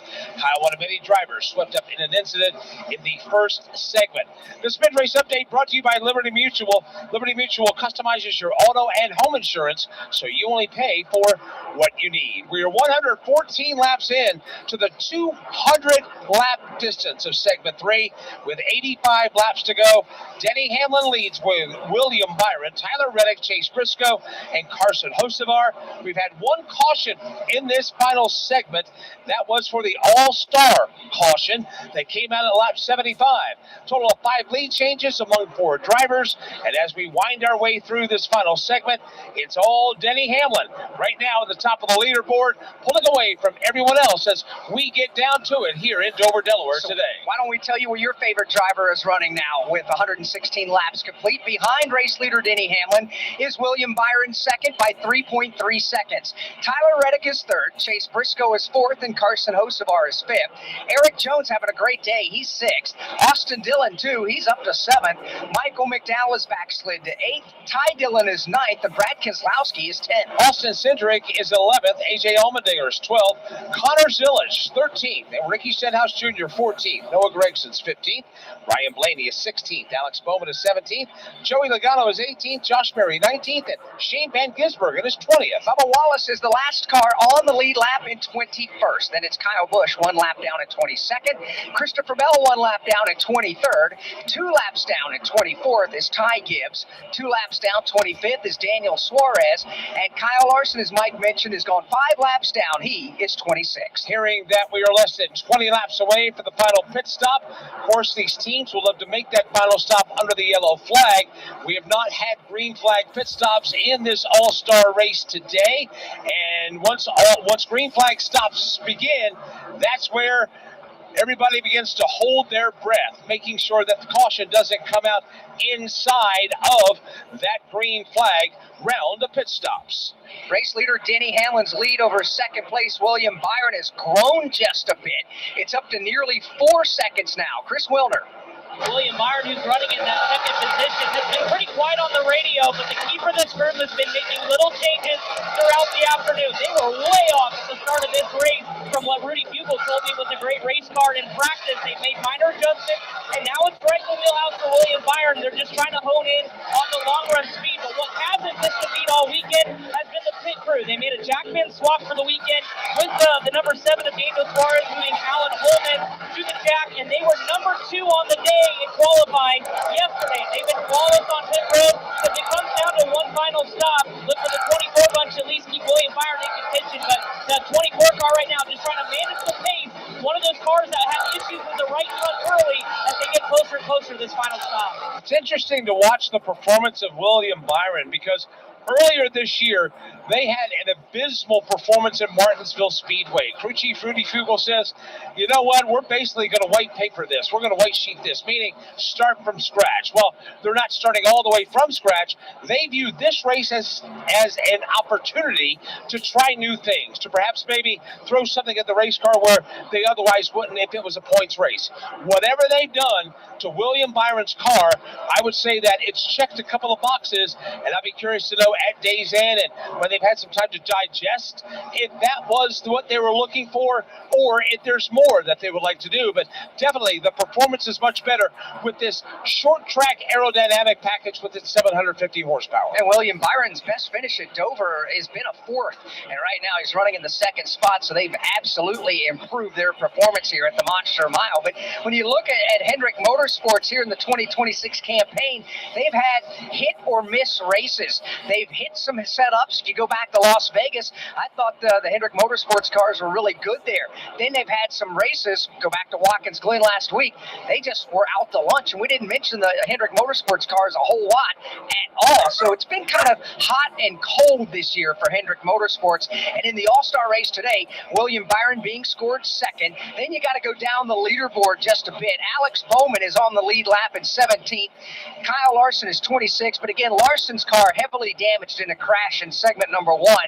Chase Elliott not in this main event, even though he was an All-Star All-Star that was qualified for the main event, not in it because he was involved in not one but two big crashes earlier today. Mixed bag of results for Hendrick Motorsports today.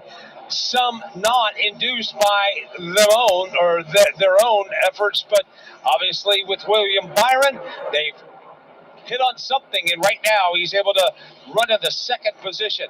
Now, he's falling further back. Denny Hamlin is in his zone. He has checked a lot of boxes today, but then again, Alex, you can make that statement about Denny Hamlin at virtually every place we go, because more times than not, that progressive Toyota will be in contention more than not. Yeah, and he's continuing to really catch the tail end of the field. He put Bubba Wallace a lap down, just drove by Shane Van Gisbergen to put him a lap down. Josh Berry's the last car currently on the lead lap, and he's on the same straightaway as the race leader, Denny Hamlin. Back in the opening 75 laps of this final segment, if you recall, Ty Gibbs had a right front issue with the ill-handling car, bounced off the safer barrier. Here's Ty Gibbs again, back on the pit lane under green flag conditions. His all-star race has gone south in a hurry. Yeah, he has just completed yet another pit stop, and the team showed speed early on. However, they did have some challenges with the cording of a right front. Obviously, they have been trying to rebound from that, and Ty Gibbs back onto the pit lane and now pulling back onto the racetrack in what I'm sure they would term as a disappointing day that did not meet expectations. Their Joe Gibbs Racing teammate right now having a great day. That's Denny Hamlin, 5.7-second lead over William Byron with 70 laps to go. Down here, Ryan Blaney gets 4 tires, Sunoco Racing Fuel. From fueling NASCAR champions on the track for over 20 years to innovating 94 octane, the highest octane on the market. Performance is what Sunoco does. Sunoco cans injected into the car, Bubba Wallace down and away. All Sunoco fuel at the pump meets the same top-tier standards as the fuel used in NASCAR, from the track to your tank. Sunoco, the official fuel of NASCAR. We're at the start-finish line. William Byron on pole position. Green flag is out and we're racing. We're in the turn. Here to the inside comes Kyle Larson. He and Hamlin both. We're on pit road. 4 tires, Sunoco Racing Fuel. The face off from pit road is Denny Hamlin. Aaron Jones goes off. We are live from the track. The Motor Racing Network, your home for NASCAR racing. Don't miss a lap, pit stop, or side-by-side race for the win. Listen to all the play-by-play action on your local radio station at MRN or NASCAR.com. With another pit stop still to be made here in the All-Star race, we'll follow up and find out what the strategy is going to be, and a story or two that's developing on some of these cars as we're down to 67 laps remaining. From Dover Motor Speedway, this is the Motor Racing Network, the voice of NASCAR. Hey, Joliet, did you miss us? NASCAR is back for the biggest 4th of July weekend in 250 years. Salute our heroes, continue our traditions, and celebrate America, featuring the Busch Light Summer Music Series. Life, liberty, and the pursuit of speed. NASCAR weekend at Chicagoland Speedway, July 3rd through 5th. Get your tickets now at chicagolandspeedway.com. Welcome to more. Green flag is in the air. More action. Photo finish. More awesome. More smoke. More sizzle. More soar. More roar. More friends. More family. Welcome to the one place where no matter who you are, you'll leave with something you'll never forget. Welcome to NASCAR. This is Christopher Bell. You're tuned into the NASCAR Cup Series on the Motor Racing Network.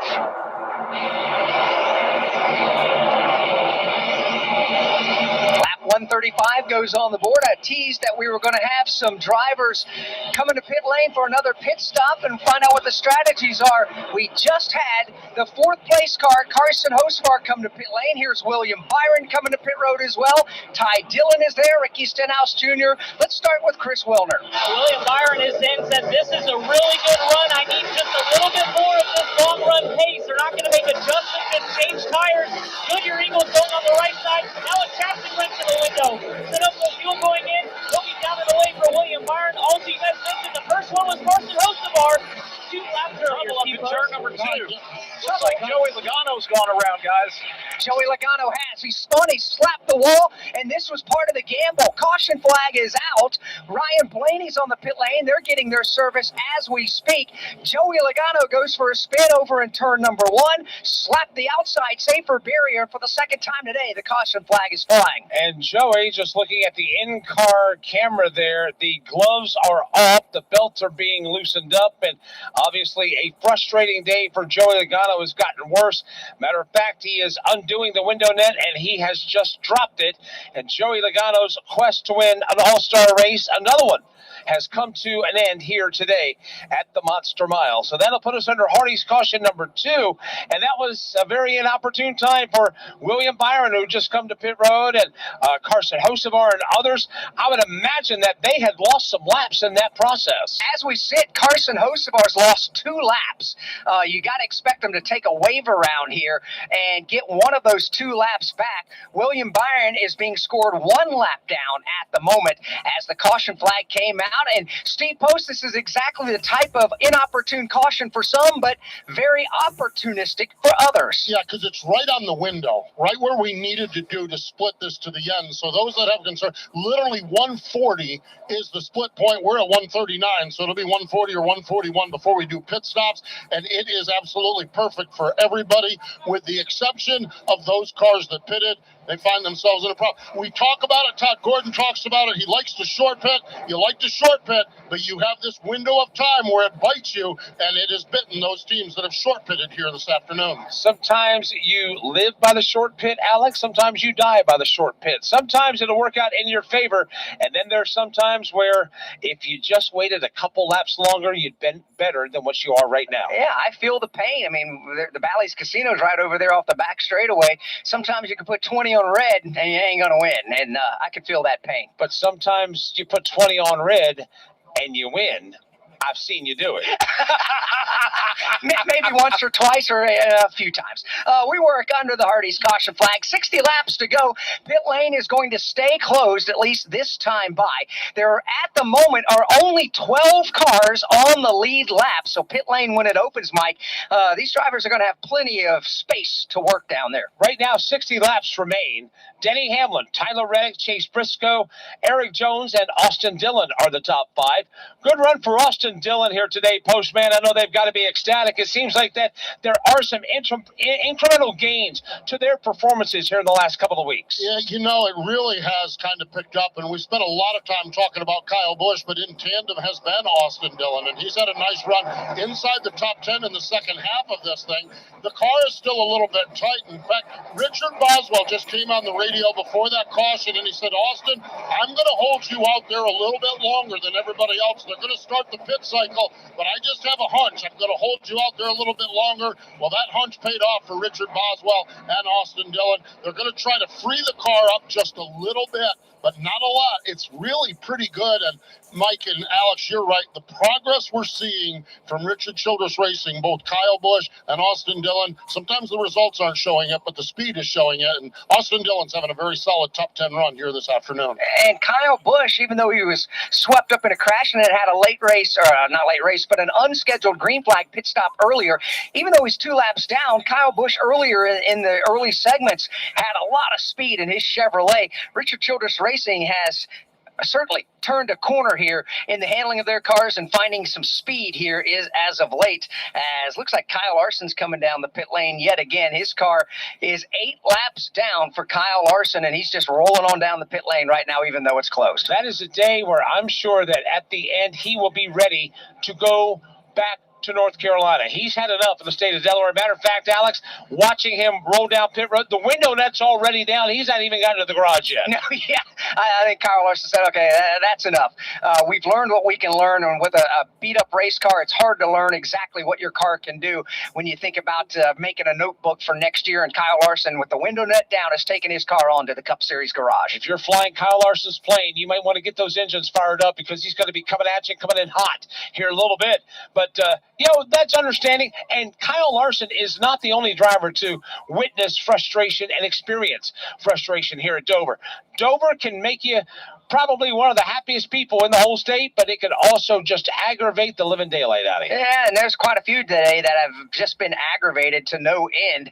But there's still a race that's going on, and pit lane will not be open again this time by. So we'll go around at least one more circuit before we open up the pit lane. There are 57 laps to go in the All-Star race this time by. 42nd renewal of the NASCAR All-Star Race. Dover Motor Speedway, the 6th venue to have and host an all-star event. Mike Tatoyan and his entire team here at this racetrack have done a spectacular job. We've had a chance to spend a lot of times with the fans in the Midway and mill around the Midway. Yesterday we saw log rolling, the world's biggest duck. We saw micro wrestling with Micro Jackson refereeing and Flying Ryan and Micro Suave and the like. We got a little dose of that yesterday. Plus, the food purveyors in the Midway are second to none.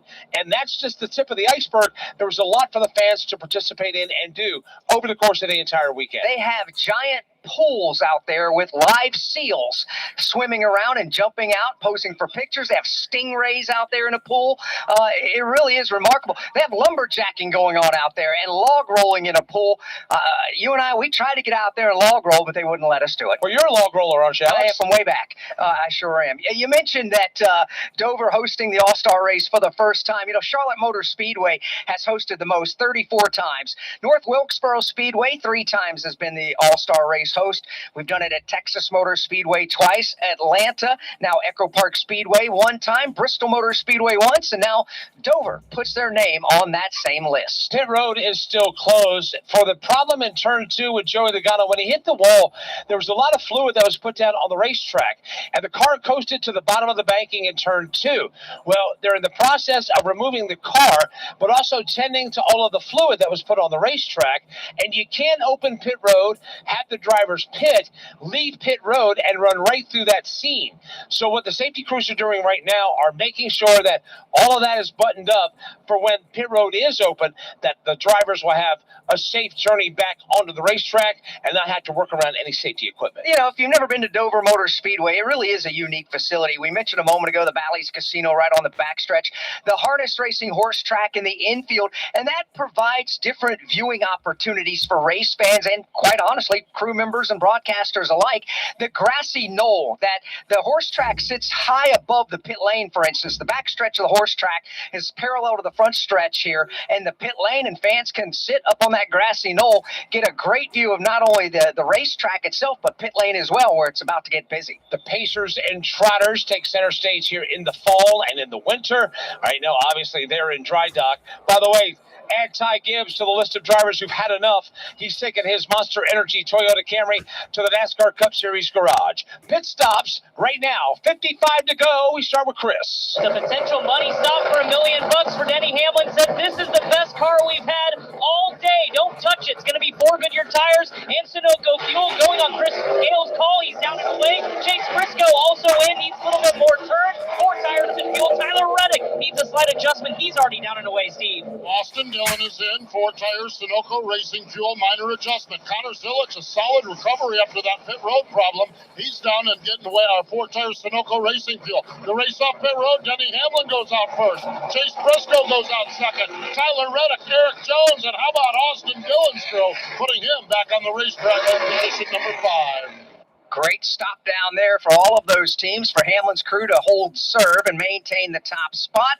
But you're right, Austin Dillon's team doing a heck of a job down there on the pit lane. Connor Zilic's team got the most positions gained. They picked up 2 spots on their pit stop there, and they needed that after they had a pit road penalty on their first pit stop of this 200-lap segment, and that'll put Connor Zilic right back in the ballgame. So Toyota, 1, 2, 3, 4 off pit road. The highest Chevrolet leading the pit lane, Austin Dillon. Highest Ford, Austin Cindric coming off the pit lane. And that sets up quite the scramble now. By the time we go back under the green flag, we'll have probably a tick over 50 laps to go to settle this one. 50 laps can click off in a hurry here at Dover. Question is, does anybody have anything for Denny Hamlin, who, as he comes to the line, leads his 71st lap of this segment alone? And again, no no championship points are going to be paid out. There's nothing but a trophy, bragging rights, and $1 million on the line. So what adjustments did some of these crew chiefs make to their race cars on this pit stop? Did they take a swing at it? Did they change the air pressure a bit? Will they alter the handling and maybe pick up some speed here in what could be the final run to the checkered flag? That all remains to be seen. But at this point, Mike, nobody has had the speed to catch Denny Hamlin. Denny Hamlin's been solid all day. That Progressive Toyota has been dialed in from the very start. He may not have been up front a lot, but he and Chris Gale and that entire Joe Gibbs Racing crew have done what they've needed to do, made the adjustments that have needed to be made, and right now they've given Denny Hamlin everything that he needs in the aerodynamic department and the speed department, and he has let them have it here today. 11 years ago in 2015, Denny Hamlin won the All-Star race, his only All-Star race win.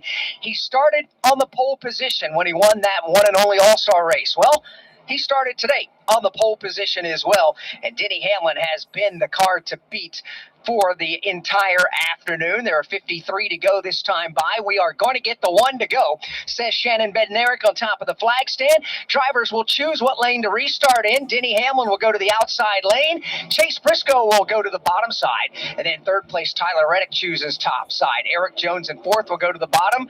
Austin Dillon will go top side as well. So not a whole lot of shakeup at the front of the field by virtue of the choice. So this should be the stretch run all the way to the end of this year's All-Star race. Denny Hamlin, Chase Briscoe will start side by side. Now, we have seen if Briscoe can get out in clean air, he can do some damage as well. This is going to be a very interesting restart, Brad Gilly. I'm sure that all eyes will be on that front row when we take the green flag in a moment. Mike, this could be the one that wins $1 million, and Denny Hamlin is on the top side. That's been the preferred groove, although today we've actually seen the bottom work for some drivers, and Chase Briscoe, he has been an aggressive one all throughout. But those other Toyotas you mentioned, Tyler Reddick restarts on the outside of row number 2. Eric Jones on the inside of row number 2. That Ford Mustang Dark Horse is about to hit the pit road. And it makes its way behind the wall right now. The field has to stay at pace car speed until they get to the Echo Park Automotive Restart Zone, which is just at the exit of turn number 4. Side by side they come into that restart zone. Green flag is back up. Here we go. Denny Hamlin on the throttle. He is getting a trunk full from Tyler Reddick. Chase Briscoe, though, goes it alone at the bottom of the racetrack. Lining it up for $1 million. Chase Briscoe on the inside of Denny Hamlin. He will try and clear him on the back straightaway. He does. He pulls up in front of teammate Denny Hamlin. They drop down into turn number 3. Tyler Reddick has the third spot. The battle is now for 5th with Cindric on the inside of Dillon. A couple of Austins doing fight there. The Chevrolet of Dillon topside, the Ford of Cindric down at the bottom of the track. Close quarters racing. They may have touched each other in turn 1. Up front, Denny Hamlin drives to the back bumper of Chase Briscoe. He wants the lead back. Briscoe, however, says no. Let's go back to the battle for 5th. On the inside, Austin Cindric. On the outside, it's Austin Dillon. Ford and Chevy, wheel to wheel there. The Ford of Cindric. Fender out in front on the bottom lane, trying to clear Austin Cindric. He'll do it. Cindric, for a moment, looks for the crossover move. Won't be able to get that done. Battle for the lead goes in 2. Denny Hamlin tried to look one lane higher than Chase Briscoe. What momentum does that give? Briscoe takes the middle groove down the back straightaway, blocks Hamlin. Briscoe goes to the bottom. Hamlin one groove up the track. And he's going to stay right there on the exit of turn number 4 is Denny Hamlin in the second spot. Briscoe head down, pedaling as hard as he can. He's got the field in the rear view mirror. Briscoe knows he is going to have to block teammate Denny Hamlin. He does a great job now coming off of turn number 2. Down the back straightaway, he keeps it off the outside safer barrier to take up as much racetrack as he can. Denny Hamlin once again tries to go to his outside. Chase Briscoe taking every lane from Denny Hamlin that he possibly can in what will now be a 48-lap run to the checkers. Briscoe and Hamlin continue their fight for the lead in turn 2. Denny Hamlin now tries to take momentum off the middle groove of the racetrack. Chase Briscoe, meanwhile, is going to keep him a car length behind. Dropping down into turn number 3. This time, Denny Hamlin and Briscoe go to the bottom. Denny Hamlin couldn't keep the nose up underneath him. The front tires washed up the banking. Hamlin checks up just a bit, gets a full head of steam, and recoils again in turns 1 and 2. This is the fight for the lead. Briscoe choosing the bottom. That's the groove that Denny Hamlin has enjoyed in this final segment, and he knows it as they go back into turn number 3. Briscoe to the bottom. Denny Hamlin goes goes up a groove on the track. And are back to go up another groove in the middle of the corner, trying everything he can to get that Toyota wound tight to reclaim the lead. It's Hamlin, Briscoe, Reddick, Jones, and Cedric, the top five. Denny Hamlin now a little bit higher on the racetrack as he comes to the back straightaway. Chase Briscoe still trying to stay in front of him. Briscoe drops all the way down to the bottom in turn number 3. Hamlin with a little more momentum this time. Keeping the air dirty across the nose of Denny Hamlin's Toyota. Chase Briscoe doing a magnificent job of defensive driving from the top spot. Briscoe by a car length over Denny Hamlin. Denny Hamlin trying to do everything he can. His car works better on the bottom. Chase Briscoe knows that. They go back into the banking in turn number 3. Briscoe once again goes low. Denny Hamlin a lane high. Heavyweight title fight, battle for the lead coming off the corner. Briscoe and Hamlin continuing to go at it. Denny Hamlin has thrown everything at Chase but the kitchen sink. Now he'll back away. 2 car lengths, Briscoe out in front. One thing you have to wonder, Briscoe's car has spent more time on the top here today. How long can he hang on to the bottom as they drop down into turn number 3? He chooses the bottom once again as Denny Hamlin resets. Yeah, Hamlin goes right to the bottom as well. Hamlin tried the middle lane. He tried the top lane a couple of different times with no success there, and he's just simply, for the moment, going to ride the tire tracks of race leader Chase Briscoe. Denny Hamlin now looking to cool his tires down just a little bit as he had to make him a little bit angry. That's actually allowed Chase Briscoe now to enjoy about a 3-car length advantage as the 2 race through 4. And now Denny Hamlin will lose another car length in the middle of the corner. Again, probably cooling his jets, not wanting to overextend that Toyota Camry in the late stages of this race, while Chase Briscoe, Brad, continues to run his race at the bottom of the racetrack. Chase Briscoe at the bottom of the racetrack. Behind the 2 of them, you've got Tyler Reddick. That's about 20 car lengths back. Eric Jones, however, has been pretty racy today. He's starting to try and catch Tyler Reddick for 3rd. That has been a bit of an understatement today. Eric Jones and that Legacy Motor Club team have had speed all weekend long. If you recall back yesterday in qualifying, they had themselves a great qualifying effort with the fastest car for the longest time until the last handful of cars went out, and he's backing it up today with more speed in his Toyota. Let's check in with Chris Wilner. Chase Briscoe, who continues to lead here with 41 laps to go, just chimed in and said, I am wrecking loose. This cars are hard to handle. See James Baldwin, try getting your left side down closer to the apron. Get your right side more. The rubber will cool the tires down and then start to keep the pace. But we like where you're at. Just don't overdrive the race car. So Chase Briscoe trying to hang on here early before the tires really kind of cycle through. But trying to cool the tires down and maintain the lead has got to be pretty difficult here at the front of the field. If he describes it as wrecking loose, then you might want to hang on a bit because you're the race leader and you have kept Denny Hamlin behind you. It's still 2.5 car length advantage with that car, Brad. So if it's loose, it's fast. It sure is fast. And Chase Briscoe continuing with that bottom groove of the racetrack. Denny Hamlin now having to run higher off 4.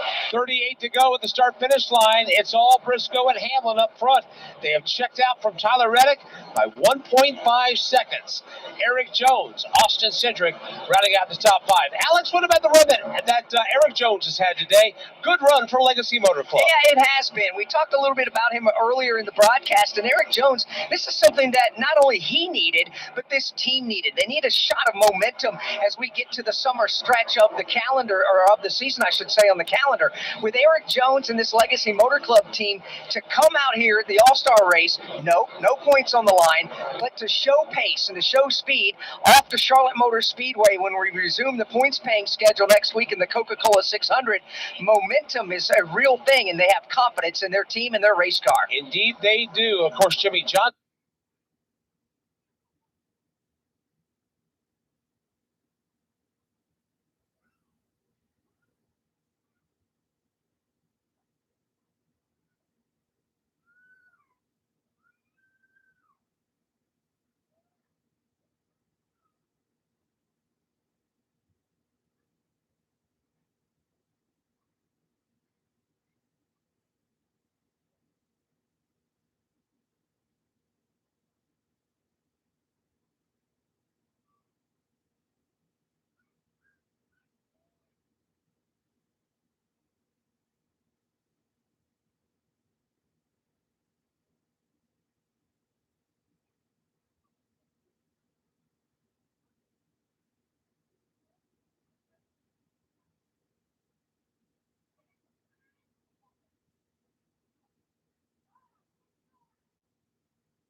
Give me 1 second. I'm not sure why the M.E.Racing is not on.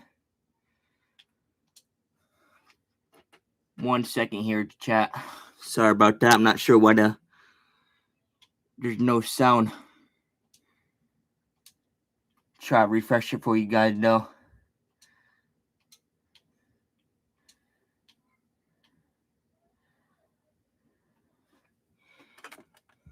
Came to pit road. Chris Wilder, what's the story? Yeah, suddenly they just lost power aboard that Toyota. Tyler coming over the radio and said, I'm coming to pit road. We have an issue. Turns out after they popped the hood on his Toyota, it's an alternator that has gone bad. They tried to get it fixed up, but they just told Tyler, head to the garage. He apologized to the crew, but said, hey, I led some laps at Dover, but unfortunately a shot at $1 million gone awry for Tyler Reddick. That's a tough one there. They had a good race car all afternoon long, but at the moment, Denny Hamlin continues to have the best race car. Here's a battle on the backstretch. Austin Dillon and Austin Cindric for fourth. Dillon on the bottom of this one. He will try and take that spot away, but Cindric will power back on the outside. Ford and Chevy wheel to wheel for that spot. The Ford of Cindric will hang on to it for the outside lane. But again, we marvel at the great run today for Austin Dillon and Richard Childress Racing, who again is on the prowl in turn 2. Austin Dillon still trying to look to the inside of Austin Cindric. Don't look now, but rookie Connor Zilich has joined this one as well. His car has been on the move. Dillon tries to look low. That's the middle groove of the racetrack. Cindric tries to block, but he can't. No, he can't. Down the hill comes Austin Dillon to the inside. He'll get a nose in front of Austin Cindric. Chevrolet Ford battle with another Camaro looking on. Austin Dillon now gets that spot away from Austin Cindric. You can see the handling for Cindric going away. He's got to go high on the racetrack. That allows Connor Zilich now to draw to his inside. Down into the banking in turn number 3. Zilich will easily make the pass. Connor Zilich breaks his way back into the top 5, making the pass around Austin Cindric with 22 laps to go. So let's give it the leaderboard here. Denny Hamlin is the leader. He has pulled away from Chase Briscoe by 4 car lengths. Eric Jones is 3rd. Austin Dillon is now 4th. Connor Zilich is now 5th, with Austin Cindric in 6th. Michael McDowell's in 7th. Alex Bowman's 8th. Noah Gregson's 9th, and William Byron's 10th. A.J. Allmendinger is 11th. Brad Keselowski is 12th, and Ryan Blaney 13th. Carson Hocevar is the first car a lap down. He is 14th. Ty Dillon is 15th. Kyle Busch 16th. Ricky Stenhouse Jr. is 17th. Shane Van Gisbergen goes 18th. 19th is Bubba Wallace. And 20th is Josh Berry. 21st is Daniel Suarez. These cars are out. Tyler Reddick in 22nd. Christopher Bell in 23rd. Ty Gibbs 24th. Joey Logano 25th. And Kyle Larson is 26th. We've got 21 laps to go in this final segment. And even though Denny Hamlin has led 82 of the 179 laps in this 200-lap final segment, don't take the hats to victory lane just yet. We still got a long way to go, and this racetrack is called the Monster. Denny Hamlin shows the way. It stays about 4, maybe 5 car lengths over Chase Briscoe, but Briscoe continues to try to keep pace. Yeah, the one thing that Denny Hamlin has not done is drive away from Chase Briscoe. Whether that's by choice or performance remains to be seen. Briscoe about 3 car lengths off the back bumper of Hamlin as they race off 4. How many times have we seen Alex drivers starting to check out and pull away, and well, they start taking the hats to victory lane and maybe even embroidering the nameplate on the trophy? And we've seen that have to be altered or what? There's lots that could happen in the tail end of this race. But one thing for sure, that in this final segment today, Denny Hamlin has put his stamp on it. He has just led his 84th lap of this final segment. It is amazing. And this racetrack, the Monster Mile, has always been tough on man and machine. As we just saw Tyler Reddick with a mechanical problem have to go back behind the wall and his race come to an end early. So yeah, you've got to get to the checkered flag. That is the most important thing. And oh, by the way, today, $1 million up for grabs. Denny Hamlin gets by Bubba Wallace to put him another lap down. Chase Briscoe will clear him as well. These 2 cars, Brad Gilly, continue to stay rather close together in turn 1. Chase Briscoe is absolutely keeping Denny Hamlin in his sights, and it's very impressive. The 2 taking very different lines around the racetrack, as it's been all for this final 200-lap segment. Hamlin prefers the bottom. Briscoe prefers to go up higher, and that's where it's working. Chase Briscoe's been up there but basically all day long. He'll dive in the corner. He'll come off the end of the straightaway. He'll dive it in deep and let it swing up. About the time it gets to the apex, he'll cut the car down to the bottom, and they get that good sail off the corner. That's what he's been doing. But Brad, it's almost like Denny's basically caught on to what Chase is doing. You're absolutely right, Mike. Denny knows what Chase is doing. He's got to drive around the lap car of Shane Van Gisbergen, but he's also taking away Briscoe's line. Van Gisbergen keeps his car to the inside lane, lets the top two go racing by to his right elbow. Hamlin hangs on to the top spot. He'll add a car length to his advantage. Lap traffic's not going to be a factor for several laps now as we're coming to 14 to go. Denny Hamlin now 4 car lengths ahead of Chase Briscoe, who is closing. A caution flag in these last 15 laps would turn this race upside down. Denny Hamlin is hoping that this thing goes caution-free until the end. Here's a reminder for this segment 3 ending that we will have overtime. And the unique twist about this, Alex, as opposed to points-paying races with overtime, if the leader takes the white flag today and the caution flag comes out, we will re-rack it. The leader must take the checkered flag under green flag conditions. Yeah, and then that is something we'll wait and see if it happens or not. Certainly, Denny Hamlin and Chase Briscoe would like to fight this one out. Maybe Briscoe wouldn't mind a late race caution and a trip to pit lane to put on 4 fresh Goodyears and maybe one more adjustment to his race car. But Denny Hamlin at the moment has everybody right where he wants them, and that's at the in the rearview mirrors. Denny Hamlin continues to lead at the front of the field. Down to 12 laps to go. It's still, Brad, only 4, maybe 5 car lengths max. Yeah, but Denny knows he has Briscoe at a big disadvantage. Briscoe's car just has not worked on the bottom as the run has gone on.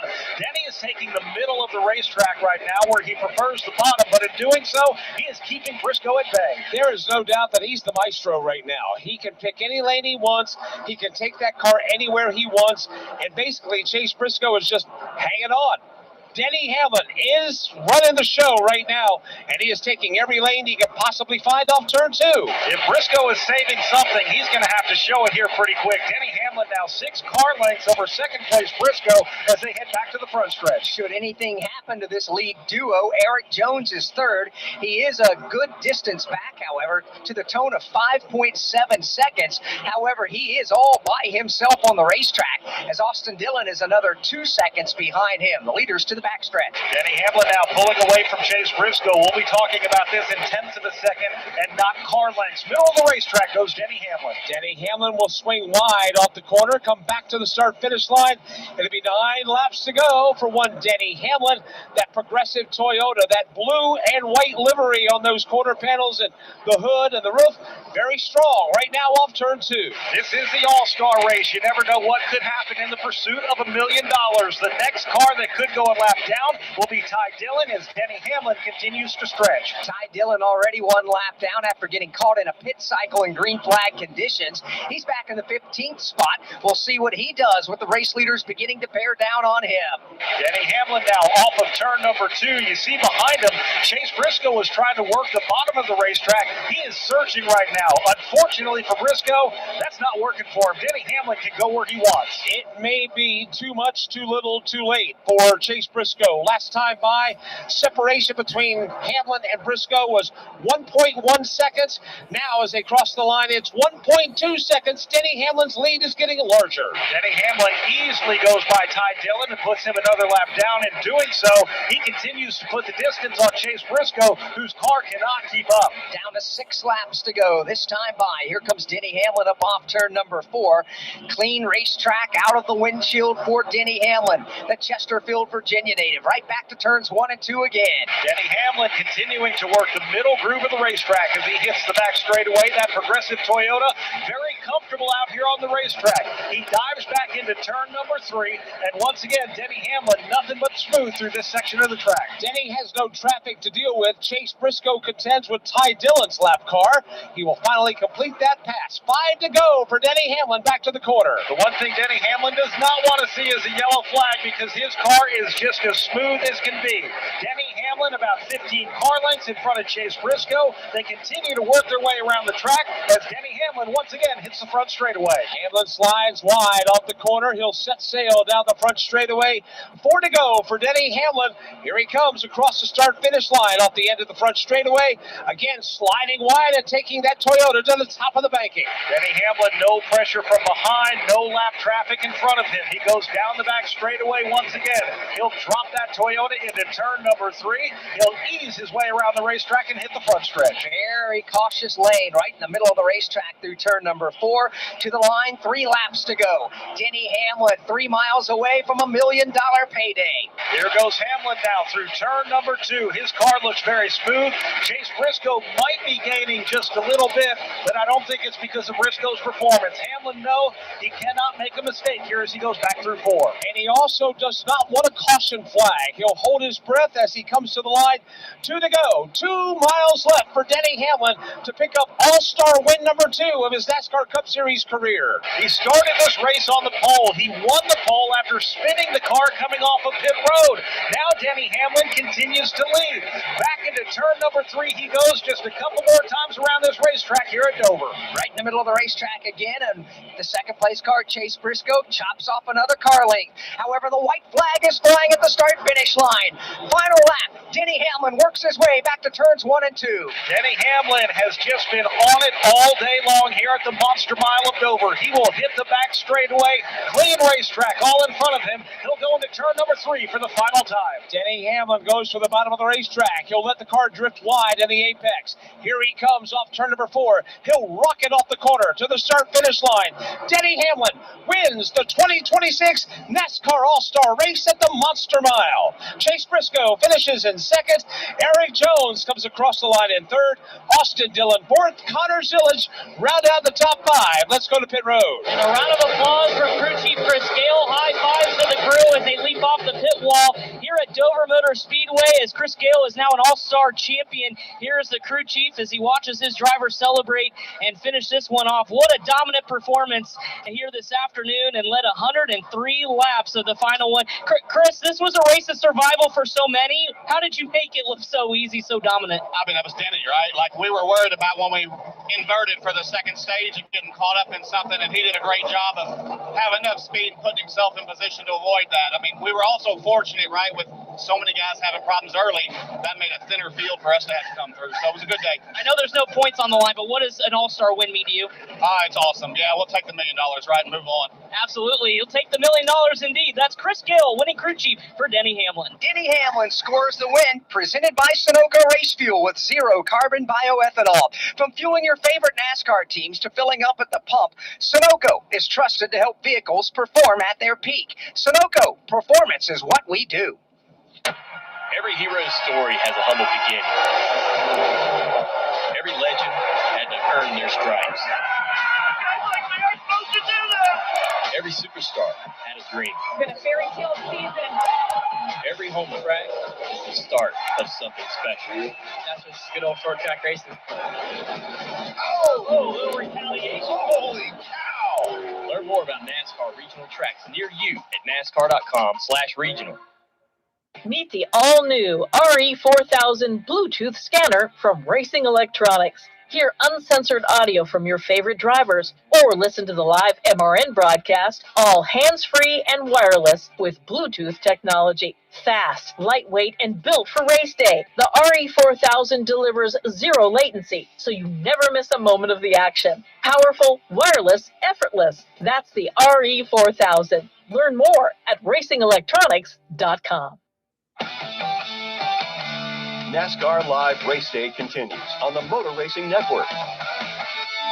It's all over. The All-Star Race is in the books for 2026, and Denny Hamlin is celebrating. He's doing a big burnout all the way through turns 1 and 2 as we speak. Hasn't even gotten to the front straightaway just yet. We'll hear from him and some of the other top finishers in just a moment. First, let's pause 10 seconds for station identification on the Motor Racing Network.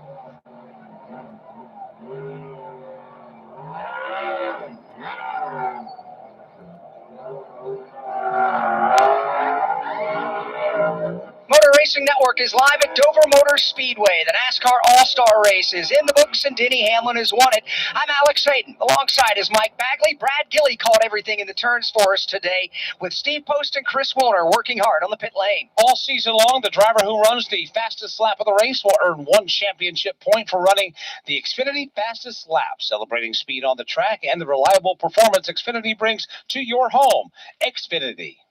So as Denny Hamlin continues his burnout, looks like his car stalled all the way down there at the exit of pit road. It's time now to award the Xfinity Mobile Reliable Performance. Mike, what do you think? I think this speaks for itself. Yeah. I don't like going chalk with the race winner, but, I mean, Denny Hamlin bubbled to the surface, and once he got the lead, he would not give it back. What do you think? I love that. He's got to win it, but I do want to give an honorable mention to Eric Jones. He's had a great weekend, comes home with a third-place finish. So Denny Hamlin wins the Xfinity Mobile Reliable Performance. Xfinity, imagine that. Let's talk with the driver that finished fourth. Austin Dillon is with Chris Wilner. A great day for Austin Dillon and this Richard Childress Racing team. A top 5 finish at the All-Star race. First off, how do you describe today? There was a lot going on, wasn't there? There was. You know, I'm just proud of my guys for the adjustments they made. We had a really fast car in the long run right there, and was able to run down the 43 with a couple laps to go. We were trying to save in case a caution would come out. I think I would at least got the 43. We were quite a bit better at the end, but just proud of our guys. You know, Dover is historically our worst track, and we were able to lean on our teammates this weekend, and that helped. That's Austin Dillon coming home in the 4th place position. And how about a run? You guys talked about it for Eric Jones and this Legacy Motor Club team. Eric was top 5 for much of the day today and comes home with a great finish and trying to run down the leaders. But Eric, a great day for you and this Legacy Motor Club team. How was the race car throughout? And did you have anything to maybe try to run down the top 2? Yeah, I don't think I had much at the end. Those guys are pretty fast. I was just trying to keep them in sight on that last run and hope maybe they burned their stuff up, but they never did. They just kept going quicker, and I started going slower. So overall, a good day. It's been a place we've struggled, and you know, just nice to run well. And even in this race, it was a goal to get in, and obviously to run third is great. So we'll take it and move on. There's some stuff to be learned, stuff to be gained. We had decent handling, just need some pace. So I'll have to dig in and figure out where that's at. This may be the All-Star race, but what does a run like today do looking forward to Charlotte next week and the rest of the season? I think the whole weekend was good morale. Everybody did great during practice. We don't get to do that much. And then yesterday qualifying third with everybody involved was great for the team, and then running well today to cap it off. So just a strong weekend. You know, I don't care. Momentum's momentum, whether it's the All-Star race or whether it's a point race. So it's just nice to come and run well no matter kind of where you do it. That's Eric Jones, a solid 3rd place finish here in the All-Star race at Dover. It was a good run for Eric Jones and a good weekend all the way around the board for Eric Jones and that Legacy Motor Club team, and an awful lot to build on going to Charlotte next week. They needed a run like this, even though they're not paying points, but just the positive momentum that team is looking for. I had a chance to visit with Jimmy Johnson earlier this week on NASCAR Live, and he was talking about how they have expanded the race team and those building blocks and putting them into place and looking for that increased performance week in and week out. Let's chat with the driver that finished second today, Chase Briscoe. Yeah, that's Chase Briscoe, Denny Hamlin's teammate, who for much of the races we hear Denny just absolutely light it up behind us. Chase, real quick, you were doing Denny for much of that race. What was he doing different or maybe better, or what were you trying to do to catch the 11? Man, he had to rub it in on me there, burning out right there. Yeah, I don't know. I just, for whatever reason, anytime that I would get the lead on a restart, I would just be so loose that I would just burn my right rear tire off, and then on the long run would just be hanging on. So, yeah, honestly, I needed to almost be second, I felt like, for those first 30 or 40 laps of a run. But if you can get the lead, you got to take it. Just rear grip, and I feel like if we had a little bit, I would have been good enough. Format, just how the way the day played out. I don't think anybody saw the chaos we saw earlier, but once it settled in, what'd you think? I felt like I was running the Coke 600 a week early. It felt like it was a long race. Yeah, it was definitely chaotic. And I enjoyed it. It was fun because you obviously kind of flip the field, and you get that sometimes in a race, like if a caution comes out at a weird spot. But yeah, it was fun. All of us were kind of racing up through there, knowing what was at stake. So, and then the strategies obviously were all over the place too, is how those cautions fell with, you know, within 20 to go to the end. So Yeah, I had fun. Which this is a points race, just a track, right, that has a points race because it is a really good track. And I thought the resin was unbelievable. Like, we were able to move all over the place, and yeah, had a lot of fun.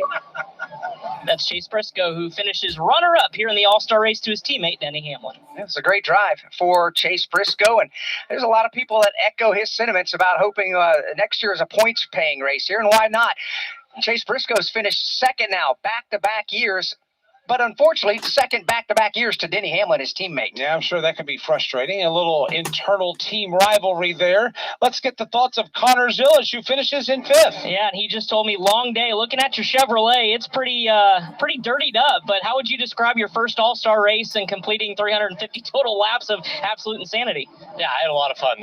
Our jockey Chevrolet was fast. It felt good to be on offense on restarts and be moving in the right direction during runs. And this Trackhouse team's been working really hard to get speed in the cars, and we certainly did that today and had a day that we very much needed. So, excited to keep building on this and continue to learn and grow, and we'll get better as the year goes on. Good confidence booster going to Charlotte next week? 100%. Yeah, these runs are much needed when you've had a year like I've had so far. That's Connor Zilisch. A rookie effort here at the All-Star race, comes home with a top 5 finish in 5th. He did, and I agree. This is something that he and that Trackhouse team have needed to say, okay, yeah, this is the type of performance we expected when they put Connor Zilisch in the NASCAR Cup Series machine. Victory lane here at Dover Motor Speedway is on the front stretch. We'll get Denny Hamlin's thoughts in a moment. Let's give you the full field rundown for the 2026 NASCAR All-Star race. Denny Hamlin wins, Chase Briscoe 2nd, Eric Jones 3rd, Austin Dillon 4th, Connor Zilisch 5th.